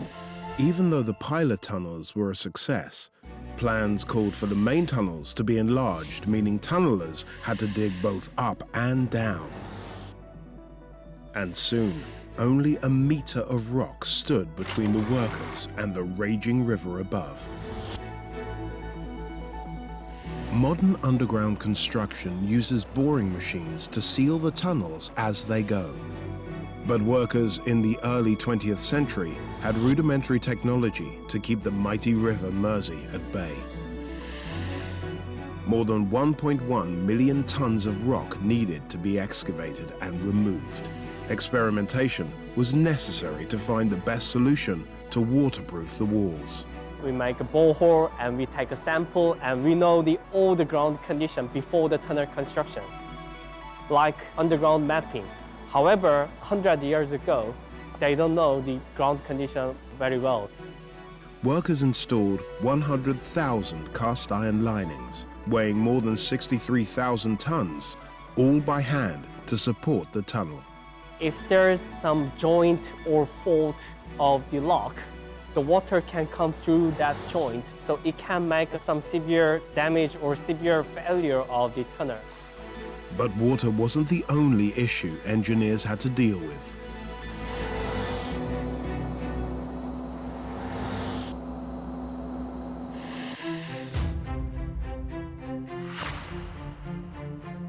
In the early 20th century, lead engineer Sir Basil Mott's groundbreaking designs for the Mersey Tunnel had managed to protect the tunnel and its crew from the river. His next challenge was to rid the tunnel of lethal exhaust fumes. Combustion engines were passing under the Mersey at a rate of 4,000 per hour. The risk of a catastrophic disaster was high. Sir Basil Mott needed to devise an ingenious plan, or this airflow issue could threaten the entire project.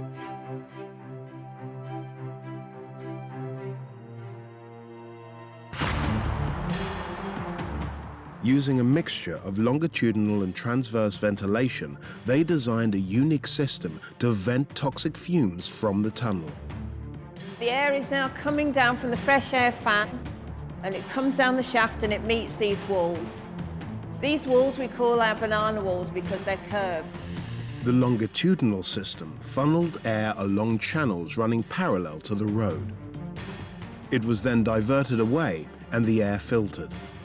The air's come round the corner along this air invert. To get it on the road deck, you've got this series of holes on the underside. So the air travels up through those, hits a U-shaped structure which sends it off across the road deck at about exhaust level. The transverse ventilation used a system of ducts in the walls and ceilings to inject air and remove exhaust gases. The fresh air comes through under the pavement. That air pushes the polluted air through that exhaust duct. To sustain this system over a 2.5-kilometer underwater tunnel required serious power, capable of delivering 71,000 cubic meters of fresh air every minute, and withdrawing the same amount. This huge fan, it's 28 feet wide, weighs 25 tons. It can actually create a wind speed of about 36 miles an hour. The building had to be built around them because of the sheer size of them.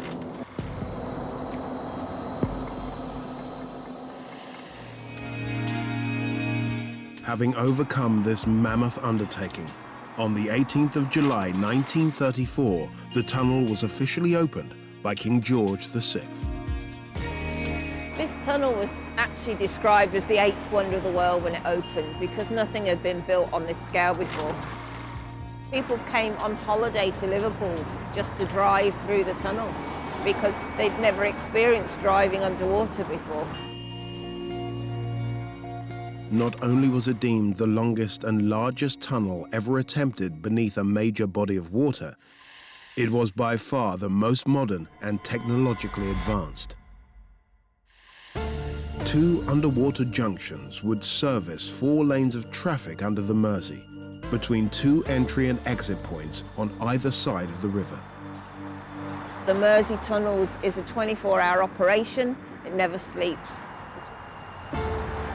Today, Liverpool has a dedicated team to maintain this massive underwater transit system. Paul Heaton is one of the engineers taking on this crucial role. The workmanship back in the 1920s and 1930s of the original builders of the tunnel was fantastic. It's left us with a really good structure to maintain. Yet the power of the river surrounding the tunnel is relentless, and every day, water leaks through. Underneath us now is a huge sump. It spans the width of the Queensway Tunnel. This pump manages to pump out 145 metres cube of water every minute, pushed out by the pump into the main sewers in Birkenhead. If these pumps fail, disaster will likely follow. The water would fill up the sumps and it would actually fill up these rooms. We wouldn't have a tunnel because it would be underwater. But a lot has changed since the tunnel first opened. During its first year, nearly 2 million vehicles passed through. Today, 12.8 million vehicles travel safely through the Mersey Tunnel every year. This groundbreaking tunnel is key to the economic success of the area. The ambition and engineering prowess of the early 20th century builders who dared to tame the Mersey is nothing short of inspiring and remains truly impressive by 21st century standards.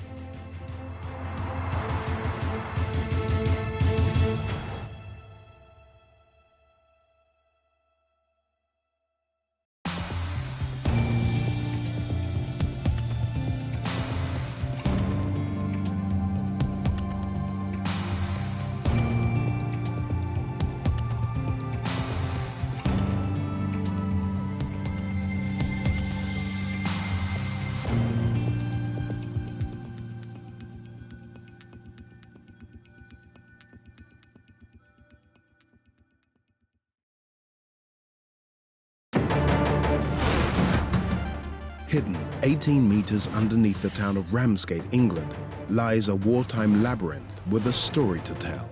What role did this secret underground network play during World War II? And how did it protect citizens during one of the most brutal periods in the town's history?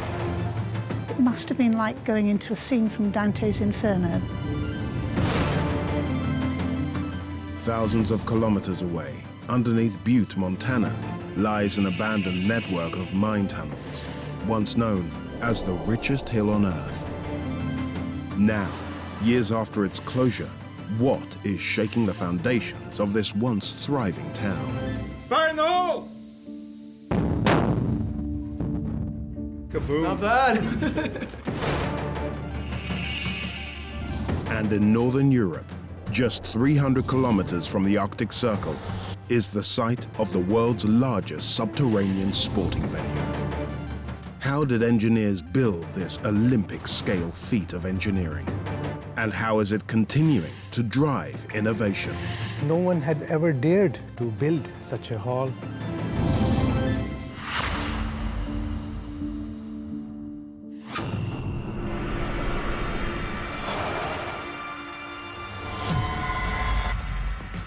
Beneath our feet lie extraordinary subterranean spaces.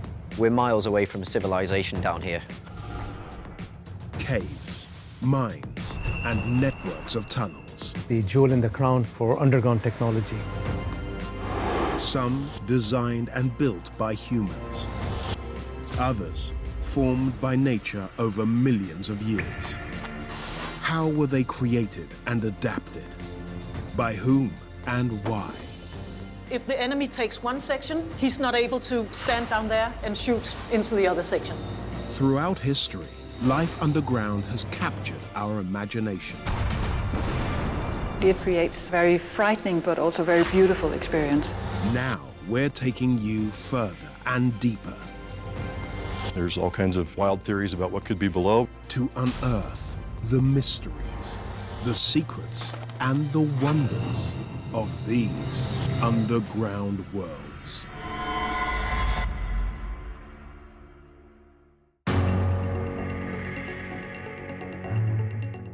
Buried beneath the seaside town of Ramsgate, England, lies a hidden network of almost 6 kilometers of tunnels. Although people flock here to enjoy the sun, it was once a vulnerable wartime target. The safety it provided underground made an indelible mark on history. The tunnels were known to Hitler, but they couldn't be destroyed. This unlikely civilian bomb shelter became a permanent refuge after a devastating attack known as the Murder Raid. They turned over the town and dropped 300 bombs. What was subterranean life like for tens of thousands of people? And how did construction innovations make this life-saving network possible? It was one of the largest construction projects in the country.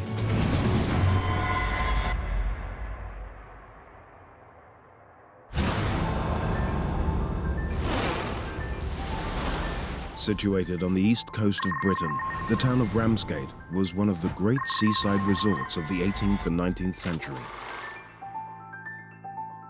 Princess Victoria stayed in a hotel just up on the cliff top. Although the town's well known for royal visitors, its most significant features were built beneath, starting with the subterranean railway that connected the harbour with the main train line. Helen Seton is a local expert. The railways arrived in Ramsgate in 1846. In 1863, this tunnel was opened and it came out onto a station right next to the beach. But this seaside getaway sometimes fell in the line of fire. From 1914 to 1918, World War I was raging. Ramsgate's proximity to France was now attracting a far more unwelcome visitor. The mighty Zeppelins and those early aeroplanes would use Ramsgate as a target, and they would follow the coast around and then up the Thames to drop bombs on London. As they came over Ramsgate, they would drop bombs as well. 29 residents lost their lives in these World War I bombing raids, but more was yet to come. By 1936, as potential conflict loomed with Germany, local engineer Richard Brimmel came up with an ingenious plan to protect the town's residents from a future attack. He realized, watching the newsreel footage of the Spanish Civil War and finding out about the tunnels underneath Barcelona, that the people of Ramsgate could do better than inadequate surface shelters.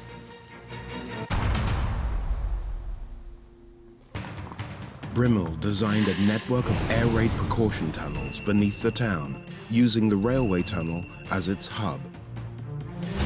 The council turned them down flat. Far too expensive. What do we need this for anyway? There's not going to be a war. However, in 1938, Ramsgate elected a new mayor. ABC Kemp, as he was known, supported Brimmel's proposal and enlisted World War I Air Force Captain H.H. Balfour to assist in the construction of the tunnel system. The need for tunnels after the experience of the First World War was made even more imperative by the fact that there was an RAF fighter base 2 miles outside the town, and Ramsgate was in the direct flight path.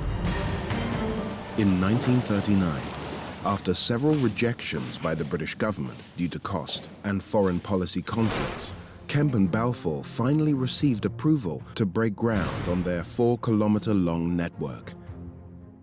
And by March 1939, just months before Britain entered World War II, excavation began on what would become the largest air raid shelter in Britain. 80, mainly Kent miners, were employed. They worked in 2 shifts of 40, 12 hours a shift, and the work carried on 7 days a week. By August 1939, Hitler invaded Poland and Britain declared war on Germany. Bombing raids were now only a matter of time, and these tunnels needed to be finished quickly.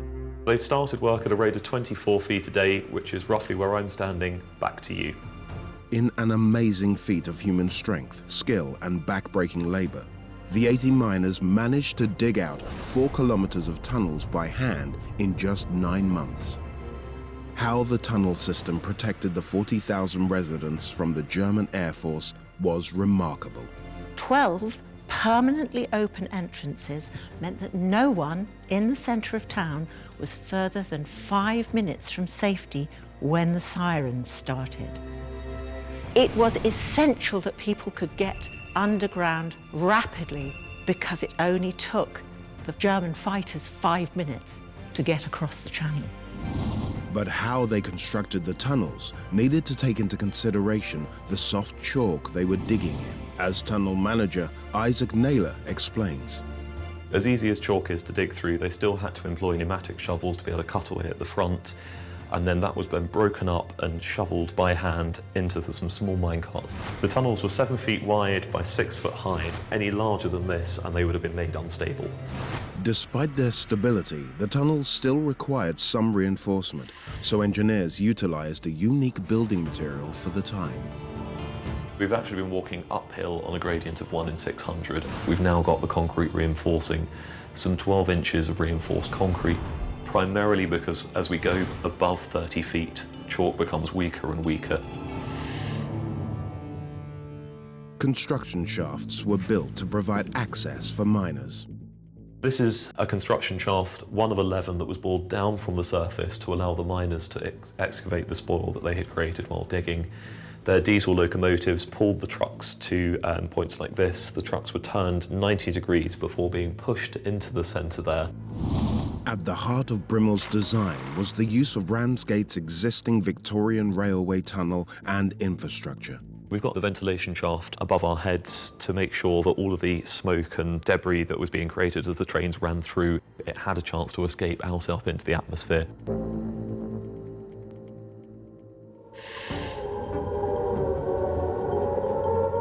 When the siren sounded, warning of an incoming attack, people only had a few minutes to get below ground. We're now standing at one of the original entrances. This would have all originally been open to the elements. The entrances were designed to have a funneling effect, to fit as many people in as possible at the initial entry point. By the time they got down towards the tunnels themselves, there would be no more than 2 people standing abreast, so they could filter off into the smaller tunnels. The shelter's capacity was intentionally designed to accommodate double the population of Ramsgate. There's enough room within these tunnels to house 60,000 people. That was 30,000 permanent residents and an additional 30,000 holidaymakers who our mayor, ABC Kemp, felt that even during the Second World War, people would still want to come on their summer holidays. The town were then marketed as the safest resort in the country. Once safe inside the tunnels, life was cramped and uncomfortable. However, a few were given special privileges. People in reserved occupations, so firemen and doctors and nurses who needed to be able to get in and out more quickly were housed in here because there are more access points. The air raid precaution wardens would issue them with a permit. They would have a bunk. Most were forced to remain inside the tunnel, safe from the fires and destruction left by the heavy bombardment of the Luftwaffe.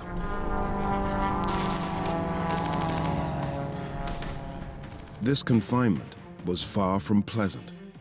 Of the 250 alcoves that would have contained not 1 but 2 chemical toilets, you'd been separated from your neighbour by a nice healthy sheet of asbestos. There was no light in there. There was nowhere to wash your hands in there. We know the smell was dreadful. Richard Brimmel's custom-built tunnels were like none seen before in Britain. engineered to protect the lives of every man, woman and child in Ramsgate as the Luftwaffe bombarded them from above.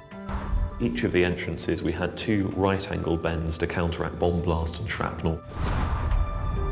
Should a bomb land on or near the entrance, it wouldn't be able to penetrate any further into the tunnel network. These right angles were to prove incredibly effective on one particular night, known as the Murder Raid.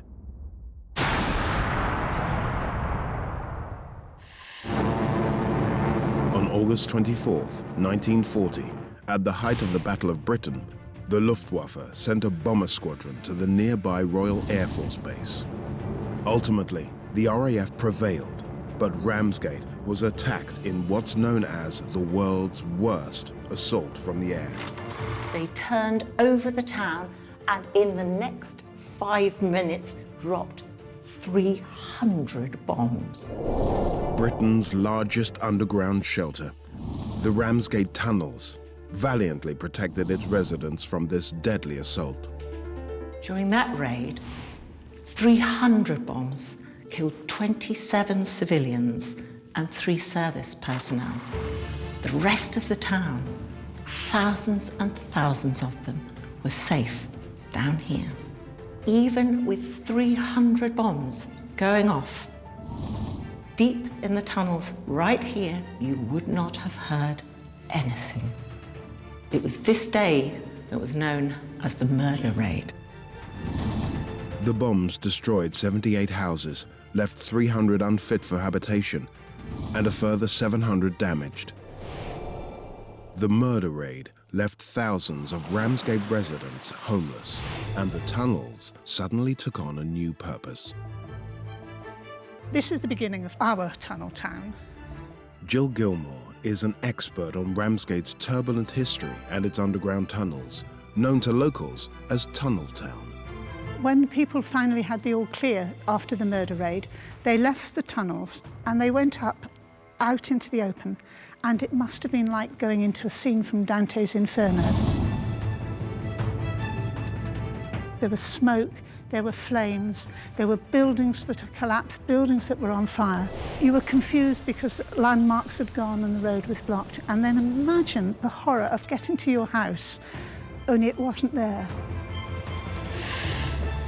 The chalk tunnels were not designed for long-term habitation, and while some people moved back above ground, some chose to continue living in Tunnel Town. You would think, why on earth would anybody want to live here? It's appalling conditions. But they had to make the choice of, do I live in a house that may be already damaged, that could be damaged again, and worry every night? Or do I come down here where I am 100% safe? So the people just said, we're staying here. People gathered what they could from the remnants. They gathered old clothes horses, old curtains, blankets to make a screen. And the council even found the deck chairs that they'd put in storage for the duration of the war. But over that first weekend, this is how they stayed.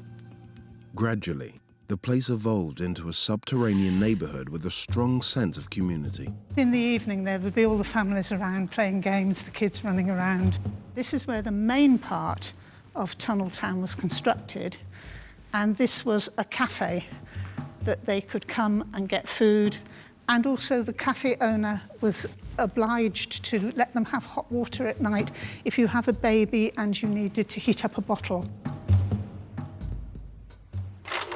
Even the children growing up in Tunnel Town maintained a relatively normal life. The schools that were left had very few teachers, so the pupils just went in for an hour a day, and then they were free to roam around. Every entrance to the tunnels leads onto a public open space. The mums could just say, oh, go out and play football, knowing that they didn't have to go any further than the top of the staircase to be in an open space.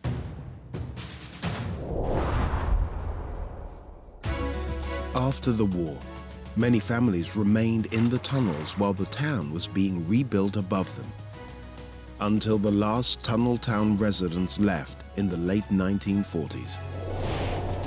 Thanks to Richard Brimmel's engineering genius and the persistence of ABC Kemp and H.H. Balfour, today the tunnels are a lasting testament to how great feats of engineering can change the course of history.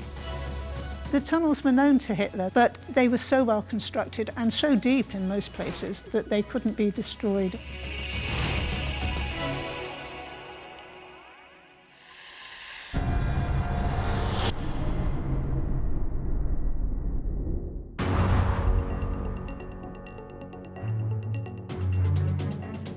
Nestled in the Rocky Mountains of southwest Montana is Butte, arguably one of the most significant mining towns in American history.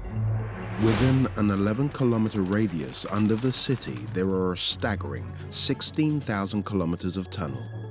But how did Butte, Montana, come to be known as the richest hill on Earth? A quarter of all the copper in the world was coming from Butte. How are the mines continuing to drive innovation today? Fire in the hole! And why did Evel Knievel spend time in the town's underground jail? That's when he got his nickname, and the name stuck.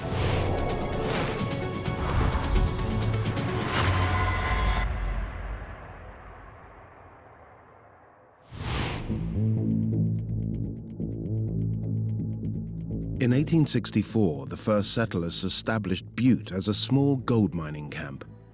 By the early 1870s, the gold ran out and silver mining took over, keeping Butte in business. But it was copper ore that really put Butte on the map. The copper mining ramped up and the city thrived. The town became known as the richest hill on Earth. So this is the 100-foot level. This is the only accessible original workings that we have here. Engineer Logan Dudding is responsible for the refurbishment and preservation of the Orphan Girl Mine, located on the west side of Butte. We're only able to access this 100-foot level, nothing below, because the groundwater has been allowed to recharge here. This shaft is 3,200 feet deep. 3,100 of it is water. The upper levels that have been restored give us an insight into what life was like for the miners here in the late 19th century. The miners are paid based on a volume of rock that they're blasting during a week. So a lot of them would cut corners and would ultimately be crushed or killed, trying to speed things up so they could get paid. As miners dug deeper, shafts were propped up with wood to prevent collapse. The old shoring techniques was all done by timbers. You don't see any exposed rock. At peak construction, Butte mines were using more than 1,000 tons of wood every week. To give you an idea how much timber that the mine swallowed, the company would use over 30,000 board feet of timber per day. And if digging deeper into the earth wasn't hard enough, getting the metals out was an even bigger challenge. The tunnels here still have both the original rails and ore carts that were used to remove the mine material.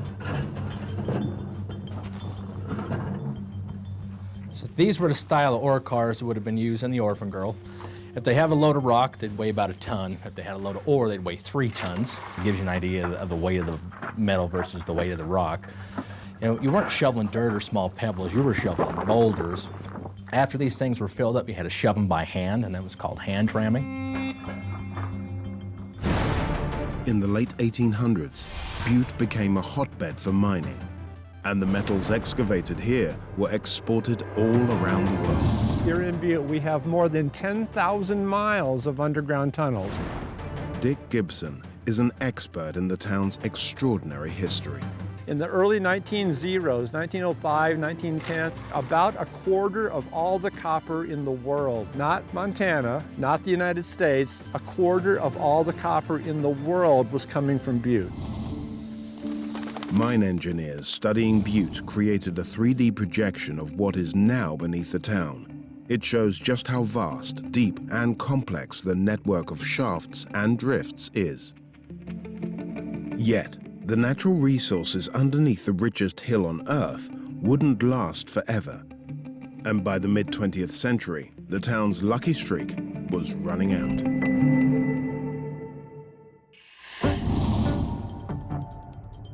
By the turn of the 20th century, Butte, Montana, known as the richest hill on Earth, was thriving. The demand for copper drove the entire town to become an around-the-clock operation. Everything in Butte followed the shift change. Every 8 hours, somebody else was coming off shift. Just as the churches were, the brothels were, the grocery stores, everything in Butte was 24/7. As the mining industry here boomed, Butte's population peaked to nearly 100,000 residents, and soon the city's uptown district was running out of space. With all those people up on a hill that was pretty constrained, we had to do what we had to do, which included building up, making skyscrapers, and going down under the sidewalks to find more space.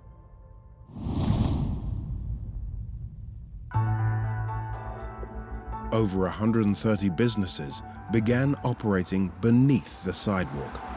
Sidewalks in Uptown Butte are vaulted sidewalks. That means that there is or was a space beneath every one of them. These used to have glass bricks in them that allowed light to go down into these under the sidewalk spaces. Despite the rigorous laws imposed during Prohibition, Butte's nightlife during the 1920s was roaring. Speakeasy. Trixie sent me. The name Speakeasy comes from the fact that you had to speak quietly, speak easy when you said the password at the hole in the door.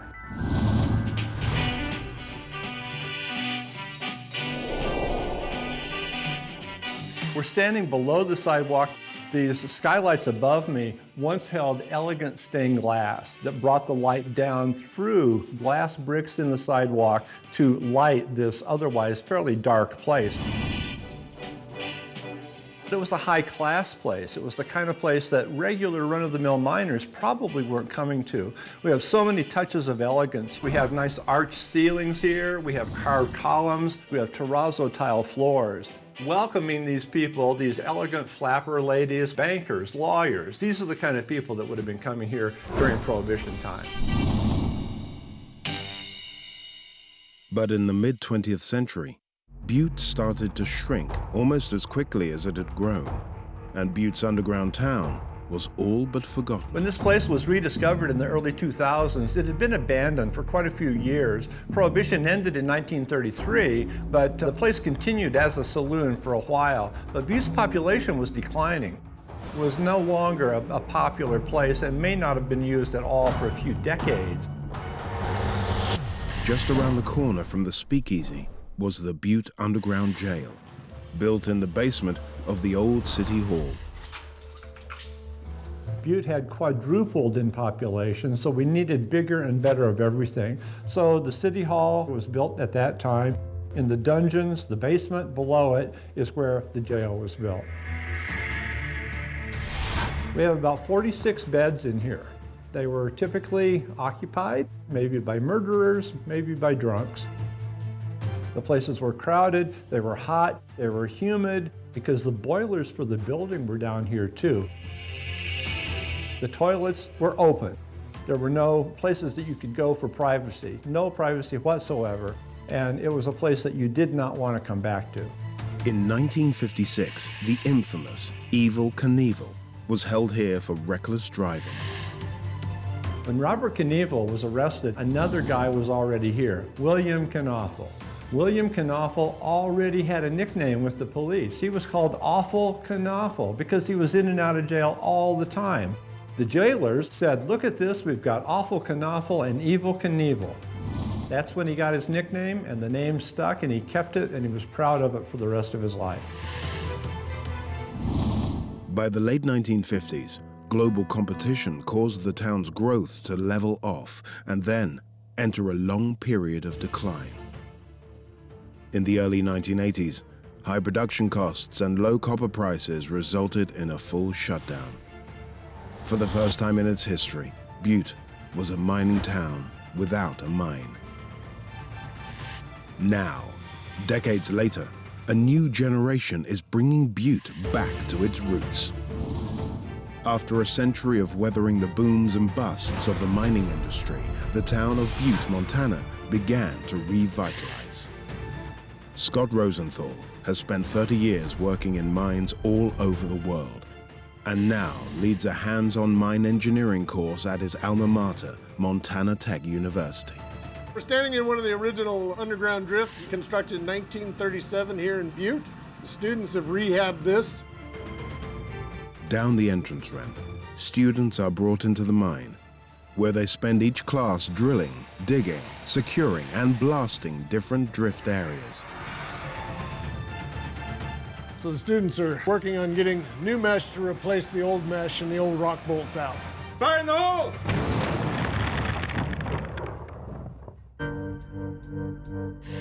We do want to come up a little bit. Yeah, because it was really low right here now. When they're down here and they're working, they're learning how explosives work, how mechanical systems work, how air systems work, how the water power works. They also understand that if they plan to get something done today, it might not get done. If something goes wrong, it's going to take me a little bit longer. So in the future, as engineers, they can build a better plan to build in that contingency. Unlike the working conditions of the original miners, there are now some modern upgrades. Underground, we have Wi-Fi available, which is, if we're doing an experiment, we can then tap into that experiment that's happening underground in the classroom, so we can demonstrate. The School of Mining is not the only department using the tunnels. The Geological Engineering Department comes down to look at rock type.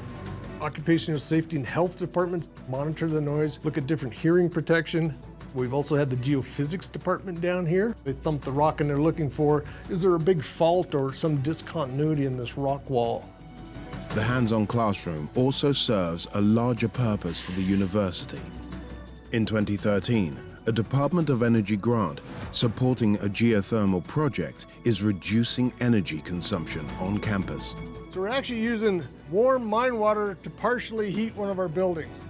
These pipes go down 300 feet into the water. The water's about 78 degrees. Then we pump that over to our natural resources building. There, a heat exchanger pulls out some of that geothermal heat out of the water, and the water comes back here at about 65 degrees.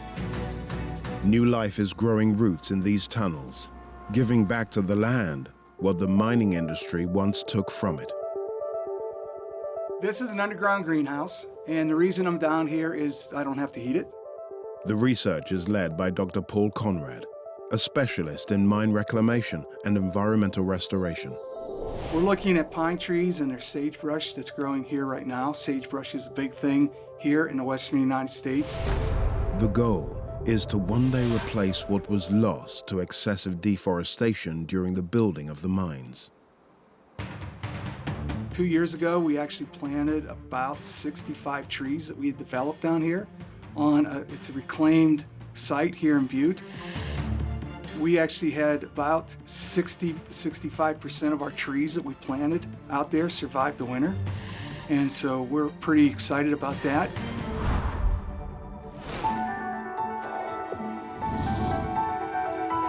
Since the mid-19th century, Butte has faced adversity head-on, reinventing itself time and time again, and it has a very bright future ahead.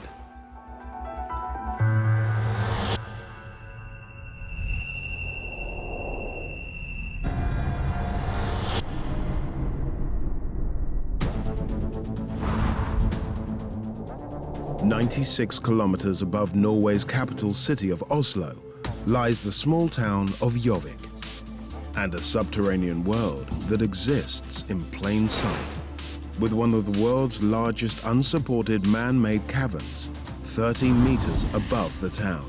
This is the entrance to the largest underground stadium in the world. Hidden away 400 meters inside Fjellhallen Mountain is the Gjøvik Olympic Cavern Hall.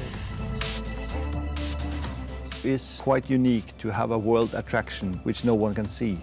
This is construction on an unprecedented scale. I don't think there is anything like it in the world. What kinds of innovative engineering techniques made this possible? It's only supported by around 60 iron bolts mounted in a bedrock. And why is it unique? It is the jewel in the crown for underground technology.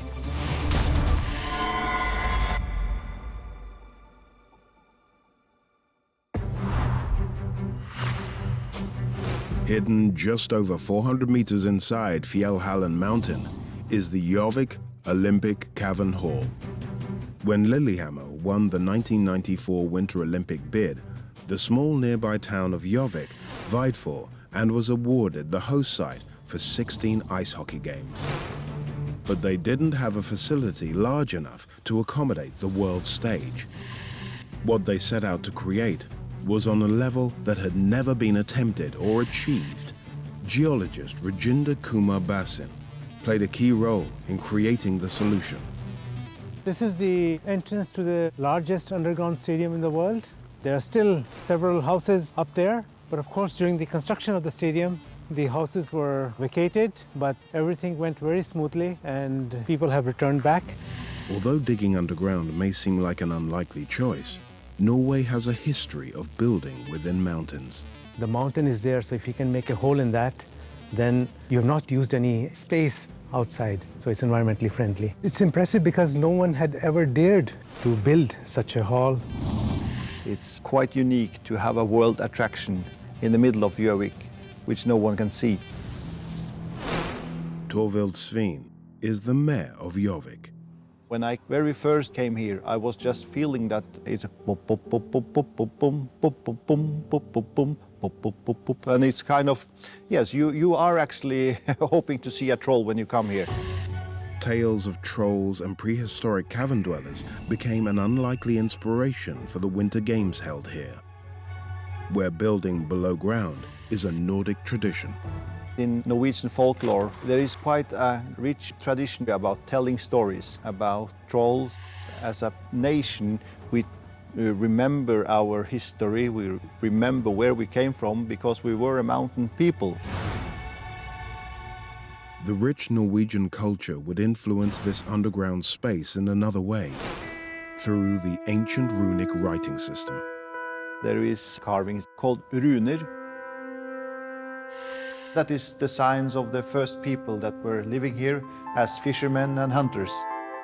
In the Olympics '94, we made pictograms of how would the first men have been drawing us as sportsmen. So it's a little history, but also a little funny moment. Perhaps the greatest marvel of this entire facility is the earth itself, and the Nordic tradition of building within it. This hall is very impressive because nobody had ever dared to build a 62-meter span underground object.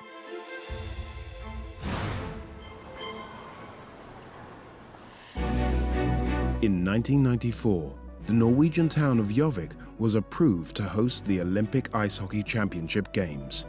Engineers got right to work. This is the pilot tunnel, and this is where the construction started.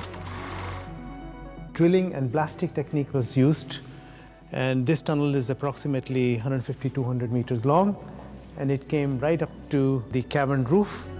But before they could start the actual stadium construction, engineers needed to first assess the integrity of the mountain rock.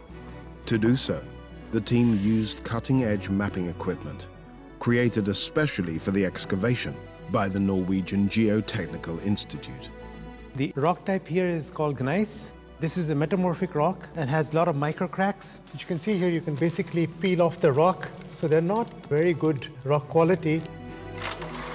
We were mapping every joint of the rock to see whether there is any weak spots in the rock mass.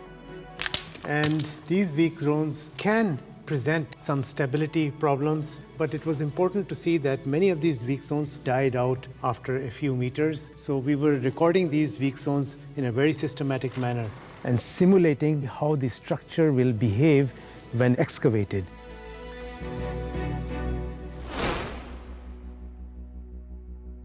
In April 1991, construction began on the new Gjøvik Cavern Hall Ice Hockey Stadium.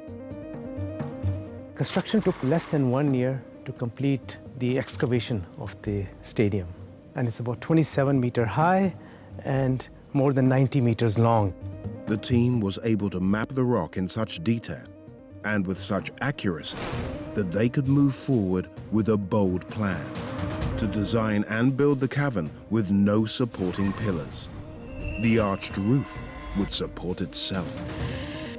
The key is constructing such a structure in different stages.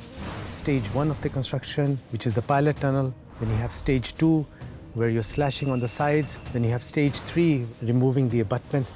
All the stages of construction were computer modeled.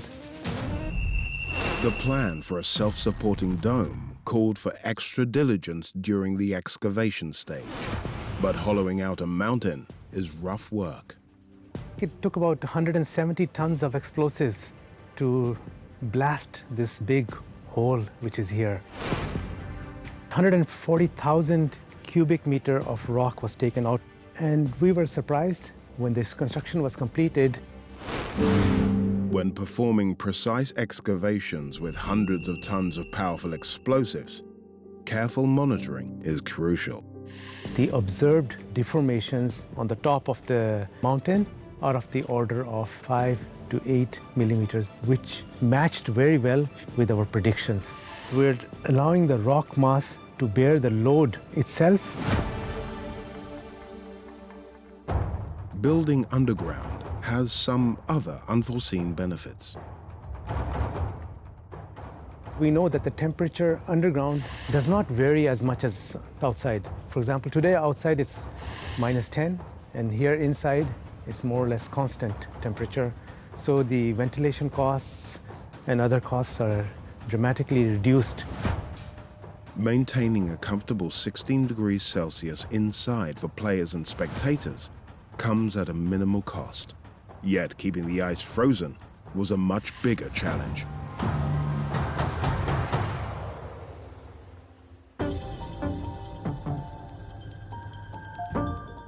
Temperatures inside the cavern are constant, but above freezing.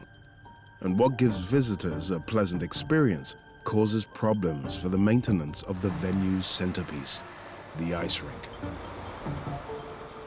Operations manager Adam Erstman experiences firsthand how being underground can change the equation. The design of the refrigeration plant depends on the heat loads imposed to the ice sheet. And in here, you have contributors to the heat load. Skaters and ice resurfacing system, and the light, and the temperature and humidity. Energy use has been minimized using ingenious passive and active processes. We have 25 millimeters of ice sheet, and under the ice sheet, there's a concrete slab. And in a thermodynamic view, we are here removing heat from the concrete. In the concrete slab, we have around 2,000 meters of cooling pipes transporting a salt fluid. And this salt fluid have a temperature around -6 to 10 degrees Celsius. Under the chilled concrete, there is a layer of isolation, not to spreading the cooling downwards. Suspended above, more innovative solutions were applied. Above me in the technical grid, you can see this silver sheet, and they are reflecting the radiation heat. This technical grid just hanging from iron bolts that is mounted in the bedrock. The weight of this technical grid is around 50,000 kilograms, and it's only supported by around 60 iron bolts. The iron bolts are going as deep as 12 meters inside the bedrock. At every opportunity, heat from the ice system is recaptured to reduce overall energy use. Ventilation and the ice rink are the biggest energy users in the Olympic Hall. The arena has a great design of temperature movements. From the ice rink, we are removing the heat from the ice-making process. And this heat is used all around the building to heat up the facility. While the cavern hall is what the public sees, there are many more secrets to this underground facility. Reminders that you are actually inside the earth. The stadium is basically a dry structure, so the seepage of water has not been a problem at all. But now, when we are inside the pilot tunnel, you can see some moist conditions and some small drips of water. And these drips of water has created the icicles, which look like what we see in fairy tales. So it's a fantastic structures, and there's a lot of huge icicles. Incredible structures, I would say. As world leaders in excavation, the Norwegian tunnelers used highly adaptive approaches to address real-world eventualities. We design as you go in the Norwegian method of tunneling. When you do this seismic measurements, it's just like an X-ray. And we can see here that the cavern is located here. Gjøvik's Cavern Stadium delivered on its goal to host truly memorable Olympic experiences for players and spectators alike. During the Olympics, we had 16 ice hockey matches here. The ice hockey players were quite fascinated to play matches inside the mountain. This structure is basically the state of art in underground technology. Within a relatively small budget, the structure cost just $25 million. So it's not an expensive structure. Even today, Gjøvik Olympic Hall leads the world in technical innovation for cavern excavation. We usually get a lot of visitors from various countries. Japan and Korea, where there's lack of space. The United States and also India, where they're building a lot in the Himalayas. The first thing they ask is, where's the pillar? And then, we have to tell them, there's no pillar here. We allow the rock mass itself to bear the structure. It's regarded as the jewel in the crown for underground technology.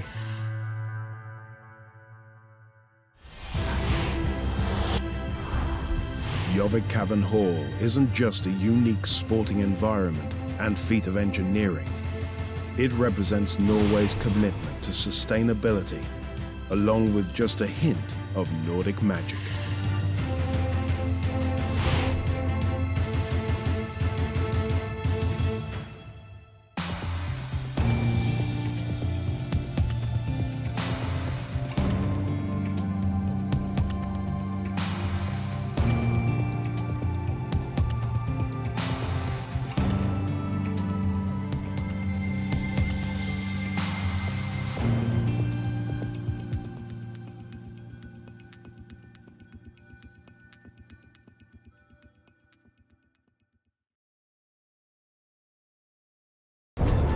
In Kentucky, a vast network of natural caves stretching hundreds of kilometers.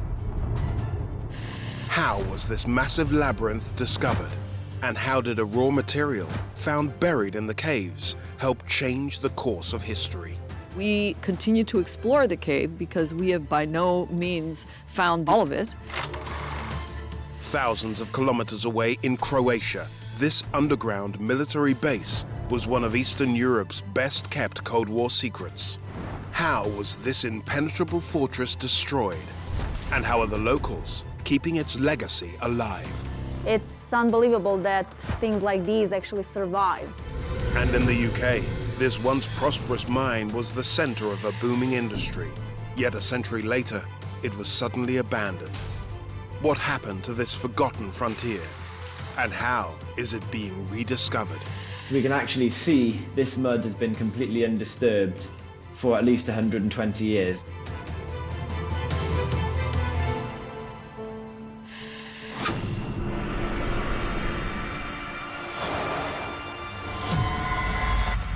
Beneath our feet lie extraordinary subterranean spaces. We're miles away from civilization down here. Caves, mines, and networks of tunnels. The jewel in the crown for underground technology.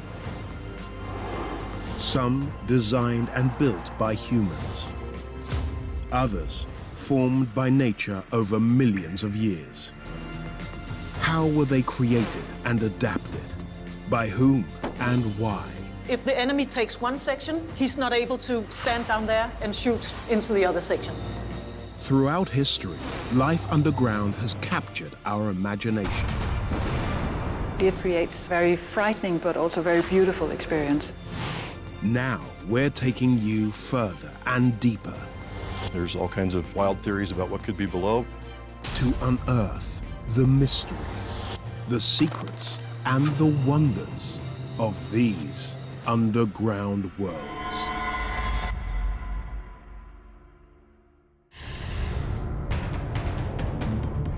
Beneath the wooded lands of Kentucky lies the longest cave network in the world.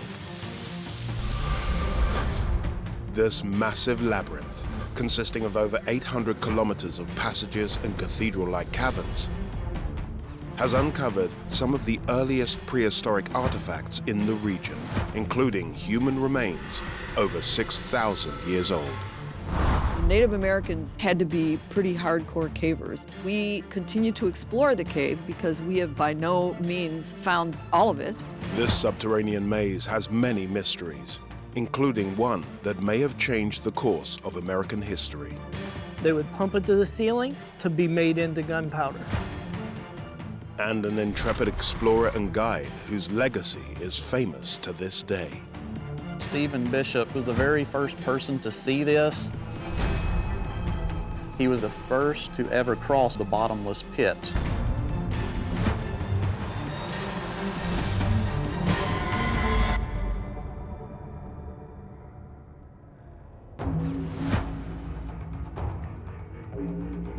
For thousands of years, humans have been exploring Mammoth Cave in Kentucky, the longest cave system in the world.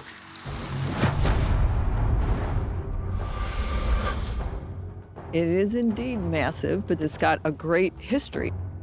To me, that's one of the coolest things about Mammoth Cave is the original explorers. Dr. Pat Cambyses is an expert in cave geology and is fascinated by those who first discovered this underground layer. The unique thing about it is the Native Americans explored easily 12 or 13 miles just with the technology that they had. They didn't have boots, they didn't have lights like we have lights, and they saw an amazing amount of cave. The limestone caves, formed over 1 million years ago, were a lure for the early adventurers. Jeff Rose has been a ranger here at Mammoth Cave since 2015.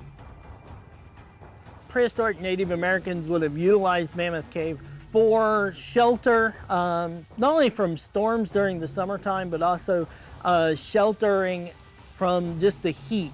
In the summertime, this entrance behind me expels cold air that can be felt clear down on the Green River, which is about a quarter mile from where we're standing. When the first humans scouted the area, they would have stumbled upon a gaping hole in the earth. As the early explorers ventured deeper into the caves, they came across mysterious, glistening walls. The cave would have just literally sparkled, the walls, the ceilings, the floor even. When the light hits them, they just reflect that back at you. And they found out that this stuff was soft enough to knock it off the walls. Here we're looking at hammer marks where the prehistoric Native Americans chipped gypsum off of the walls of the cave. This gypsum calcium sulfate, they would harvest it. It could have been a ceremonial thing, it could be used in paint, it could even actually been an agricultural product. We find it in fertilizers, paints, and food today that we consume.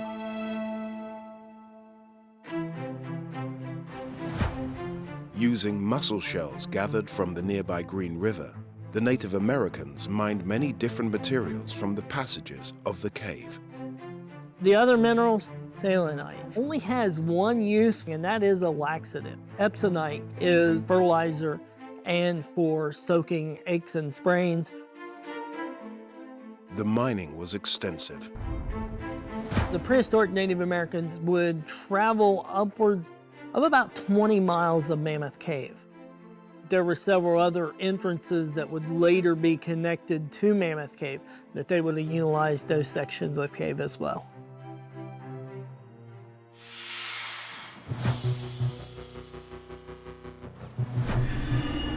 Quite by accident, an incredible find was made that shed light on how the first explorers worked inside these caves. One of the guides that worked for Mammoth Cave discovers a body underneath a rock. Archaeologists for the National Park Service carried out a forensic examination of the body to discover how this prehistoric miner died. It appears he had been digging on a sandstone ledge. The rock above slipped and he was trapped.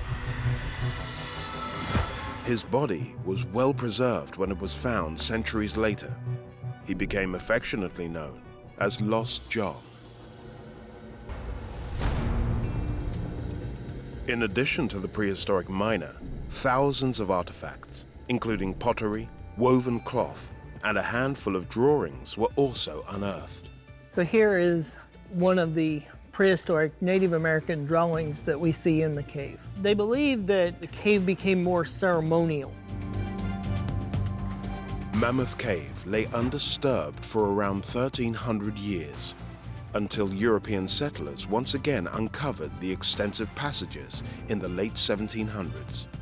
It was around this time the most noteworthy discovery occurred in these caves, one that may have changed the course of American history.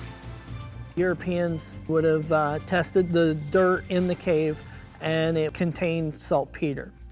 Also called calcium nitrate, the valuable saltpeter can be used to make gunpowder.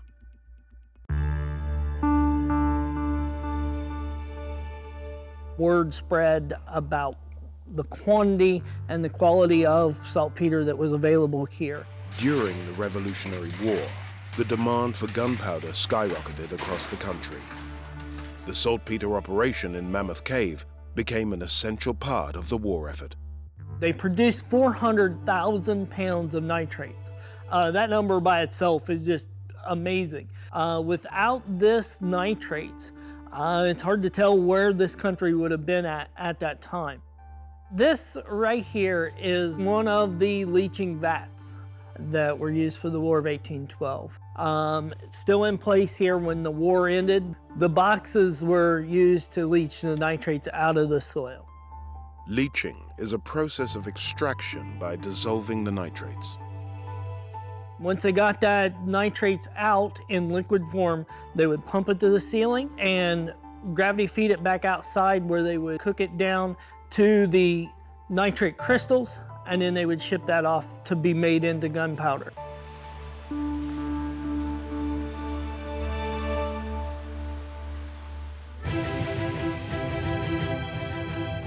Dry conditions and a stable environment in the caves have preserved the remnants of a 200-year-old operation. But after the War of 1812, there was no longer a demand for domestic saltpeter, and the cave's owners needed to find a new source of revenue to keep it operational. Thanks to the pioneering work of one brave man, new discoveries were about to be made.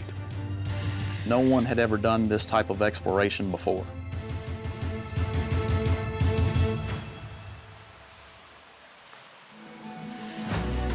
The War of 1812 ended with the signing of the Treaty of Ghent in 1815, and guns were laid down by both sides. Gunpowder was no longer in high demand, and Mammoth Cave saltpeter deposits were all but abandoned. But new light was on the horizon for the cave network, and it came in the shape of tourism. People traveled from all over to see the vast caves. New industry began, which was tourism. The first tours started at Mammoth Cave in 1816. One of the main routes that they began to tour was up in this passageway called Gothic Avenue. Jackie Wheat is an expert in this chapter of Mammoth Cave's history. Kind of resembled the old Gothic architecture. A lot of old stalactites and dripstone formations. And in this passageway, you can see numerous candle smoke signatures on the ceiling.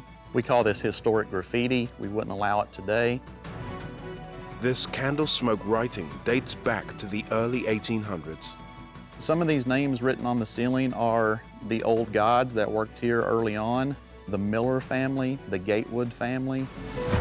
Another signature you find in this passageway is one of Stephen Bishop. In 1839, Stephen Bishop, an enslaved teenager, was introduced to Mammoth Cave by the owner of the site, who wanted to open it up as a tourist attraction. Soon, Stephen began exploring the depths of the caves and became a legend to all who followed in his footsteps. Throughout his career at Mammoth Cave, he became very famous for his discoveries. Soon, Stephen began giving tours himself. He took visitors to the deepest and darkest parts of the cave, where only the bravest explorers would dare to go. As visitors read more about Mammoth Cave, they would actually know to ask for Stephen by name because they wanted the discoverer and the explorer to personally take them on a tour. Using ropes and a small lantern for light, Stephen navigated his way through the unknown caverns, discovering tunnels, underground rivers, and the bottomless pit.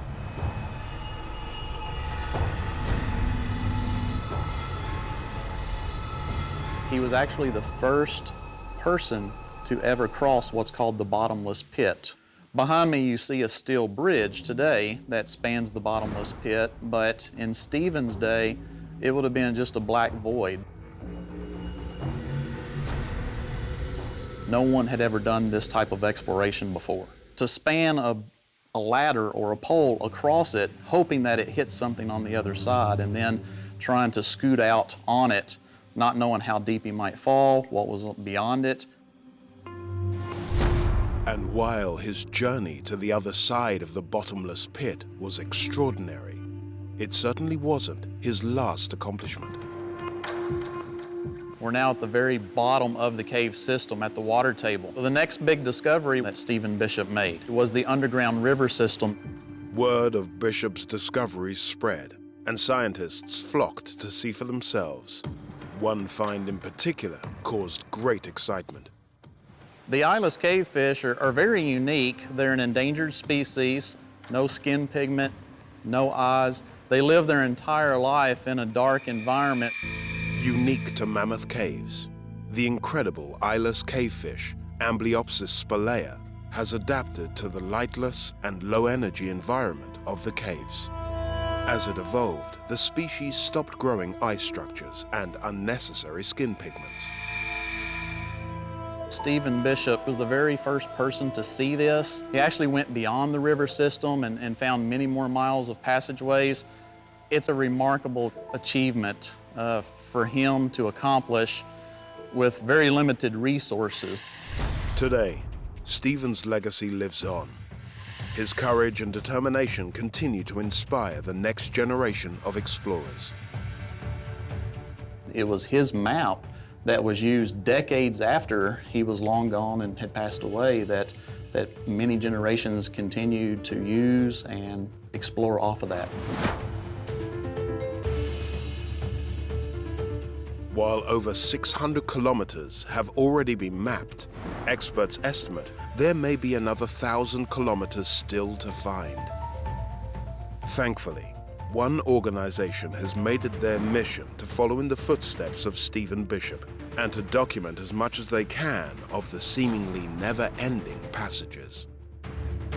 We continue to explore the cave because we have by no means found all of it, and we also document what we explore.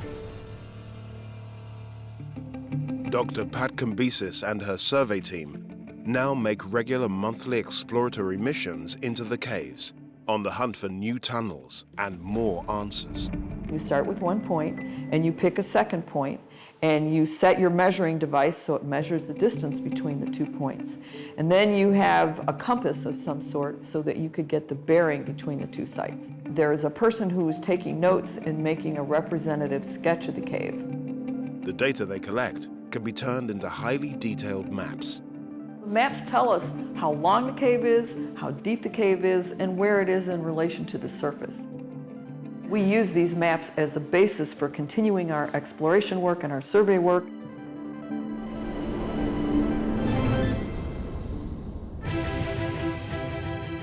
Mammoth Cave, a tunnel system that truly lives up to its name.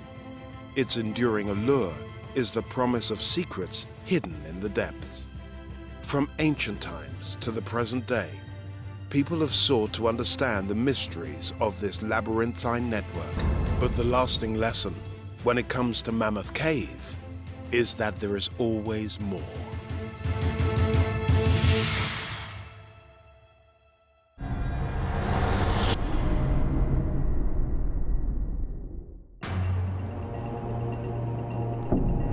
Precariously located between communist and democratic Cold War enemies, the country of Yugoslavia was forced to protect itself. Their answer was to build a top-secret lair, inside a hollowed-out mountain. It was built in complete secrecy. With the latest weapons, aircraft, and communication systems, this base's underground complex included over 3 kilometers of tunnels. The idea was a strong enough base that could sustain a 20-kiloton nuclear bomb. As times changed and Yugoslavia was torn apart, what led to the demise of this impenetrable military facility? Some undeveloped films. It's unbelievable that things like these actually survived. How are locals keeping its legacy alive for the next generation? The majority of its people wanted democracy and independence.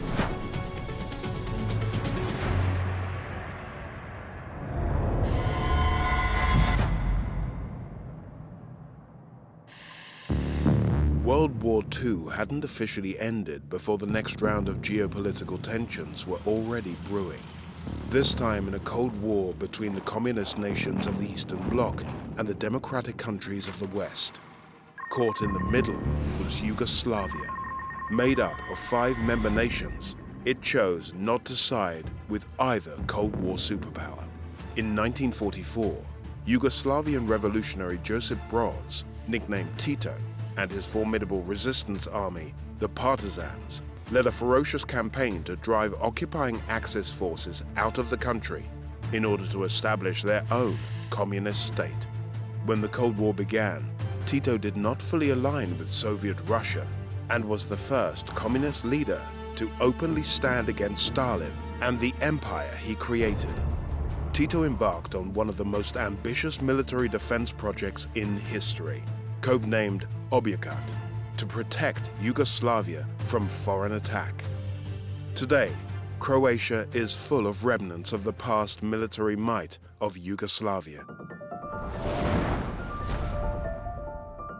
Croatia is a country full of famous sites that many tourists are visiting. But also, there are some fascinating locations off the beaten path. Historian Eva Perikovic is on a mission to keep the legacy of Croatia's dark past alive for the next generation. In a small village of Željava, there is an underground abandoned military base and military airport.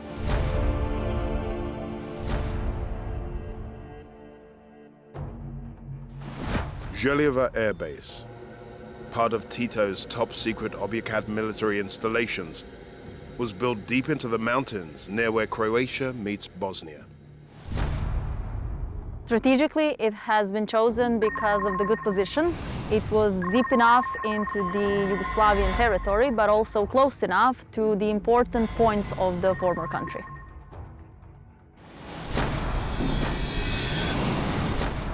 Hidden for 5 decades, no one knew about Tito's military masterpiece while it was operational.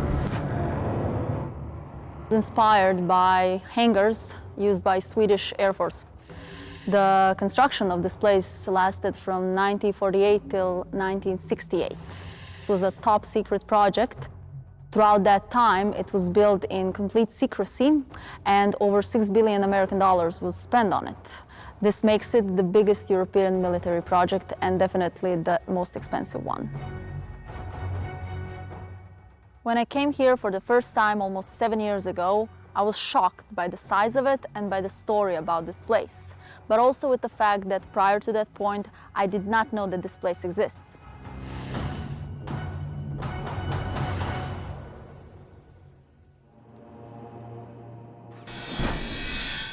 The facility played a key role in Yugoslavia's early warning network, with short-range tracking and targeting radars.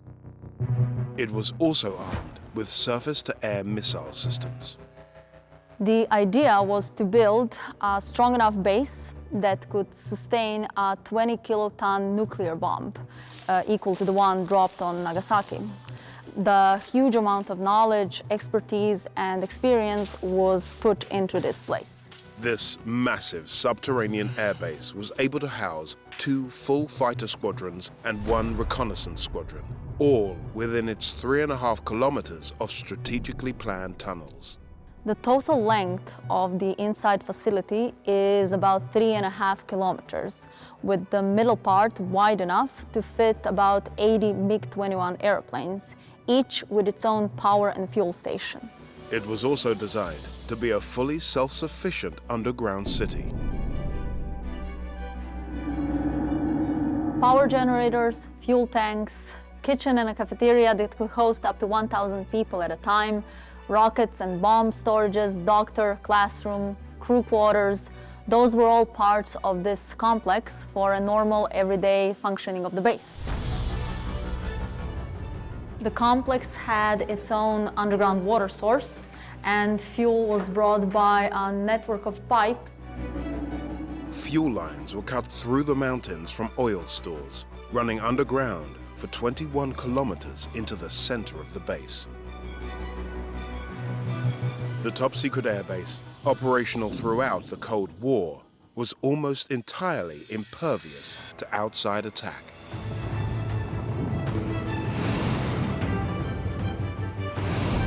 The base had 4 armored doors that could be opened and closed by a mechanism. They would actually slide on a track, which would push them into this little room so they can stay open. But as Eastern Europe entered the 1980s, everything was about to change, and the Željava Air Base was to serve a new purpose. During the Cold War, Tito and his resistance army had established and maintained the communist state of Yugoslavia. But soon after Tito died in 1980, the communist threads that had held Yugoslavia's territories together began to disintegrate. Once the USSR and Soviet bloc also began to unravel, the end was inevitable. Fall of the Berlin Wall in 1989, East European countries went through democratic changes. Jörg Hovatin is a curator at the Karlovac City Museum, not far from Željava. Yugoslavia was one of those countries. The majority of its people wanted democracy and independence. But there was a faction within the country that opposed reform, and a tense period of civil unrest began. Those democratic changes were opposed by Socialistic Republic of Serbia. Tito's surviving Yugoslav National Army was Serb-controlled. So Serbia used military force, the so-called Yugoslav People's Army, to prevent those democratic changes in other countries. So that is basically how the Croatian War of Independence started.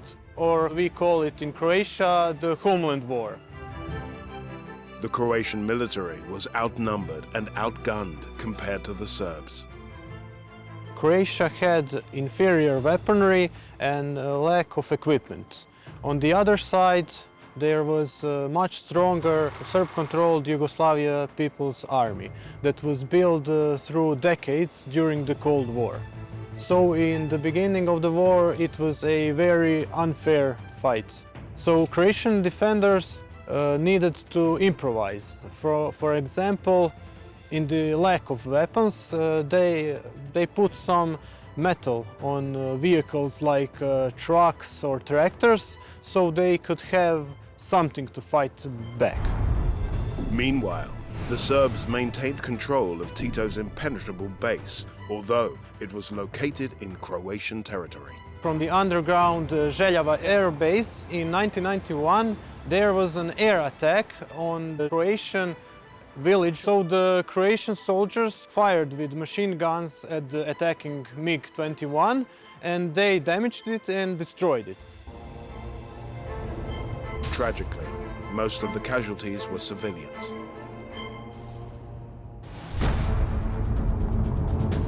Inside Željava Air Base, much of the original operational machinery can still be seen.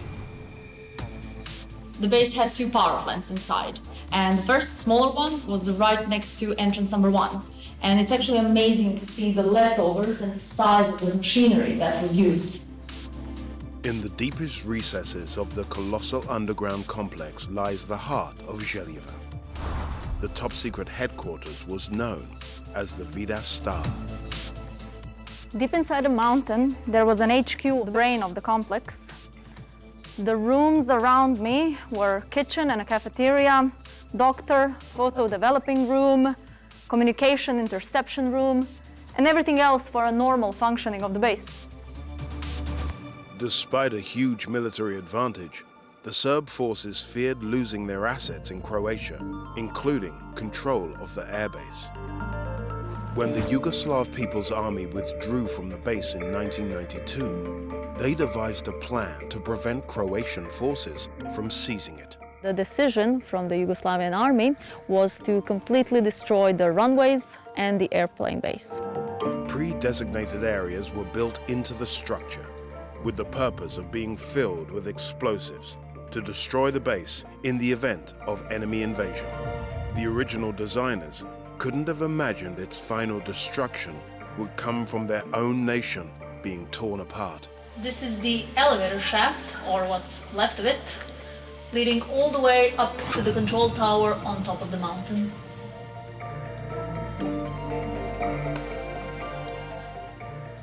It's a fuel tank, the only one that survived the explosion.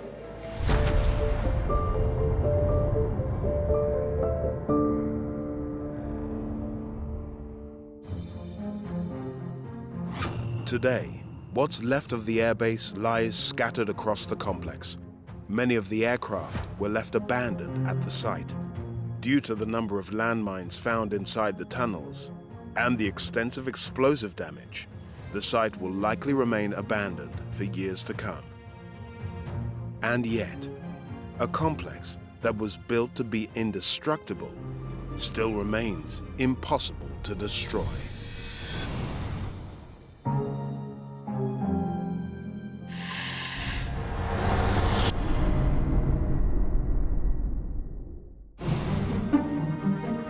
High up in the Cambrian Mountains is the site of one of the most extensive underground mining networks in central Wales.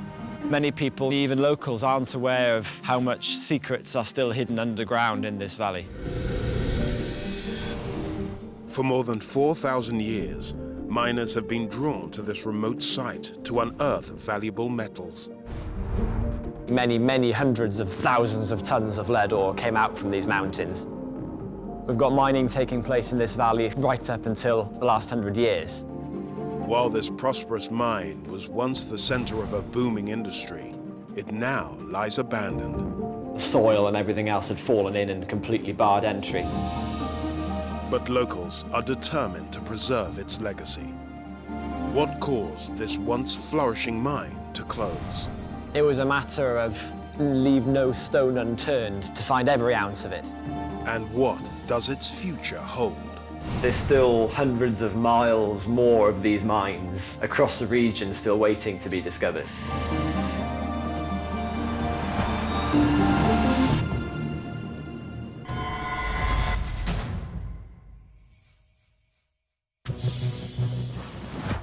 Offering some of the most breathtaking landscapes in the UK, the Cambrian Mountains in Wales were formed over 540 million years ago.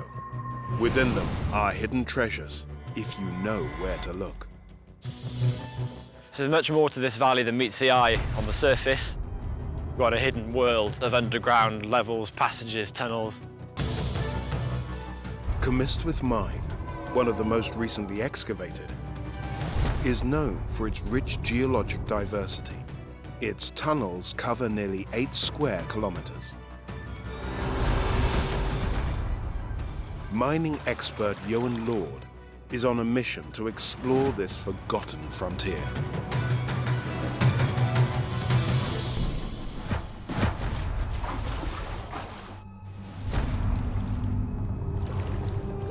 The walls of the mine's entryway, also referred to as an adit, are full of metal ore deposits that don't rust, such as lead, zinc, and copper.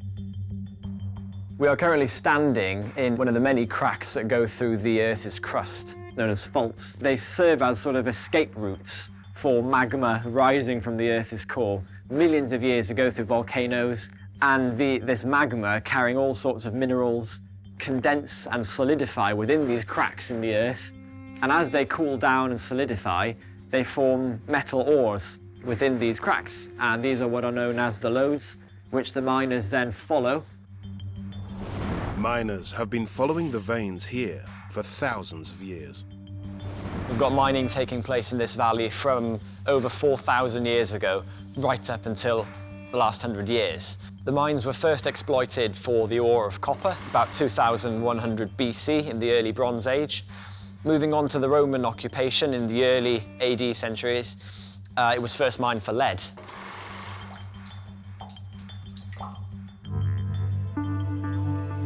Lead was the principal ore mined here from medieval times through to the Industrial Revolution.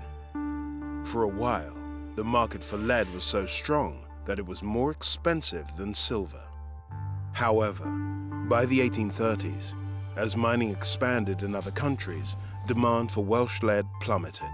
Mine owners had to act fast to keep their expensive operations afloat. So they turned their attention from lead to zinc. In the early 20th century, you had zinc rising to be a very prominent factor as well. Zinc was predominantly used for brass making and coating metals such as iron and steel to prevent them from rusting. It was a matter of leave no stone unturned to find every ounce of it, because that deemed how much the miners were paid at the end of the day.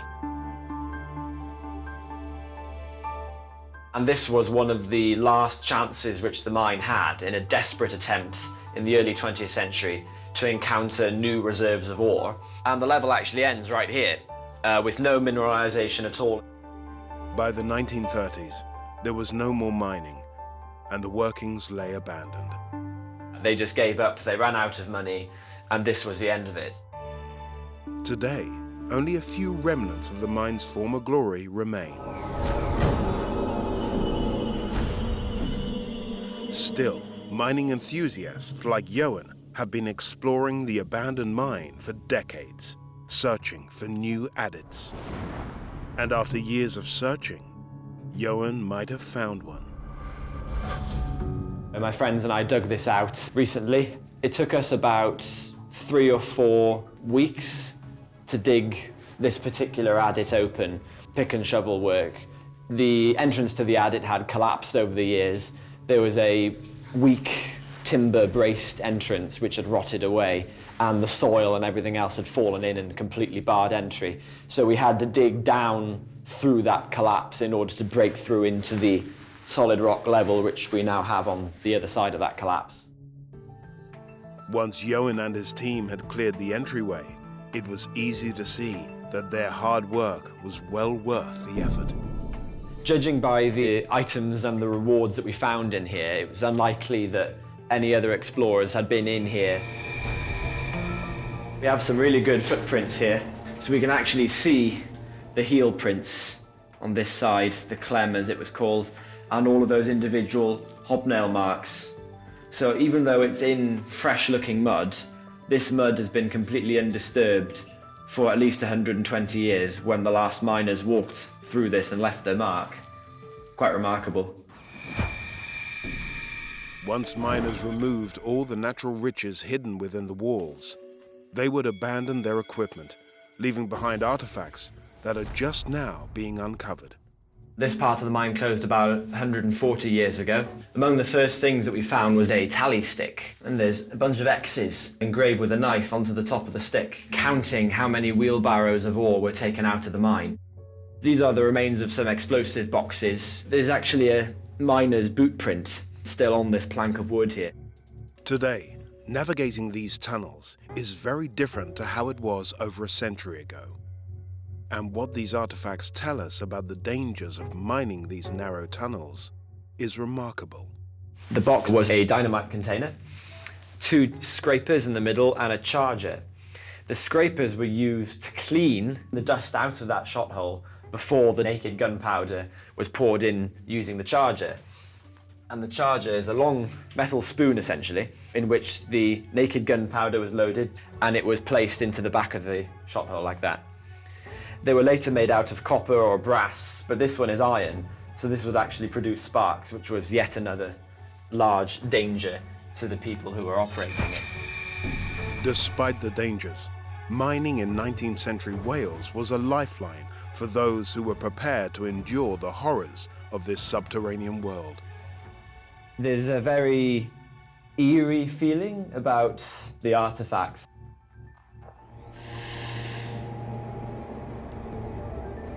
Without the technologies of modern mining, little was known about the stability of the mountain or the risk of collapse.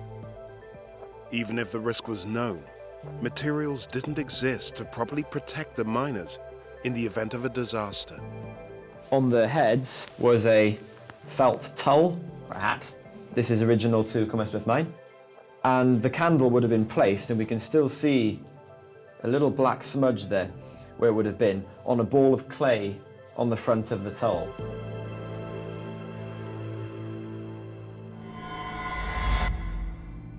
Ioan's one-man mission to explore the mines dug deep into the bedrock has uncovered some rare finds.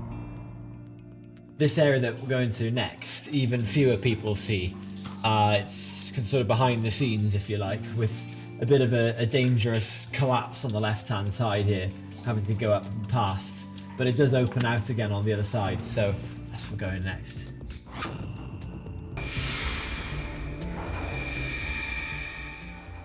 Conditions in these deep adits have helped preserve the wood. This area of the mine is actually held up by some more timbers up there, with several tens of tons of deads or waste rocks stacked up on top of them. What we have the nicest artifact here is this ladder, which would have once been common throughout this mine. Now, surviving sections in such good condition as this are quite rare. This ladder is about 150 feet long, joined together in various places, and about 120 years old. And it would have enabled the miners to walk in the main adit, where I'm standing, and to climb up 3 or 4 levels.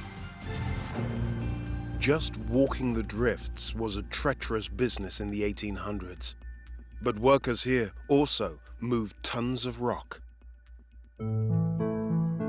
Miners had to come up with ingenious solutions to transport heavy ore out of the tunnels. This was to some extent the nucleus of the mine during its later period. In about 1900, this skipway was built, which is basically an inclined railway going down to the lower levels that served as a main elevator, bringing ore from the bottom levels up to here and also down from higher up to here as well, where the ore would be loaded into the wagons to be pushed out to the surface.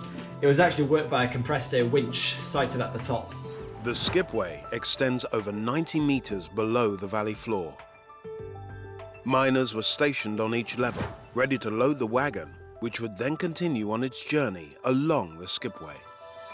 There's 7 or 8 levels extending 700 feet above us to the top of the mountain. The depth at which we're standing is about 700 feet below surface at this point, and about a quarter of a mile in from the entrance.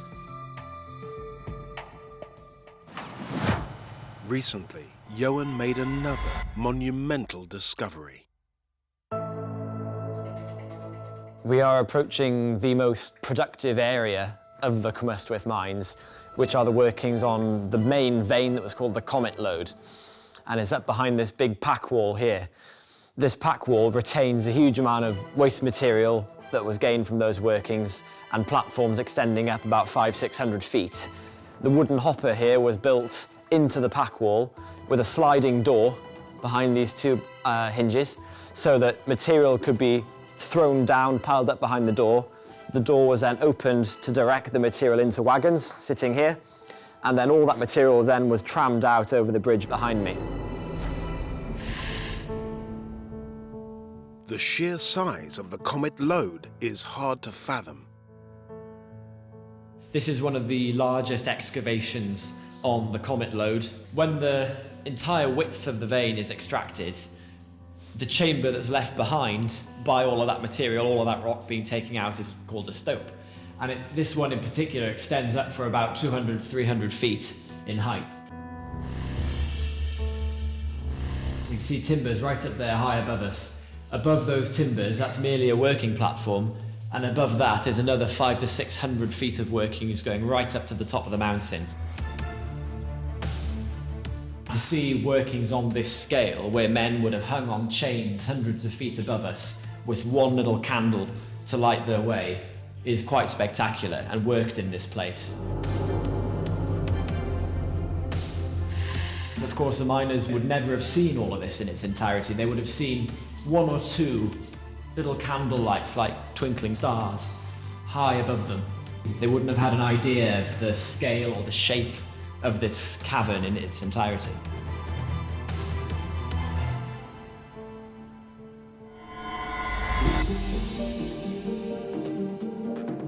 Through exploration, Johan is determined to delve into the miners' past and preserve their memory.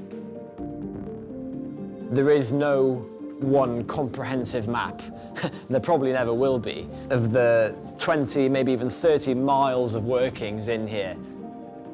There's a huge amount still to explore and still to survey and build up sort of an idea of what we've got going on in here and hopefully improve our mapping over the years as we continue to explore.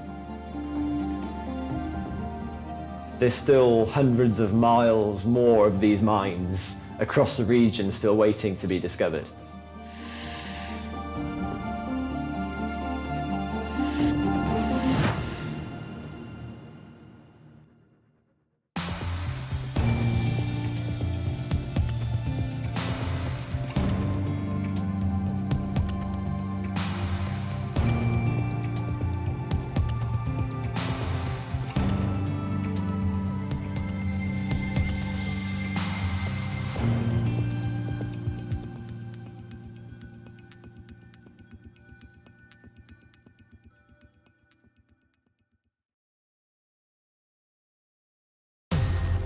Beneath this picturesque city in northern Italy lies an ancient, unexpected world of tunnels and caves.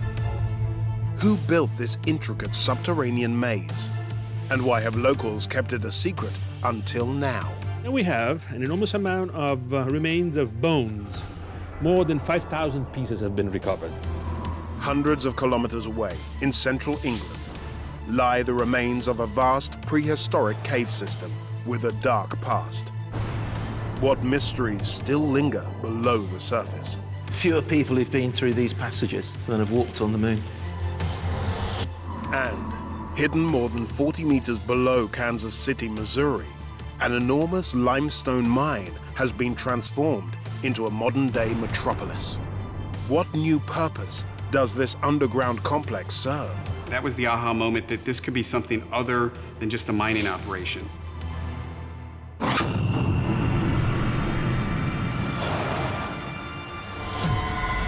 Beneath our feet lie extraordinary subterranean spaces. We're miles away from civilization down here. Caves, mines, and networks of tunnels. The jewel in the crown for underground technology. Some designed and built by humans.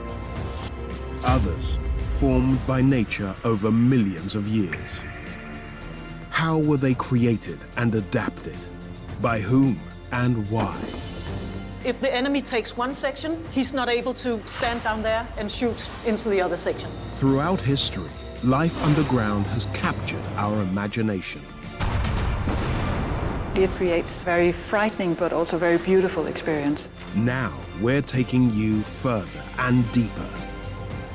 There's all kinds of wild theories about what could be below. To unearth the mysteries, the secrets, and the wonders of these underground worlds.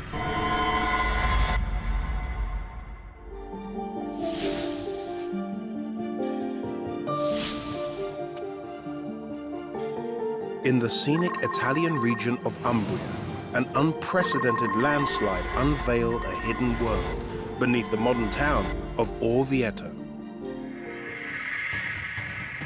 A network of tunnel entrances in the bedrock that spanned the entire city and stretched more than 90 meters below. What were these tunnels that had suddenly appeared? We are very close to the edge of the cliff. Who built them? They were on a natural fortress. And what do they reveal about the city's subterranean past? Cups that were imported from Athens.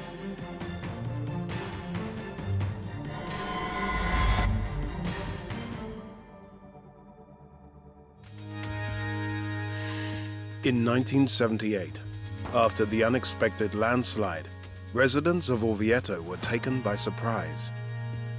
Over 1,200 passageways, grottos, and galleries were unearthed, revealing evidence of a long-forgotten civilization.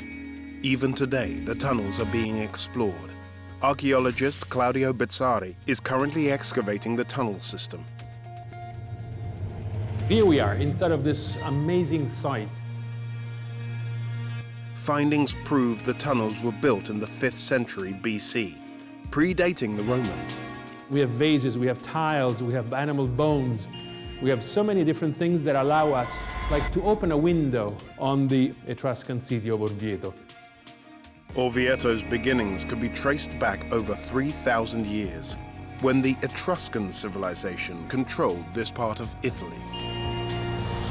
Ruling for nearly 1,000 years, this powerful civilization was driven by commerce. Their formidable army raided neighboring regions, bringing back valuable goods. Modern-day Orvieto was a major city-state in its time. Its name was Vesna, and it was among the 12 important cities that developed in Etruria. Defending these cities was of paramount importance, so they were strategically built on elevated land. What was then known as Vesna was built on porous volcanic rock called tuff. The location is just amazing. Up on this big, huge crag of volcanic rock, which allowed them to control the entire area without any threat of being conquered. They were on a natural fortress. The volcanic rock was a strong building material, capable of supporting the weight of a city, yet soft and easy to dig through. But the tuff did have one weakness. Being volcanic rock doesn't have any kind of spring water facilities, so they had to find their own way. The resourceful Etruscans devised a brilliant system for making sure they always had easy access to water. One were cisterns underneath the houses, which would gather the water when it rained, using the roof as collectors. The other one was vertical shafts. Digging vertical shafts required hammering through 90 meters of volcanic tuff. Vertical shafts, a vertical perforation of the entire layer of volcanic rock until they hit into the Pliocenic clay, which is down below, and being clay, it's impermeable, so water stays at that level. The hand-built cisterns and wells were key to the success of the Etruscans' Vesna. The constant source of fresh water and the city's high elevation meant it was able to resist attacks for centuries. Yet war did come knocking on their door. The fledgling Roman state was already the dominant power on the Italian peninsula, and many other cities had fallen to their might. General Quintus Fabius Maximus marched his legions on the ancient city, but it was impregnable. The unrelenting Roman forces camped at the foot of the walls, stopping all supplies, and waited for the citizens to surrender. These structures, vertical shafts, are the ones that allowed the Etruscans to resist under the siege of the Roman legions. For 2 years, the Etruscans lived here, behind these city walls, surviving on what they could grow and their clever water system. It's 2 years just using rainwater, so they had to find another way of getting the water resources, and this is probably how they did it. On the long sides of this vertical shaft, there are footholds that would have been used to move up and down without the use of any type of ladder or any kind of structure. The wells were likely the key to the Etruscans' success, but after 2 years of lying in wait, the Romans attacked and broke through. They had to surrender, and the entire population of Orvieto lost the great fortress that they had before, and they were moved to a new location.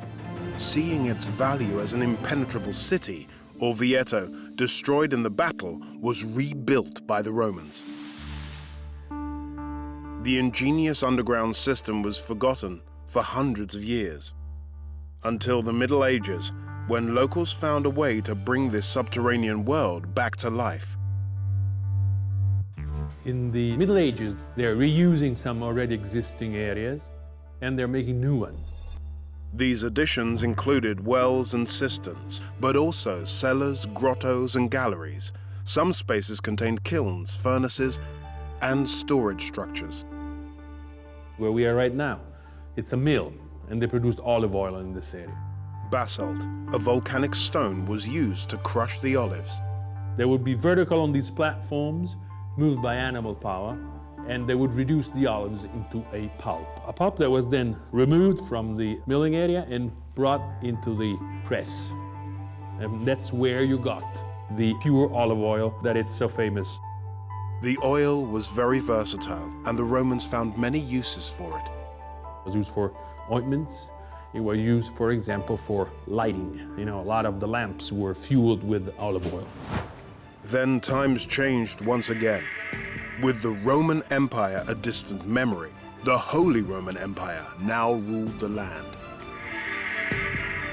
In 1527, Emperor Charles V and Pope Clement VII were locked in a bitter power struggle. The emperor's forces sacked Rome, and Pope Clement fled the city.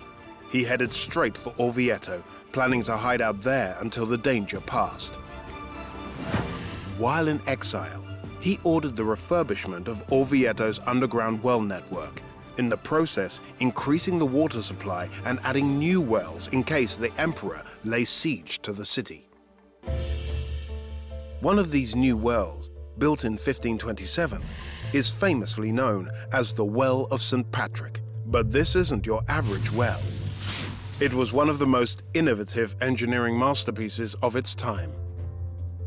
Historian Christina De Angelis has studied this structure extensively.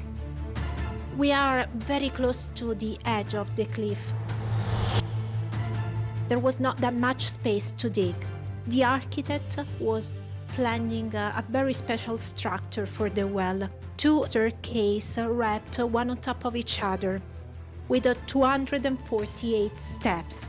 Peeking out from the highest part of the cliff, it's a staggering 61 meters deep and 14 meters wide.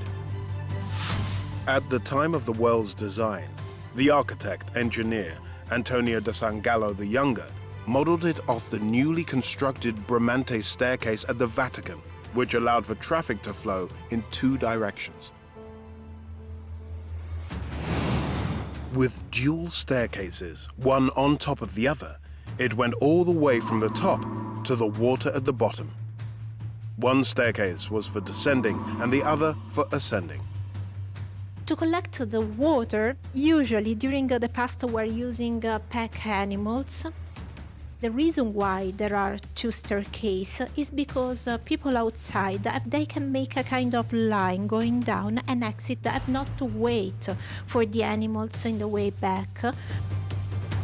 Antonio da San Gallo cleverly designed the well so that natural light would be cast on the staircases. He planned a system of 72 windows connected with the ramps. That big round window on top was giving light to each window around the steps. Overall, Pope Clement commissioned a total of 2 wells and 4 cisterns while he sought refuge in the city. The wells are St. Patrick, where we are at the moment, and the other one Pozzo della Cava. The location of the remaining 2 cisterns is a centuries-old mystery. After barely a year of exile in the city, Pope Clement VII returned to Rome in 1528. Orvieto no longer needed to serve as a stronghold, and the tunnels were abandoned for several more centuries. But in the mid-20th century, conflict was once again on Orvieto's doorstep. And soon, the subterranean tunnels that once served as ancient water cisterns and olive presses were about to serve an entirely new purpose. Beginning with the Etruscan civilization and continuing through the Renaissance, the subterranean maze that lies below the Italian town of Orvieto grew to include more than 1,200 interlocking tunnels. By the mid-20th century, the Orvieto Underground evolved yet again. This time, it was employed by its citizens as a hiding place during World War II, while under threat of British attack. The people of Orvieto had to find shelter in the underground spaces of the city itself. This is one of them. You see it has a seat on the side so people could rest a little bit. It has two different entrances. Just in case one of them got bombed, you could exit the other one. Target, motor transport near Castellana. Each plane in the formation carries two 500-pound bombs and drops during the run. After more than 3,000 years, it seemed as though the city, unable to protect itself from the skies, was facing its darkest hour. The British commander was approaching from the area of Viterbo. In Orvieto, we had the bishop and the German commander. Both the Roman Catholic bishop and German commander were united in their appreciation of Orvieto's beauty. This triggered them both to write to the English commander a request. Can Orvieto be acknowledged as an open city? In rare cases, an open city would be declared, which would spare a town from being destroyed. Fortunately, the English commanders thought that it was a very good idea. The approaching English troops would wait outside until the German troops would move outside, and then they would come in. So no destruction on top of the city. Orvieto's tunnels had once again come to the city's rescue and to the aid of its citizens. Today, archaeologists continue to excavate these extraordinary tunnels, piecing together the rich and diverse history of this part of Italy. Here we are now in a deposit for the archaeological materials that came from the cave. We have drinking cups that were imported from Athens. This is part of a kylix, which is a drinking cup for the banquet that were used also among the Etruscans. And you see two beautifully rendered male figures on the inside of the cup. We also have the decoration of the roofs of the Etruscan buildings of the 5th century BCE. You see you have a marvelous decoration, perfectly preserved, on a piece of tile. And then we have an enormous amount of remains of bones. More than 5,000 pieces have been recovered. They gave us the opportunity to understand what kind of diet the Etruscans of that period followed. Most of them are pigs. A good amount is goat and sheep. The city of Orvieto has provided historians with some of the most complete timelines of the history of Italy and has played host to some of the most pivotal moments. And all because the Etruscans saw a need to start digging, beginning one of the richest city history anywhere in the world.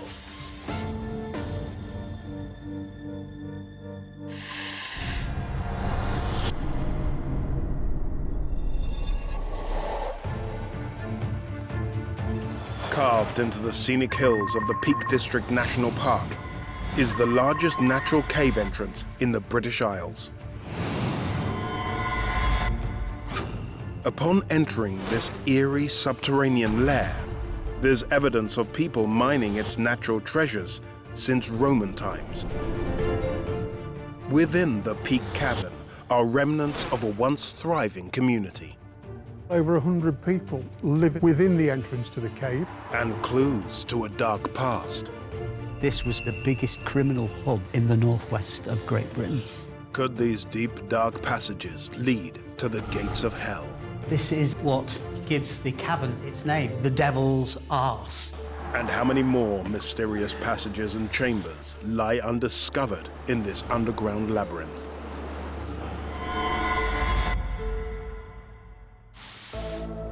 spanning over 1,200 square kilometers.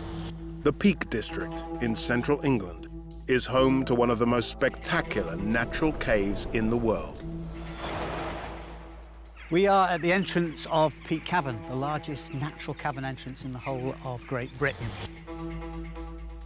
Chris Hanley, a local expert, is fascinated by this extraordinary cave system and its legendary origins.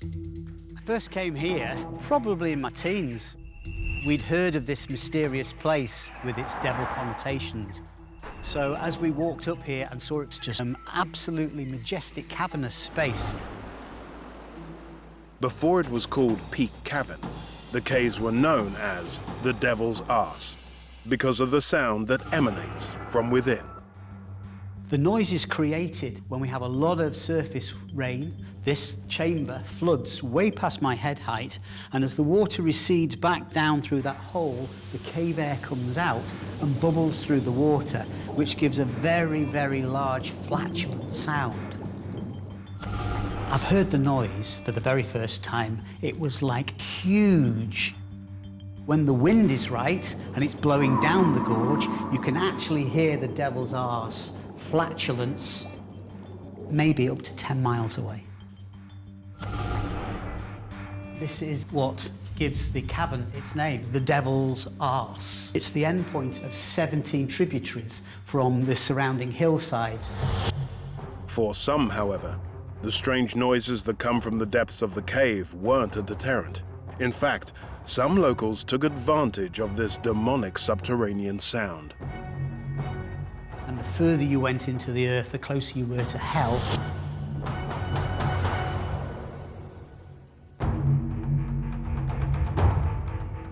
The caves were famous across the country, and a host of myths and tall tales grew around them.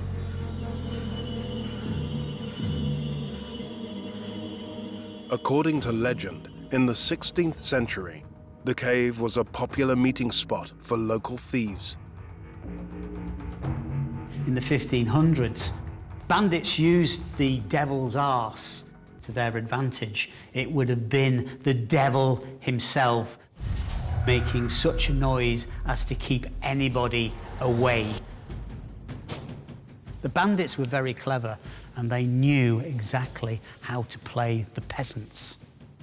They wore fancy, exotic clothing. They were masters of close-up magic and palmistry and fortune-telling, and they had an air of mystery about them. They led people to believe the devil was inside this mammoth cavern. Stories that the further you went into the earth, the closer you were to hell, worked perfectly to keep them safe from prying eyes. In the 1500s, this was probably the biggest criminal hub in the northwest of Great Britain. From the depths of the cavern, the bandits enjoyed the fruits of their ill-gotten gains. They called this area the Gates of Hell. This is the Devil's Dining Room. There was an annual beggar's banquet here. They would have been roasting sheep and hogs and that type of thing. Plenty of food and drink. Apparently one year when they actually did this, the devil actually did come up from the cellar into the dining room, and in return for the hospitality, granted them eternal life. By the 18th and 19th centuries, the region was a hotbed for lead mining, and soon, more people began moving in. You got over 100 people living and working within the entrance to the cave. Barry Jarvis is an expert on the area. In the Castleton area, literally any hole in the ground was a lead mine, so consequently, they needed a lot of rope. Over 200 lead mines had been opened within the region surrounding Peak Cavern, and every mine needed huge amounts of rope for hoisting men in and ore out. Ropes were made out in the fields, which is great on a summer's day, but when it rains, it starts to rot and it's no good for its intended purpose. Most of the mines were owned by wealthy landowner and aristocrat, the Duke of Devonshire, and he came up with the perfect solution. The Duke allowed the rope makers to move into the cavern entrance to live and work free of charge, provided at all times there was a master rope maker and an apprentice on site. It was a family industry, and the whole family was involved. They had to build these rope walks. They had to excavate the entrance to the cave, and there's 1, 2, 3, 4 rope walks. A rope walk is a long, flat area where ropes are wound and braided, and the cathedral-like space inside Peak Cavern offered shelter from the elements. Even though the living conditions weren't exactly ideal, the rope makers made the best of their new home. They built cottages, stables, and even an inn. This is one of the last remaining cottages. This, unbelievably, is a house that would have been home to 8 people. It's absolutely tiny. They stayed here for 300 years, even in these conditions. Everything they needed to make a living was here within the cave. By the Victorian times, word of the massive caves spread, and soon they became a tourist attraction for the English elite. We had the likes of Lord Byron, Daniel Defoe, Sir Arthur Conan Doyle. They'd heard stories of the Devil's Cave, so they would come up the gorge and have a peer in. And of course, the rope makers very soon figured out that they could earn extra income by taking these rich people further into the cavern. They had to lie down in what was known as a coffin boat to get through the tight tunnels. They would push them through a hole in a boat, and then they would all stand in here. And once everybody was assembled in here, they would let off gunpowder in the crevices of the rocks, and you can see the scorch marks here, which was a little bit of theatre back in the day.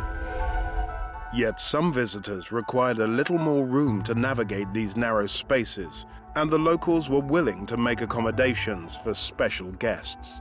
In 1880, the caverns were renamed to appeal to their most famous visitor yet, Her Majesty Queen Victoria. Henceforth, it was known as Peak Cavern, and the locals went out of their way to make sure she had a comfortable trip. Queen Victoria was a rather large monarch, so there was no way she could fit through that hole in a little lead mining boat. So the lead miners very generously mined this bit of the passage out for her, and that's how it gets its name, Queen Victoria's Passage. Queen Victoria's Passage was not the only man-made tunnel. Given the extensive natural resources in the area, miners were often excavating the hard limestone in search of new underground riches. In 1770, after lead mining around Peak Cavern proved to be lucrative, its owners saw an ambitious new opportunity.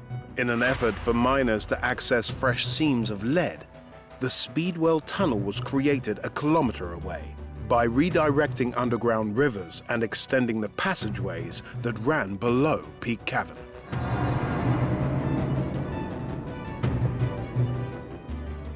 So we're now in Speedwell Cavern, which is an old 18th century lead mine. John Harrison's grandfather bought Speedwell in the 1930s, and it's been owned by his family ever since. So the rock that the mine is driven through is limestone, carboniferous limestone, which means it's about 340, 350 million years old. It's incredibly hard, and they were using black gunpowder to blast through it, driving shot holes with crowbars and sledgehammers. It was, nothing was automated.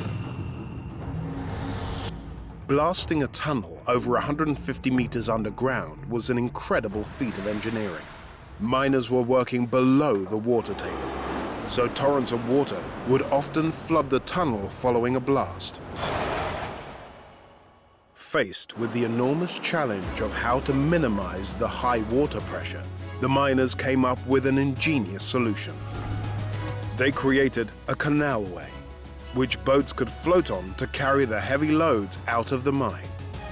We're standing in the bottomless pit chamber. It's a huge vertical chamber. The top of it is right up there, 90 meters or so above our heads.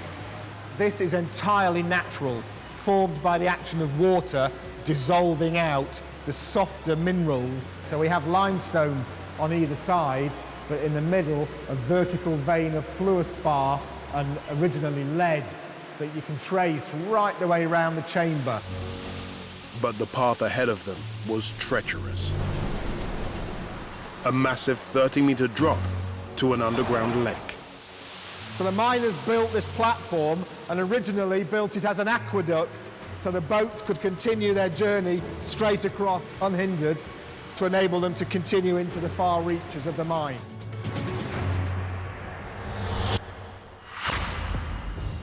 But today, the underground labyrinth serves a very different purpose. For me, this is where it gets interesting. The mains lighting stops and we do some real caving.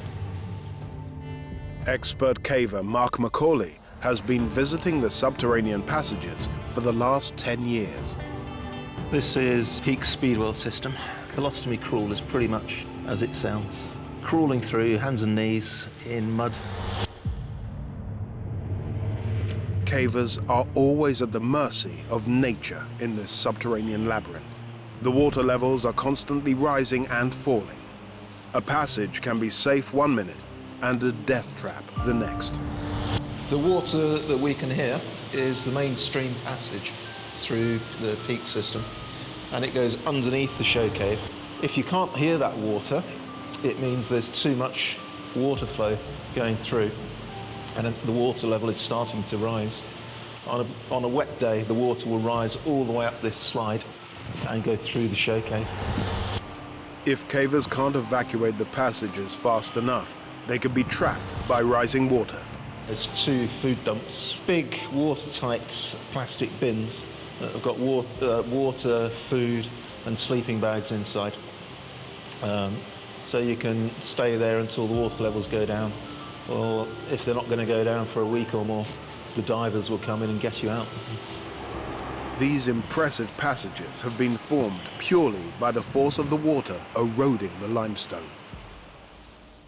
And we're into the wild cave. Originally, this area was a coral reef. And there is a fossil of the coral. These muddy puddles are known as the wallows.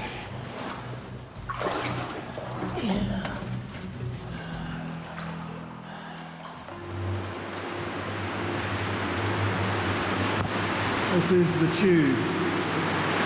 This passage was formed when it was completely underwater. So underwater passages tend to be circular. This is the main streamway for Peak Cavern with more or less vertical walls. Mark and his fellow cavers are discovering new passages all the time.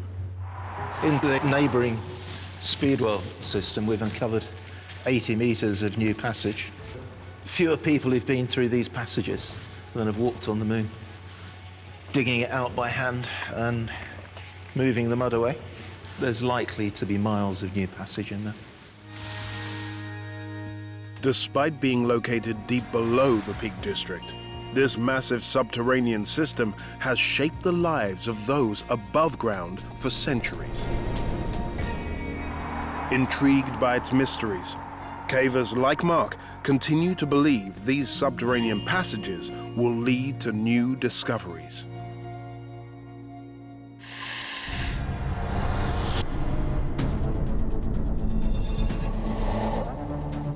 Beneath the scenic bluffs overlooking the Missouri River, Kansas City is hiding a secret. In underground caves left behind by years of limestone mining is the site of a one-of-a-kind complex. From movie reels and coffee beans to high-tech data storage, this 6 million square meter underground fortress is an economic hub. Mother Nature built our ceilings and built our floors. Then we divide them and create unique spaces for our customers. How did engineers convert this abandoned mine into a massive subterranean metropolis? What is life like for hundreds of people working beneath the surface? What's awesome is the underground allows for climate control. And what does the future hold for this sprawling subterranean city?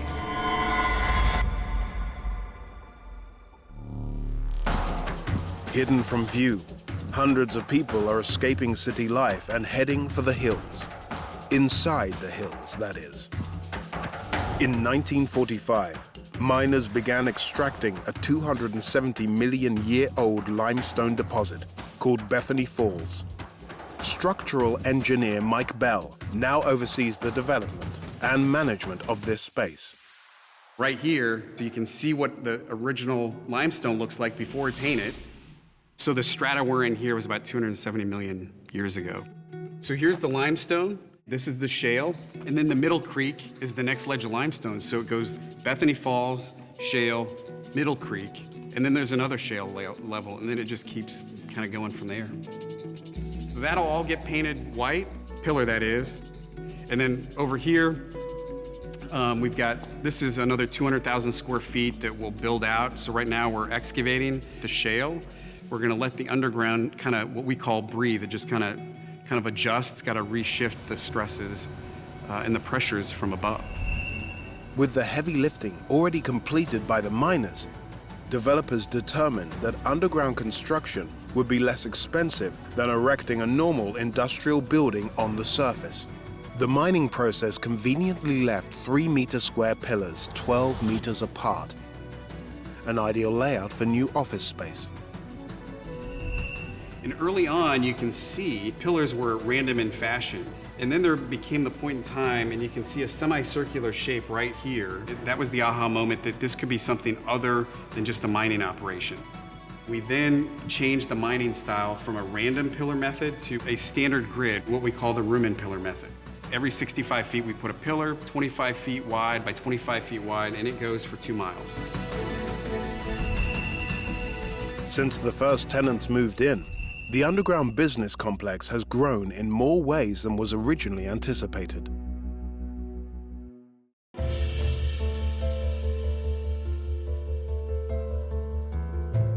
Okay, right now we're walking through Subtropolis, a brand new building that we're getting ready to lease to tenants. Aura Reynolds oversees all aspects of development here. The way we build a building is we build it by rooms. So you've got 4 pillars. They're 25 foot, roughly square, and you have 40 feet in between. But you've got the dock doors, you've got drive-in doors. It's really just like a surface building turned on its side. Mother Nature built our ceilings and built our floors. Then we have pillars, and all we need to do is divide them and create unique spaces. While life underground may sound limiting, people have found many ways to customize the space to their needs. Inside this high-volume printing company are several 35-meter-long industrial printing presses running 24 hours a day, 7 days a week. For this company, the constant low humidity is a game changer. This is an 8-color 40-inch offset press, so it will lay down 4 colors, dry the ink, turn the sheet over, lay down 4 more colors, and produce some of the highest quality print you can ever see. So one of the nice things about being in the underground is we can control the humidity easily. Paper is like a sponge, so it allows us to keep the right temperature, the right humidity, so that we get great ink adhesion as we're printing.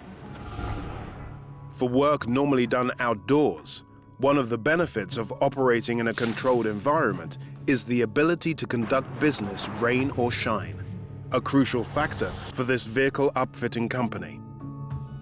If we were outside right now and we needed to work on these vans, we would have to warm them up, let them thaw, then bring them into the facility, and they're still gonna have ice and snow on them, so then you have a safety hazard because you got wet floors. So this is ideal for us. What companies quickly learned is the temperature underground doesn't vary.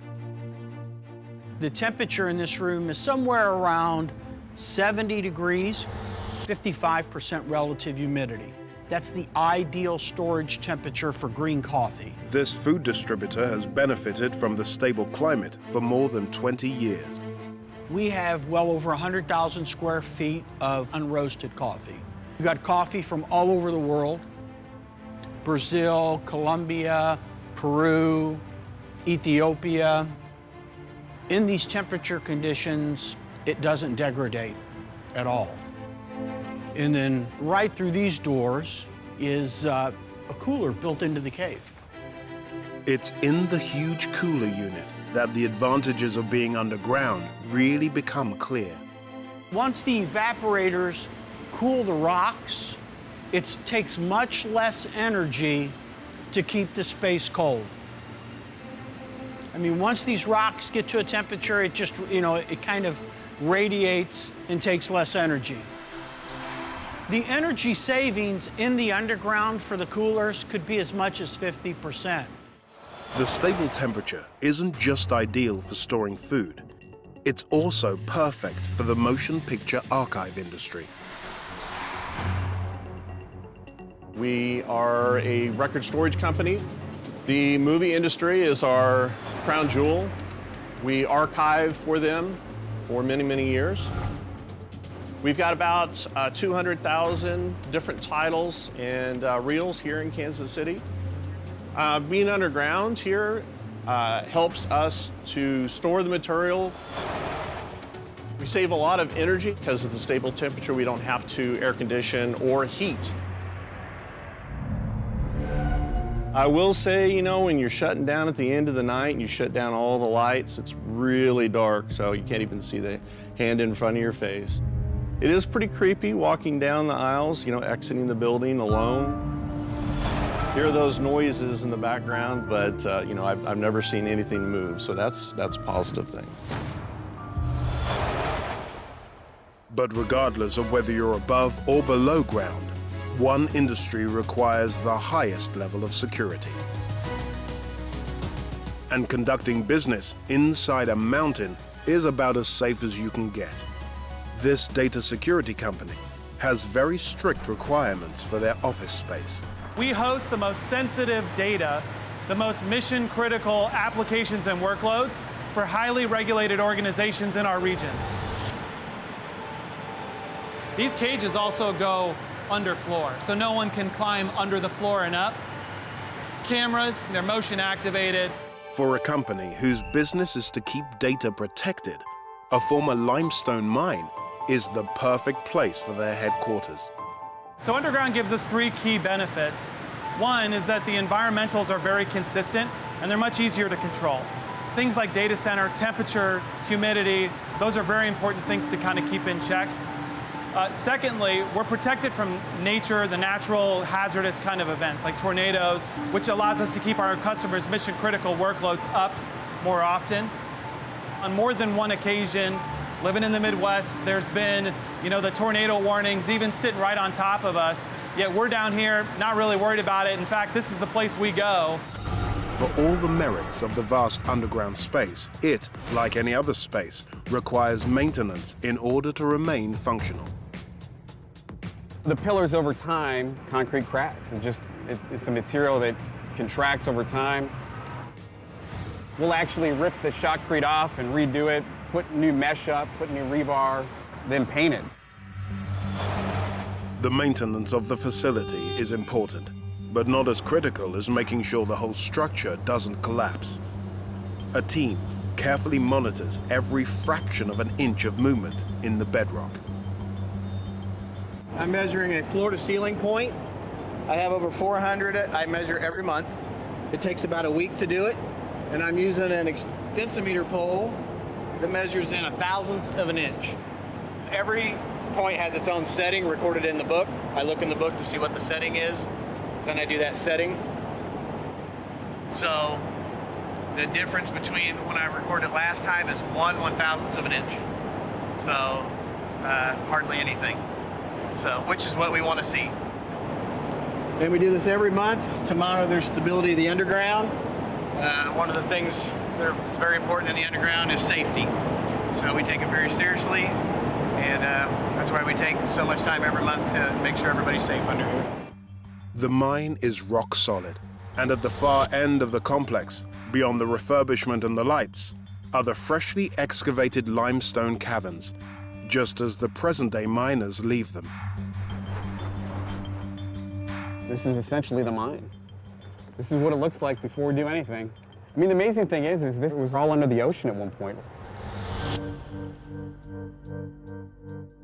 This right here is the center of the room, and every room is marked on a grid. This is 82 north, 1 east.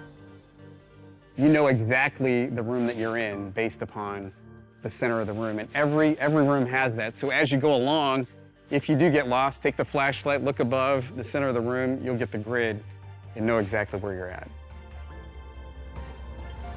It would take you about 1.1 miles to reach the end from where we're standing right now.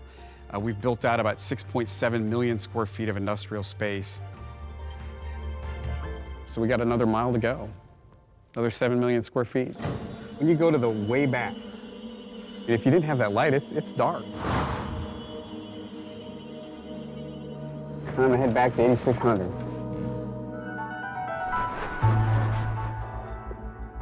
With 10% of Kansas City's industrial operations now underground, could this subterranean city pave the way for underground working environments around the world? Only time will tell.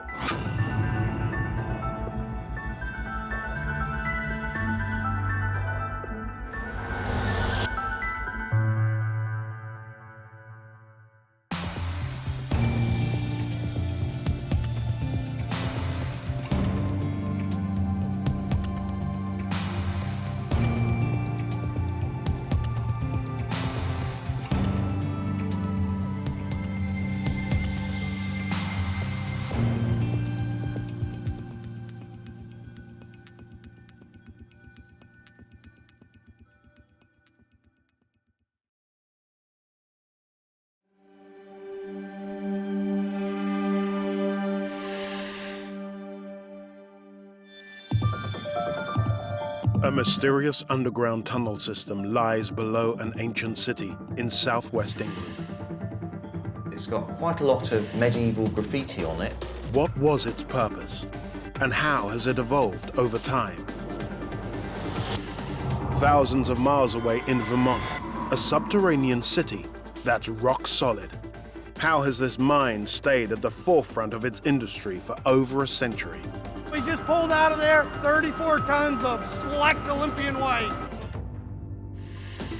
And buried under the tiny country of Moldova in Eastern Europe is a massive underground city stocked with barrels of liquid gold. They are considered to be the most expensive wines from the whole world.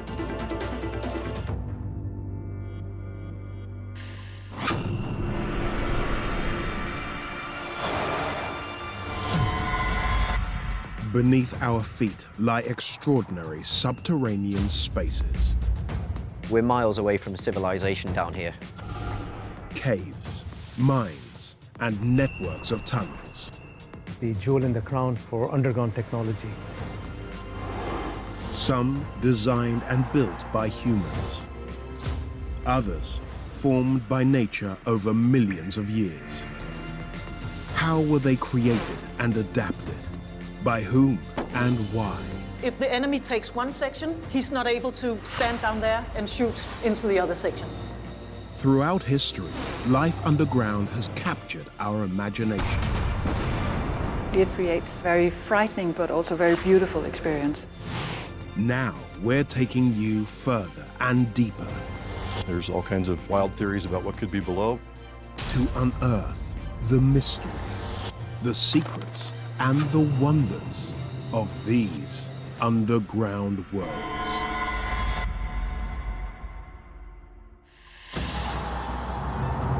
Beneath the modern-day city of Exeter in southwest England lies a hidden world of medieval engineering. There's no escaping it. It's an impressive affair. Spanning nearly 500 meters across the city, this network of ancient underground passages provided locals with access to a vital natural resource. How did this ambitious infrastructure project help save lives during one of the deadliest epidemics in history? A terrifying disease is sweeping across Europe. And how is the system evolving for the future? There's modern bricks and concrete adjacent to a passage which dates from the 14th century.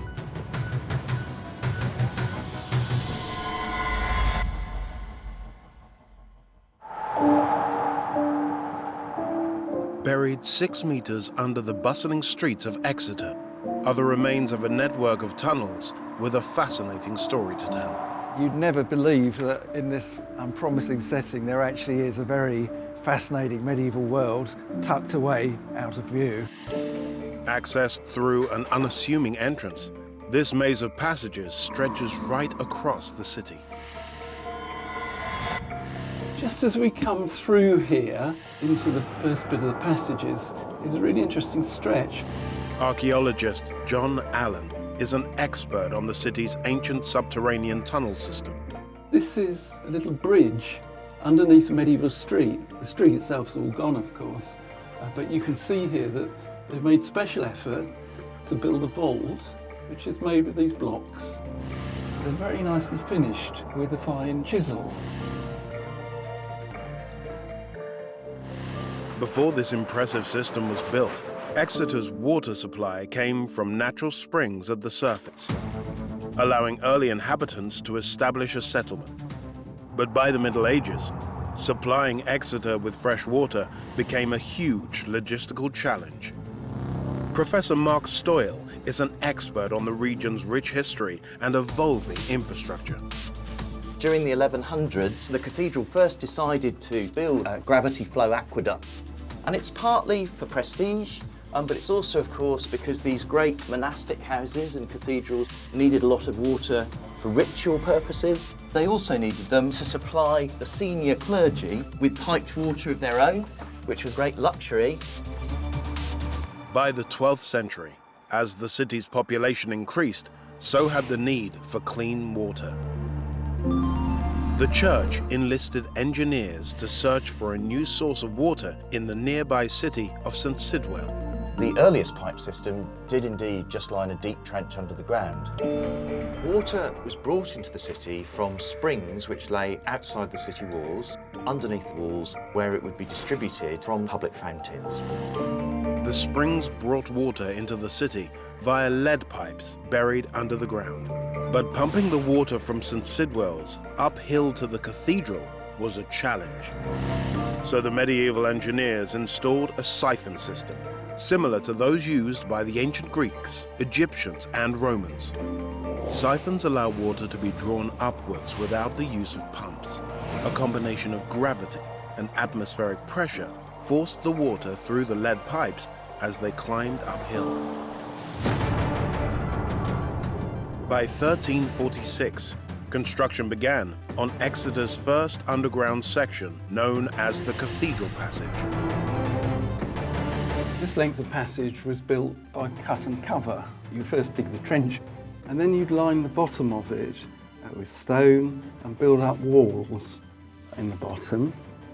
Then you'd need to build a vault, which you'd do with wooden sentry, and once that had set, you'd then backfill. These passageways were carefully constructed. First, lead pipes were laid along the floor. Then the space was covered with vaulting stones and filled in. Manholes were also constructed along the route, allowing easy access for the medieval plumbers. You can see the footholes at the bottom of a square manhole, which rises up, and we're about 5 meters deep here. Even though the Cathedral Passage delivered clean water to Exeter's clergy, it wasn't nearly enough to supply the rest of the population. The town councillors were very anxious to secure a water supply of their own, rather than to simply piggyback on the cathedral system. From the scant supply designated for the public, the wealthy were allowed to have water piped directly into their homes. For everyone else, the water that remained was dispensed through a public fountain known as the Great Conduit, located in the centre of the city. They also had lots of deep wells, which they called tie pits. Those became increasingly polluted by human effluent and so forth. By the 15th century, in response to the public outcry, a second underground water system was built, large enough to serve the entire city population. We're in a structure which is now called the East Gate Chamber, and this is the earliest part of the city passages in Exeter. Behind me here, you can see the foundations of the old Exeter East Gate. If we look up here Just above me, we can see the original medieval door which gave access to that chamber that we think was probably built in about the year 1420. And you can see a set of stone steps leading down into the chamber itself. Today, local historians and underground enthusiasts like Mark are still uncovering new finds. It's actually the original medieval housing for the lead pipe of the city aqueduct. And so when the pipe emerged from this little chamber, it did so through this big square stone, which has this beautiful hole in the middle. It's got quite a lot of medieval graffiti on it. The siphon system was expanded over the next few hundred years.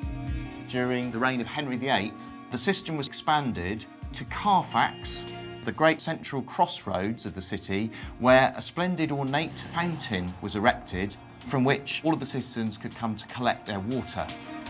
Despite the political turmoil during this time, the underground tunnels lying below the city survived for centuries, largely intact.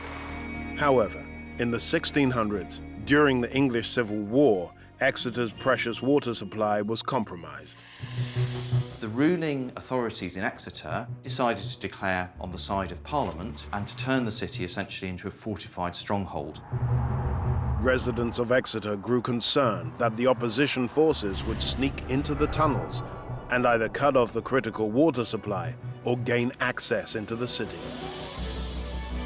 They feared that it was possible that royalist conspirators might get into these vaults and somehow use them either to blow up the East Gate itself or to force a passage into the city underground. The lead pipes were removed to be cast into bullets, and the passageways were filled with debris. The conduit houses, the banks on which the pipes ran were broken up and destroyed. The trapdoors were broken up and burnt for firewood. By the time the city surrendered in 1646 and the parliamentarian troops marched in, Exeter's systems of public water supply had been effectively destroyed. After the war ended, the vital water system was repaired and restored. By the 19th century, the underground network saw yet more change when a deadly epidemic wreaked havoc on the city.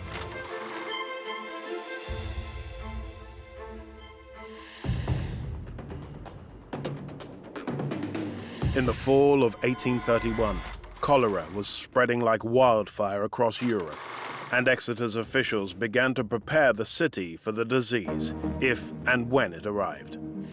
A terrifying disease, cholera, was sweeping across Europe. The citizens of Exeter, like people in cities and towns all over England, knew that it was heading towards them. Once the connection was made between unsanitary water and cholera, the Board of Health acted fast and commissioned local engineer James Goldsworthy to make some updates to the passages. Goldsworthy went right back to basics. He went back to the well heads from where the water was brought. He sort of re-edified them. To improve water flow, they changed the position of the pipes. They dug the floor of the passages much deeper in order to allow the pipes to be laid lower down. You can see here, this is a section where the original floor would probably have been about here at the passage. It's been substantially cut away to make the trench much deeper. By this time, engineers had learned that lead pipes could cause poisoning. So Goldsworthy replaced them with cast iron ones. The whole shape of the passages has changed to more like a coffin shape. This is a result of Goldsworthy's work. The top of the passage is still Tudor work, but the bottom is very much 19th century, and that's why it's got such a different profile to the initial medieval sections. The passages continued to supply water to the city until 1857, when one of the wells was damaged during the construction of Exeter's railway. By 1901, the passages had been abandoned, but not forgotten. Nearly 700 years after they were originally built, the tunnels were repurposed to serve a new function. In 1942, Exeter suffered terrible damage following Baedeker raid, a blitz, and a lot of the medieval city was lost in the centre, and the sites were cleared. Hitler was enraged by the Royal Air Force's bombing of historic German cities.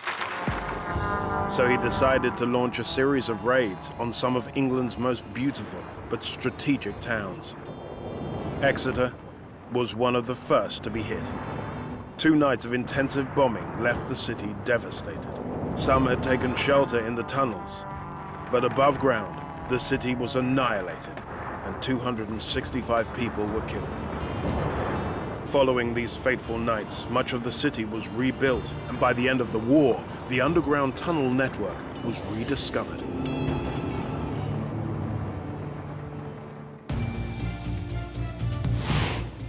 Dave Adcock is part of a team tasked with protecting the tunnels while the city undergoes new construction above. It was important that we preserve this scheduled ancient monument to make sure no damage happens. The developers had to follow certain rules and regulations in relation to protecting the passages, but you can see there's modern bricks and concrete adjacent to a passage which dates from the 14th century. Striking a balance between preserving the old city below ground while developing a modern one above is no easy feat. The area where we are now is actually incredibly fragile, and we're very close to the surface. So it was important throughout the development that no damage happened to here. It was protected, we had vibration monitors, we had a full structural survey, and also just above here we had crash pads, so during the demolition no damage occurred to the passages.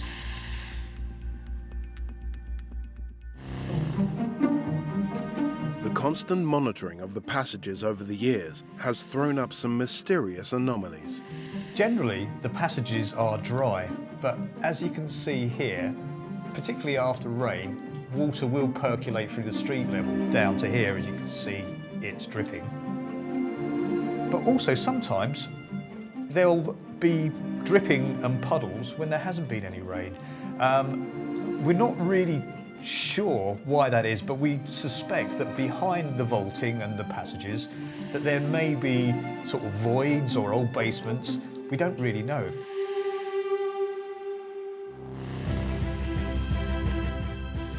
What other hidden mysteries still linger under Exeter? That remains to be seen.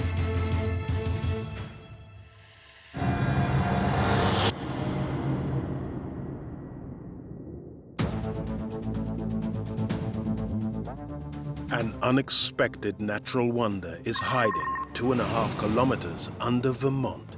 Carved into the Dorset Mountains is the entrance to a mine shaft that's been in use for over 100 years.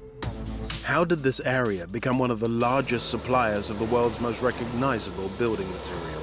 He used his political influence to ensure that marble was used on the United States Supreme Court. How has modern technology played a role in producing this coveted rock form? Don't forget you got another quarry above here. And how long can these mountains keep providing a building material that never seems to go out of style?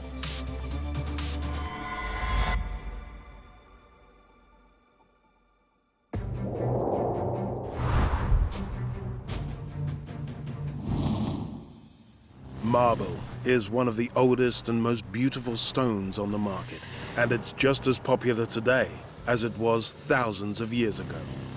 3 of the 7 wonders of the ancient world were made from the stone.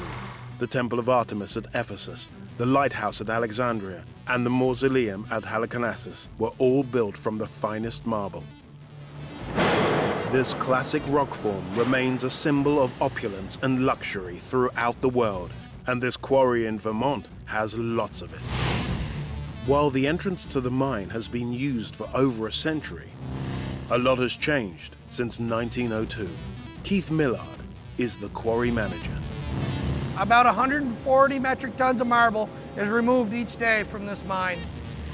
We only save about 70 metric ton of it. The rest of it is thrown over the bank because of quality, cracks, just because of defection in the stone. The marble vein is located at the base of the mountain. forcing the original miners to dig through the middle of the landmass to extract the precious mineral.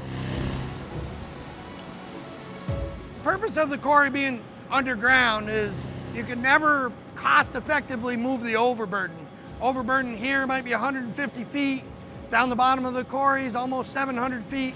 By the time you move the overburden, it wouldn't be cost-effective to quarry this marble. Quarrying methods up until 1970, everything was drilled and blasted and taken out with cables and derricks. From 1970 on, they're using heavy equipment to remove marble from the earth. Things are cut with chainsaws, diamond segments, diamond blades, makes things more efficient. So the original tunnel is cut through the mountain with what we call a mobile gallery saw. The mobile gallery saw is able to move all around in here. It comes up, puts the first horizontal cut in, the second horizontal, the third horizontal, and then the top. So you can see this blade, it's 2 meters deep, putting a cut down through the mountain. Basically, you got diamond segments, so the blade can come down through the wall. Due to the hardness of diamonds, this abrasion technique cuts through marble almost effortlessly.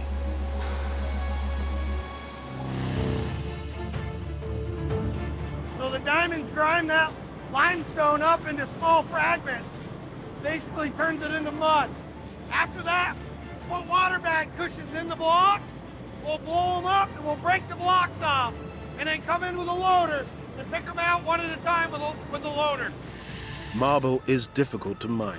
Got it. In contrast to mining for metal ore, where pulling out rock fragments is standard practice, marble has to be extracted in the largest possible unbroken blocks for maximum value.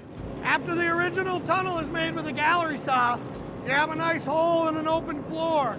We come back with this Fantini floor saw. This saw has a 6-meter bar on it, which swings down into these cuts and slices these into blocks. After they're cut into blocks, we wrap a wire around them, wire saw the bottom off. Then the block is free from the mountain. The solid blocks of marble, destined for consumer use, require some heavy lifting. We're bringing a 50-ton excavator in, and he's gonna reach up and he's gonna tip that layer right over. When you're tipping it over, go easy. All right, it's all right. Easy.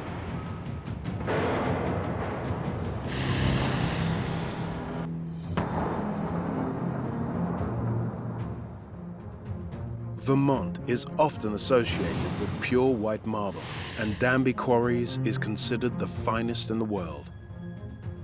The huge, heavy marble blocks are difficult to move. These beds run on about a 45-degree angle, so we're taking this and we're following that bed. So we're gonna cut it here, we're gonna put a square on it, we're gonna cut it over here.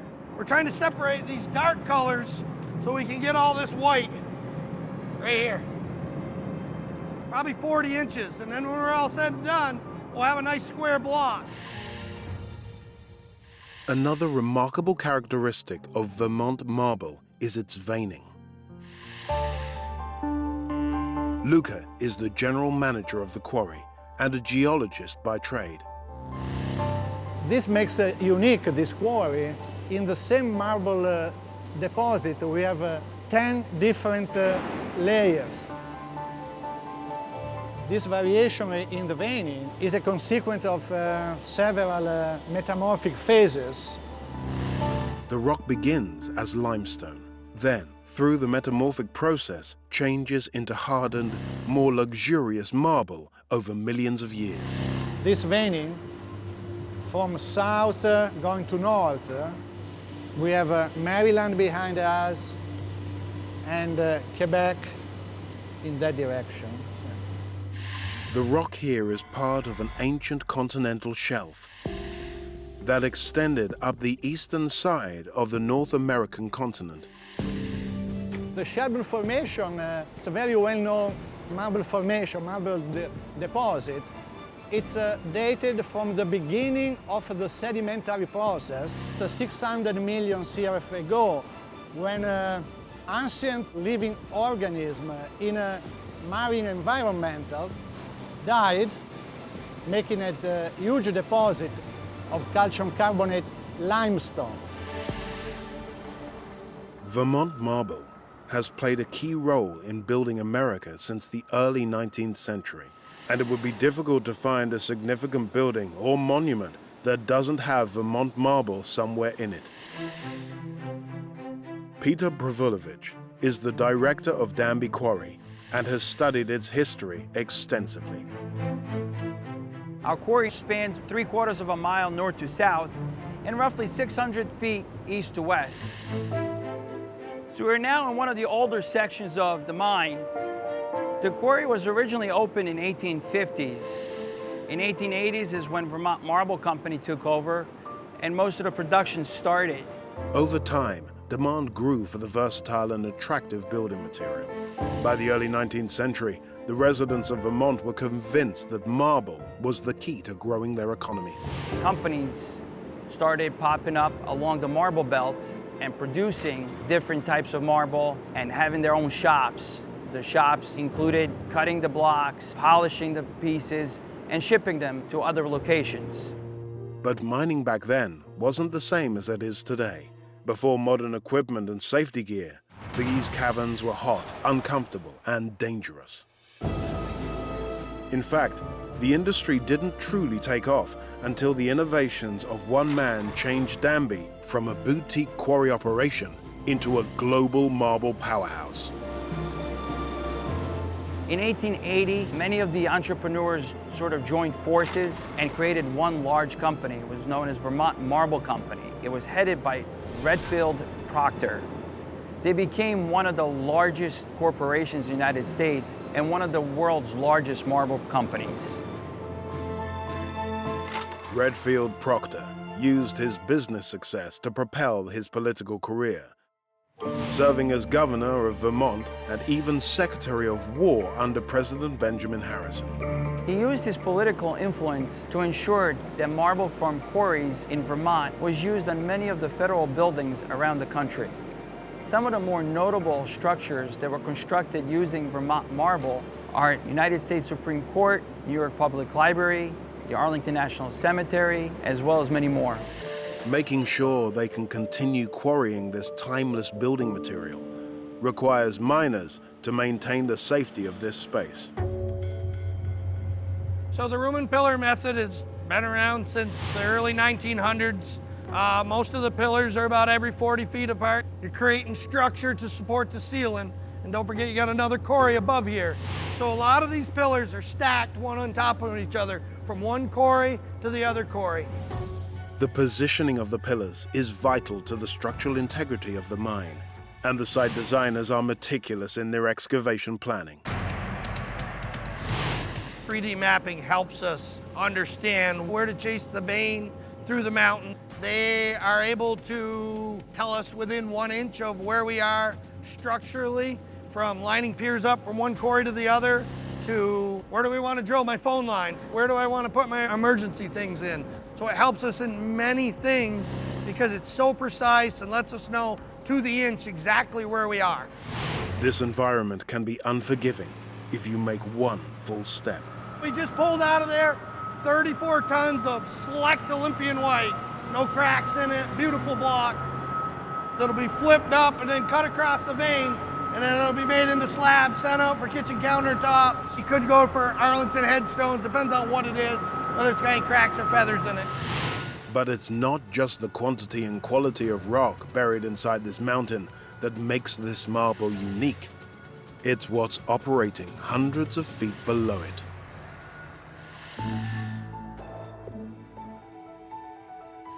Since it began operating in 1903, the marble mined in this Vermont quarry has been considered some of the best in the world.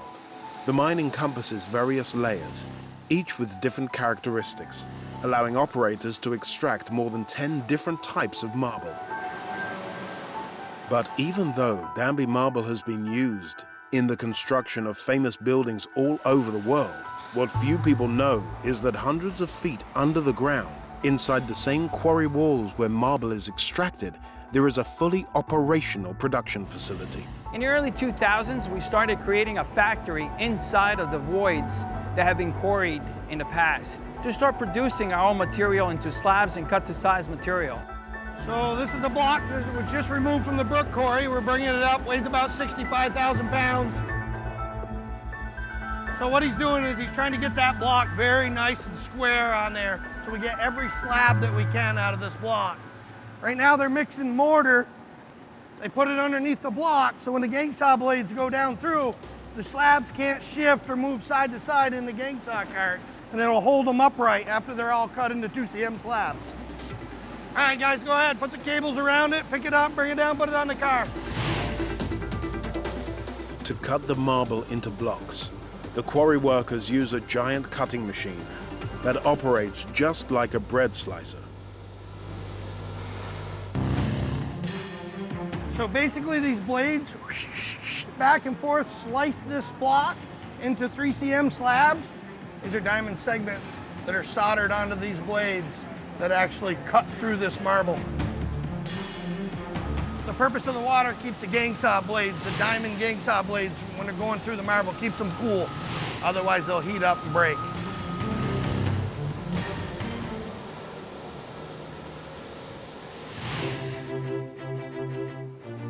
Due to its clean appearance, this marble is a popular countertop option, and these thin slabs will be shipped around the world for use in luxury kitchens.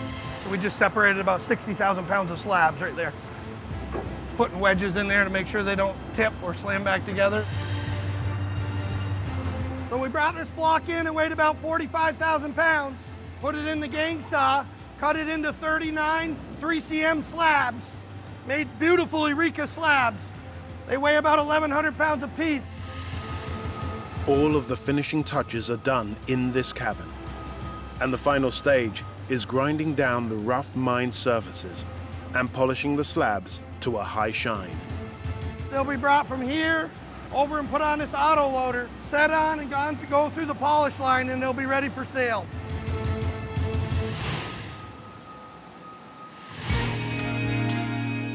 Advances in technology and efficiency at Danby Quarry have allowed miners to continue producing this coveted mineral for over a century. And the world's love of marble hasn't slowed. It is still the stone of choice for any opulent building. For these reasons, the quarry is likely to survive into the next decades, or possibly centuries.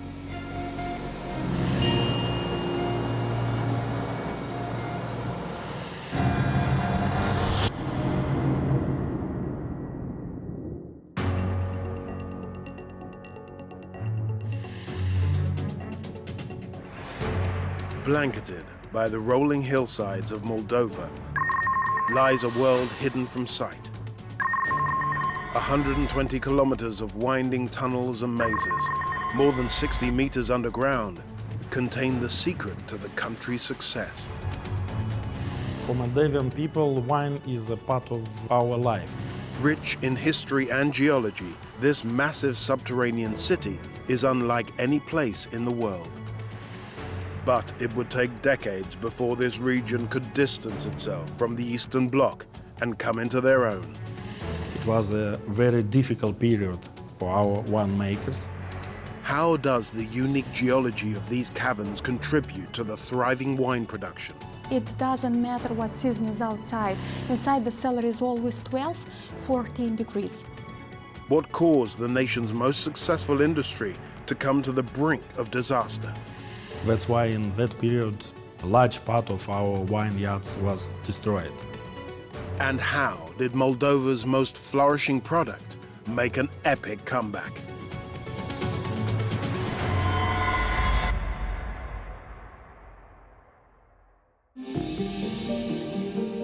Tucked away between Romania and Ukraine is the nation of Moldova. And more than 25% of the country's population is involved in wine production.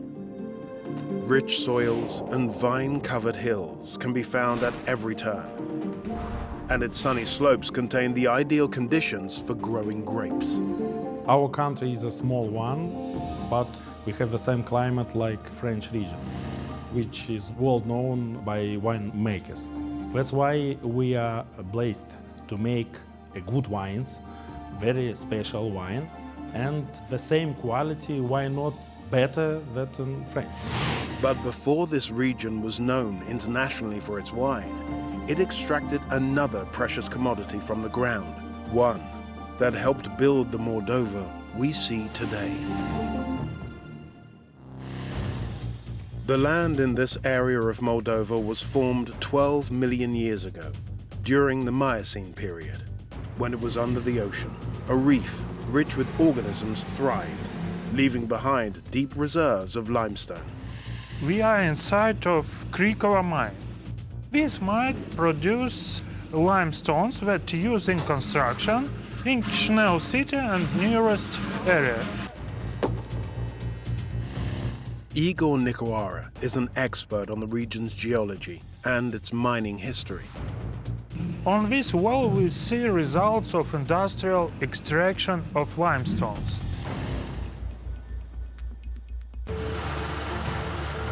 Production in a mine of limestone started in 15th century. Some people come here, obtain stone and use for construction in local area, also in Kishinev. The vast 120-kilometer network of Krikova caves was originally created by centuries of mining.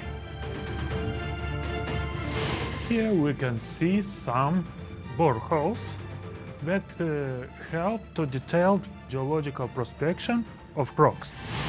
We see different kinds of limestones, but for industrial production it's very important to have same quality of rock. This method of horizontal excavation through galleries and rooms was invented in Moldova. We want to connect two different galleries. It's important to know if they have quality of rocks. This method was used because the best limestone vein was at a certain depth and was only 20 meters from top to bottom. If we go a little deeper, quality of limestones change. If we go a little higher, also changed. For limestones, we must have especially density. It must be enough resistant to prepare with soil. If it's a little higher density, we destroy soil.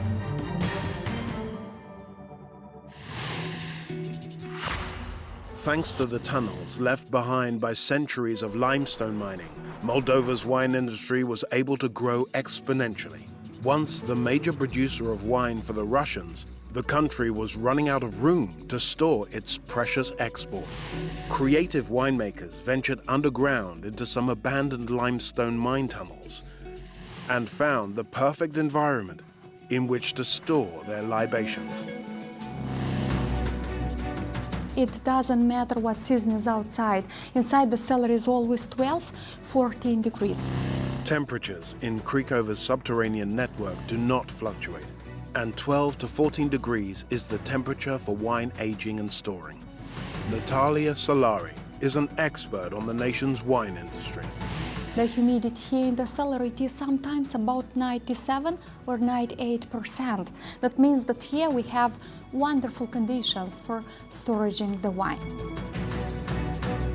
The science of wine aging all comes down to where it's stored. Storing wines in humid conditions helps prevent the cork from drying out, which could allow oxygen to enter the bottle and oxidize the wine. At the winery, over 7 million gallons of wine are stored in oak barrels. We have oak in our country, but the quality of the oak is not so high.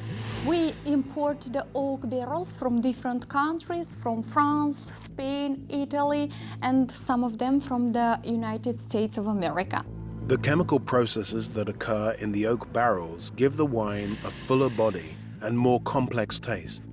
But the most remarkable impact the oak barrels made was during World War II, and it had nothing to do with wine at all. Jewish citizens, fearing for their lives, fled to the tunnels and hid from the Nazis in the oak barrels. Eventually, the tunnels would come to serve a livelier purpose, when, in 1952, Stalin ordered for 5 tasting halls to be added to Krikova's subterranean network. During this time, the site became a key destination for all official delegations to the USSR. They also received a visit from the first man in space, Yuri Gagarin. This hall was called Gagarin's Hall in his honor. Gagarin got lost in our cellar, stayed here for 1 day, and wrote us a letter in which he said that for him it was easier to go in space than to go out from our cellar, because he really got lost here. The tunnels are home to some of the world's finest wines. Storing these vintage wines requires specialist methods.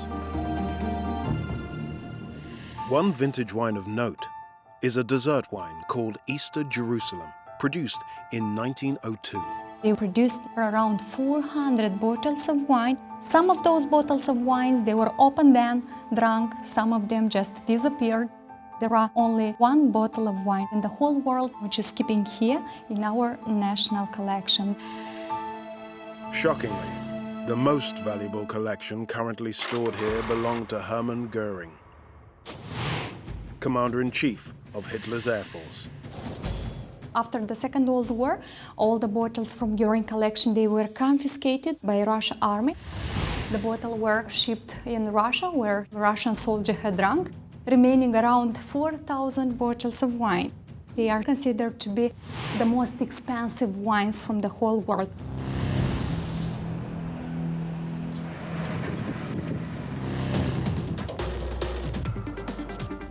By the mid-1980s, Moldova's wine industry surprisingly fell victim to a country in crisis, when an unexpected change in policy turned the tide for these skilled winemakers.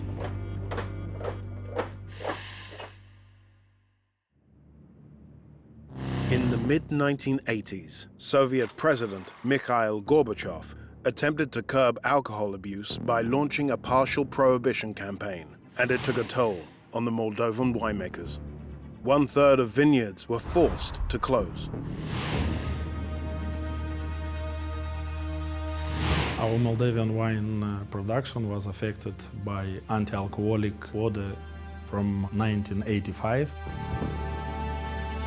That's why in that period, large part of our vineyards was destroyed.